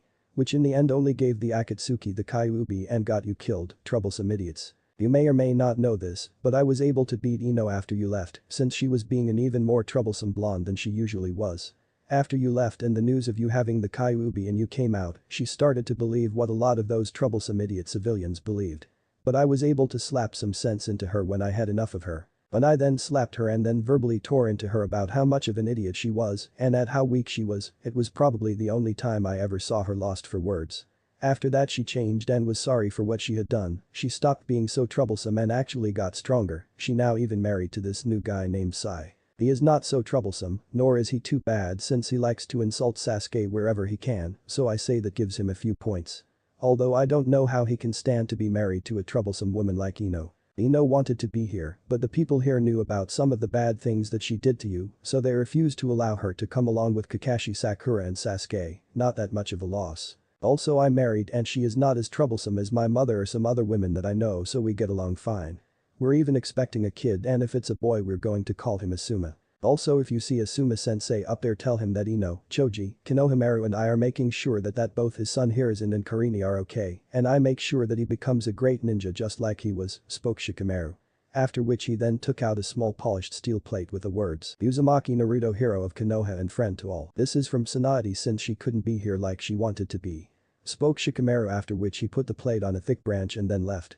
After Shikamaru left he was followed by Guy, who left a green bodysuit like his and Lee's and left it under the tree. When Guy left, Karini went and put some incense at Naruto's gravestone. But Tenten, after Karini and Gain each paid their respects and Tenten then went up to the gravestone. Hello Naruto, it's been a long time, although this was not the way I wanted to meet you again, I guess that this will be as close as any of us will ever get. Talking to you like this feels kind of weird to me, but it is also comforting in a way. Although you and I did not know each other as well as we should have, considering the amount of times that you came to my family shop. I always considered you a good person, even after I learned that you had the Kyuubi inside of you. That did not change my opinion of you. When I heard that about you, it just told me how much stronger you were than any of us. I remember the day you first came to my parents' shop. You spent ages looking at all the different types of weapons and the coolest looking ones as well. When you finally picked out some simple kunai and shurikens and exploding notes, I rolled up the amount. I saw how ashamed you were when you realized that even though you bought the cheapest things we got, you still did not have enough money. When my dad came around and offered to give you a discount, you refused since you did not want any pity from anyone. Soon after you made a deal with him that you buy the things you wanted without whatever money you could spare and then work off the rest with my dad working in the shop. During that time, I'm ashamed that I never tried to get to know you, even though we talked a little, I never really tried to be your friend. I always made the excuse that I was too busy with helping my parents and training with my team to even try, and in a way I just believed that you were just some nobody orphan kid that was trying to make himself big. I didn't even try to support you or cheer for you a little when you fought Niji. I just believed since Niji was from a noble clan and that he was a natural prodigy that no one in the Chunin exam could beat him. But yet you proved me wrong and you changed Niji for the better. After that day I decided to try to get to know you better since you were clearly a person who was more than they appeared to be, and although we did become friends, I never got to know the real you. The one who was lonely and who was suffering from the inside because no one tried to get to know him, and I did not learn about the real you until you were gone, and for that I sorry Naruto, I'm sorry that I did not try to be a better friend to you. Spoke Tenten sadly, after which she took out a silver kunai, similar to the set that she first gave Naruto when he was banished, and left it right next to the bowl that Choji left on the gravestone. I don't know what happened to the set my family and I gave you Naruto, but like with that set this kunai is a token from my family, as well as a symbol, since like this kunai you were far stronger than you appeared to be. You were probably a strongest shinobi out of any of us here, to go what you went through all your life and still smile and remain a good person, and for that I admire you. Said Tenten sadly as she left. But Konohamaru, hey boss, I never thought that I would ever have to talk to you like this, even though this isn't where you are really buried, since we never found your body, but this is the best we can do. I always hoped that one day I would become a Hokage and that I would find a way to bring you back to Konoha where you belong. But that will never happen thanks to those Akatsuki bastards and thanks to those bastards on the council. How had you banished you in the first place and sent you to your death? I also haven't forgotten the promise I made to you that I would become a Hokage for the both of us and I will do it no matter what. I even followed your last orders and gave those council member bastards hell as well as everyone in the village who made your life hard hell. You should have seen what I did to Koharu with the Inyazuka dogs or the Hyuga clan and their underwear. It was brilliant. You would have loved it. Laughed Konohamaru. I really miss you boss, it just hasn't been the same without you. The council is trying to make that bastard Sasuke Hokage, but even if the last thing I do I won't let him become one. Since he would only disgrace everything that Hokage stood for and what you believed in, and I'm sure Bachan would agree as well. Oh. And another thing, guess what, I'm getting married next year if you can believe it. I'm getting married to Hyuga Hanabi, Hinata's younger sister. You wouldn't have believed it if you had seen it when we first met each other, since we couldn't stand each other. But eventually we grew close after we got to know one another better, and after a while we started to date, and a few months ago I asked her to marry me. I think you would have liked her boss since she did not like Hinata when she was younger, where Hinata was shy, Hanabi was a firecracker since she never let anyone push her around and could be as fierce as hell. Also know this boss, I won't let these Kiri bastards that are invading here take over this country. Since this is one of the places that regards you as the hero that you were and I know you cared for the people here. So these Kiri bastards won't get their dirty hands on it and promise to live it. Spoke Konohamaru, after which he then took out the old pair of goggles that Naruto used to wear and gave to him after Naruto became a genin. Dear your boss, I told you I returned this to you and like you I always keep my promises. Said Konoha with tears in his eyes when he put the goggles next to the gravestone. After Konohamaru left, Mogi and Yuden each went to pay their respects to Naruto where like Konohamaru, they each left their old goggles next to Naruto's gravestone. With Kiba, after Mogi and Yuden had each paid their respects to Naruto, Kiba and Akamaru went to Naruto gravestone. Yo Naruto, it's been a long time, I never thought I would ever have to talk to you like this. I never believed I would say this, but I kind of miss you. Things have been really messed up since you left. A lot of countries that Konoha used to be friends with or allied with annulled their treaties with us after they heard that the council had banished you. After that Asuma got killed and left Kurenai-sensei and their son alone, although Hinata, Shino and me as well as Konohamaru, Ino, Choji and Shikamaru all tried to help her out to take care of her son. Not only that but we are at war with Odo and Iwa again, not to mention with Kiri and Kusa, as well as the Hanyu clan. So basically our backs are against the wall, since Suna is the only ally we have left and that's only because they have a score to settle with Orochimaru. Since like the rest of our allies they weren't happy with you being banished. But despite that all of us in the group have come up far, Shino and I are in charge of the Onion Division, Tenten is in charge of the Assassination Division, Ino, along with Lee Wife Kumo are in line where either will become the leader of Interrogation Division. Toji is high up in the Demolished Division where he may become the next leader of it, Shikamaru is Junin Commander and is head of tactical operations for the war. Sakura is one of Konoha top mednins, Konohamaru is Sasuke rival to be the next Hokage, and let's hope he beats the bastard, since if he become a Hokage I may just become a missing nin. Lee becomes a fairly top-ranking shinobi, and Hinata had become the clan head after she beat the shit out of that bastard of a father Hiashi. After which she then got rid of the Hikasuki no Juinjutsu and made Niji head of the Hyuga Council. Hinata really changed a lot since you killed Naruto, she's not really the same person she used to be. At first I didn't notice, but after a while I saw that she became distant from us. I tried to talk to her, but she wouldn't open up. She even tried to kill herself when she first heard about you being killed and would have died had Niji not found her in time. After she defeated Hiashi she acted cold and indifferent to most people, while to the rest of us, she acted like her kind self, although we know this is an act on her part. Since when you died that kind gentle side died as well, although she still cares for both of us and for her patients whenever she works in the hospital, but she just is not the same. She seems lonely. You may not have known this being the knucklehead you were. Although I can't really comment since it took a while for me to find out while everyone else knew, but the thing is, Hinata was in love with you. Hence why that kind and gentle part of Hinata died with you, and I'm afraid that the old kind and gentle Hinata will never return with you gone. If you were still alive I know you could bring back the old Hinata. Spoke Kiba sadly, after which he then took out a small photo of him, Naruto, Choji and Shikamaru, back when they were younger and in the academy. When Kiba looked at it he could not help but smile sadly at the good times they had back when they were younger and in a way some guilt was felt by Kiba when he looked at the photo. Although Naruto was smiling in the photo, the picture still reminded him of the hard life Naruto used to have when he was younger and that Kiba didn't make it any easier for him, where he used to join the kids in teasing Naruto when he didn't get something right. Kiba knew he had not been much of a friend to Naruto when they were younger and he often wished he had been better friends with him back then. Kiba then nailed the photo on the tree trunk and while he was doing that Akamaru went up to Naruto gravestone and pawed gently at the headstone and whined a little since he too missed Naruto. I know boy I miss him too, said Kiba when he turned and patted Akamaru gentle on the head, after which he then started walking away, but before he left he turned back to the gravestone. I will be seeing you Naruto someday, when my time is up, hopefully that won't be for a while still, joked Kiba before he went back to the others. With Shino, greeting Naruto-san, although like many others I myself do not really believe that talking to the gravestone of a deceased person will allow them to hear you. Since the entire process is illogical, but regardless of that I do believe that it can help one cope with the loss of a friend or loved one. Although you and I never truly knew each other Naruto-san, I always felt that you were more than you seemed to be and I did regard you as a comrade and friend. Before I learned of you harboring the Kyuubi spirit inside your body, I knew that in some way we were alike. Since I had witnessed some parts of your harsh life where the older generation civilians and many other shinobi looked at you with disdain and anger.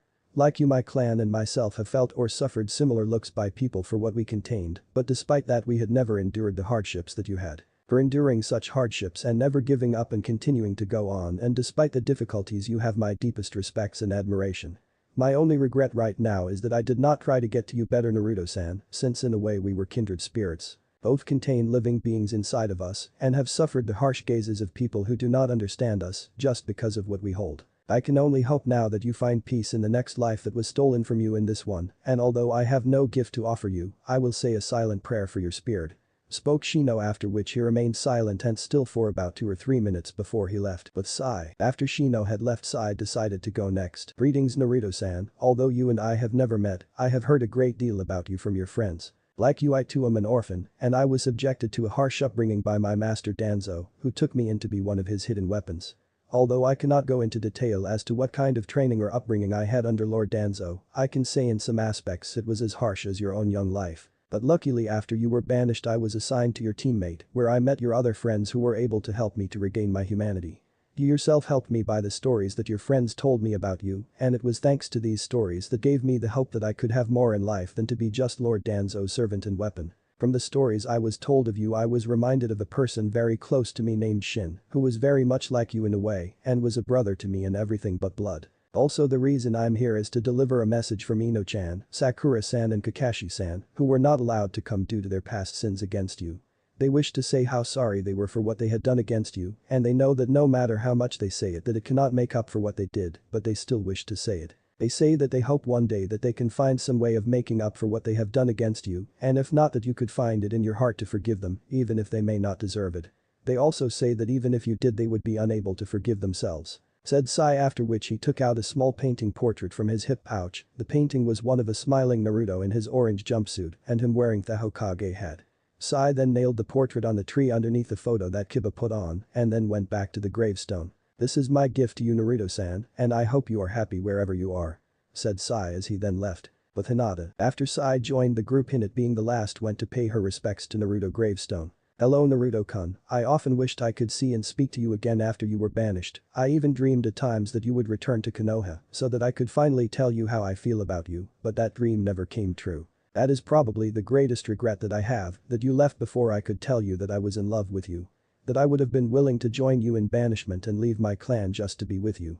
I would give almost anything just to have you here with me for just 5 minutes, but I know that all the wishes in the world cannot be brought back to me. When I first heard you had died I had almost given up on living and I just wanted to be with you, since if I could not be with you in this life, I could at least be with you in the next. But when I tired I was saved by Niji, and he and Karini-sensei along with Hanabi Yamato told me that they would not have wanted me to end my own life, and they were right. Since if I did I would be given up and you taught me never to give up. On that day, I was training with Hiashi 3 and he told me how weak I was and insulted and mocked you and how you were a fool to believe that you could be Hokage. It was that day that I made a vow that I would become stronger to show him that he was wrong. To prove him wrong about me, to make him pay for what he put me through, for sending you away and destroying your dream of becoming Hokage, for ending any chance that I could have had to be with you, to end the corruption that had crippled my clan for generations, and to tear down the wall that divided it once and for all. For 3 years I trained with Tsunade-sensei after begging her to train me. For 3 years I worked myself to the brink of exhaustion, and every time I wanted to give up I thought of you. You encouraged me back in the Chunin exams and believed in me even when I didn't believe in myself. I knew that if you were in my place you would never have given up, and like you I made a promise to myself to grow stronger, and I will never go back on my promise. In the end all the training had hard work paid off. I defeated Hiashi and became clan head. I rid my clan of the Hikasumki no Juinjutsu and rid the council of the corrupt members that crippled it by not willing to accept change when it was coming. I was able to do this only because of you Naruto-kun, because you believed in me when I or others didn't, and you taught me never to give up, and you always inspired me to do my best no matter what. For that I make this new vow that I will not let Kiri take over and destroy this country that regards you as the hero that you are. Even if I have to give up my life to keep them from desecrating this land and your gravestone, I will gladly do it. Sighed Hinata as she then kneeled down and left a single white orchid at the bottom of the gravestone. Know Naruto-kun that my feelings for you will never change and I will never love anyone else other than you. Said Hinata with 2 small tears falling from each eye, and before she got back on her feet, she kissed the gravestone softly and then turned around wiping the tears away so that no one could see that she was crying. After Hinata joined the group the samurai went over to them and blindfolded them again and led them back to the camp. The next day in the Raikage office. Currently in the Raikage office, the Raikage was sitting behind his desk, where he was in the middle of a meeting with Yuruchi, Soifun, Hayabusa Rek, Akechi Mitsuhide, Miyashi Sayuri, Zhuge Liang and Siwa Nisu. The meeting they were having was about an operation that they were about to launch that would help put the odds in Kumo's and the Heavenly Alliance's favor. As they were discussing the details of the operations, they were suddenly interrupted by the double doors opening and the Raikage secretary Ice Nanao entering. Ice Nanao was a youthful young woman with black hair that she normally kept pinned back, she had blue eyes and wore glasses. She also wore a white with a black hakama. "Nanao, what is the meaning of this interruption?" asked the Raikage rather sternly since he had asked Nanao to make sure that he was not disturbed during this meeting. "Forgive me Raikage-sama, but I just received this message from a messenger from Enkai no Kuni who said it was from the daimyo of Nami no Kuni who, as you already know, is currently staying there with most of his people," replied Nanao as she handed the scroll in her hand to the Raikage. When the Raikage looked at the scroll, he saw it was indeed from the daimyo from Nami no Kuni since it had both his own family personal seal and the seal of Nami no Kuni. He then quickly broke the seal and read it. After about 5 minutes he finished reading it and smiled. "Well now, this certainly makes things easier," said the Raikage as he handed it to his former sensei Zhuge Liang, after which he then handed it to the others who all took turns reading it. When they had all finished reading the scroll they all smiled since they all knew that their operation in Nami no Kuni would go a lot easier now, with the country's people asking for aid against the invasion of Kurigakure. "So Raikage-sama, what will we do now? Will we go ahead with the Operation Seawall, the name of the operation, as we planned?" asked Inisu. "Yes we will, but there will be one small change of plan. I will go there personally, Zhuge Liang sensei. You will lead the expedition force while I go ahead of the expedition force in Suzaku. While I'm away Inisu, you are in charge of things here. Rai, you and Yuruchi will continue with your work on things for Operation Clean Sweep. Mitsuhide sensei, you and Sayuri sensei will help Shibuki with setting up Operation Judgment. 4. Soifun, you and your people go and deal with that toad infestation that our patrols informed us of," spoke the Raikage. "Hi," they all replied and left. "Things are certainly getting more and more interesting," thought the Raikage with a slight smile as he left his office to get ready for his journey to Nami no Kuni. 2 days later in the command tent. Currently in the command tent, Inari, Tazuna and the Konoha team leaders were having their meeting on any more tactical or strategic planning they could make before the invasion began, since the fleet was about a day away from Kiri. During the meeting, Niji suddenly came into the tent running. "Niji-kun, why have you interrupted our meeting? It is very unyouthful of you to interrupt a meeting without announcing yourself first," spoke Guy. "My apologies Guy-sensei, but I have just come back from my lookout station at the coastal shore just outside the village where I saw the Kiri invasion fleet coming out from the morning mist of the horizon." "Are you certain of this?" spoke Inari urgently, to which Niji just nodded. "Damn. They're a day early," said Inari angrily. "How long will it be before we arrive at the coastal shore of Niji?" asked Kakashi. "I would have to say about 2 to 3 hours before their forces begin to land," replied Niji. "Good, then that gives us a little time to get ready," spoke Yamato while Kakashi nodded in agreement. "Alright then Kakashi, you go get your people ready and I get mine, since the battle for Nami no Kuni is about to begin," spoke Inari, to which Kakashi just nodded again and left with the other team leaders. "And let us hope that we can survive it," thought Inari as he grabbed his samurai helmet and left to marshal his force to defend their homeland. Ninja Unit. Aqua. Purpose: to patrol and protect the shores of Kaminari no Kuni and protect all Heavenly Alliance members' ships from attacks by enemy shinobis, ships and pirates. Uniform: a water-breathing mask, black and gray armor, arm guards, and a signature water drop on their right arm when women or left arm when men. Weapons: standard weapons of any ninja, and all carry katanas on their back as well as any weapons that members are highly skilled in. Missions: take C, B, and S rank missions. Abilities: all Aqua members are highly trained in water combat, as well as in Kenjutsu, Taijutsu and Jinjutsu, and are also experts in Suiton Jutsu. They are able to swim through the water at high speeds, as well as swim down into great depths, and are able to go toe-to-toe with Kiri Elite Underwater Division Shark. They are also skilled in tracking in the water due to them being trained to act as sensor-type shinobis, so that they can sense out and detect any and all ships or underwater shinobi from great distances. Aqua Ninja are also highly skilled in demolition, since they are often sent out to enemy ships and enemy ports. Each member of the Aqua division is given a swim buddy to train with and work with when on mission. This is to ensure that no member is ever alone or that they are ever left behind. This system also allows for good teamwork skills, since swim buddies have to train consistently so that they can work well together when on a mission. History: the Aqua division was formed by the Raikage as a division to counteract Kiri's Shark division. The idea of the unit was Sun Lee, Commander Kumo's submarine forces, and who later on became the commander of that division as well. The Aqua Division was able to form so quickly thanks to former members of the Shark Division, who were from the Ning clan, who helped set it up. The division is also used to help in search and rescue mission to find mission sailors of sunken ships or missing ships, as well as used as a scavenger underwater unit for any sunken ships that may have useful items for Kumo and the Heavenly Alliance, or recover lost items at sea for clients. The Aqua unit also has a good reputation about always accomplishing their mission, since as their motto says, no sea too rough, no ocean too wide, no water too deep will keep Aqua from achieving their goal. Training. This demanding course consists of 70 training days: aquatic adaptability, physical conditioning, emergency medicine, diving academics, underwater combat, electrical and engineering courses. Trainees will be required to demonstrate proficiency and comfort in the water during underwater swims, knot tying, combat, mask snorkel use, and scuba familiarization. Comfort in and respect for the water is a must to be successful. Upon completion of the training, trainees will attend 70 days of training at the Aqua Training Facility and Salvage Training Command. Second-class Aqua Training provides instruction in diving physics, medicine, surface-applied diving techniques, procedures, systems and equipment, recompression chamber operation and maintenance, hydraulic tools operation and maintenance, underwater cutting equipment operation and maintenance, underwater combat training, underwater jutsu training, underwater welding equipment operation and maintenance, divers life support systems quality assurance procedures, basic demolition operations, scuba equipment operation and maintenance, underwater breathing apparatus operations, underwater breathing apparatus operations, basic ship construction and salvage equipment operation. Thanks for listening. I hope you enjoy it. If you want the next part of this video, turn on that bell notification. Like, subscribe and comment down below. And also check out the others videos I have created and enjoyed it. See you guys next video.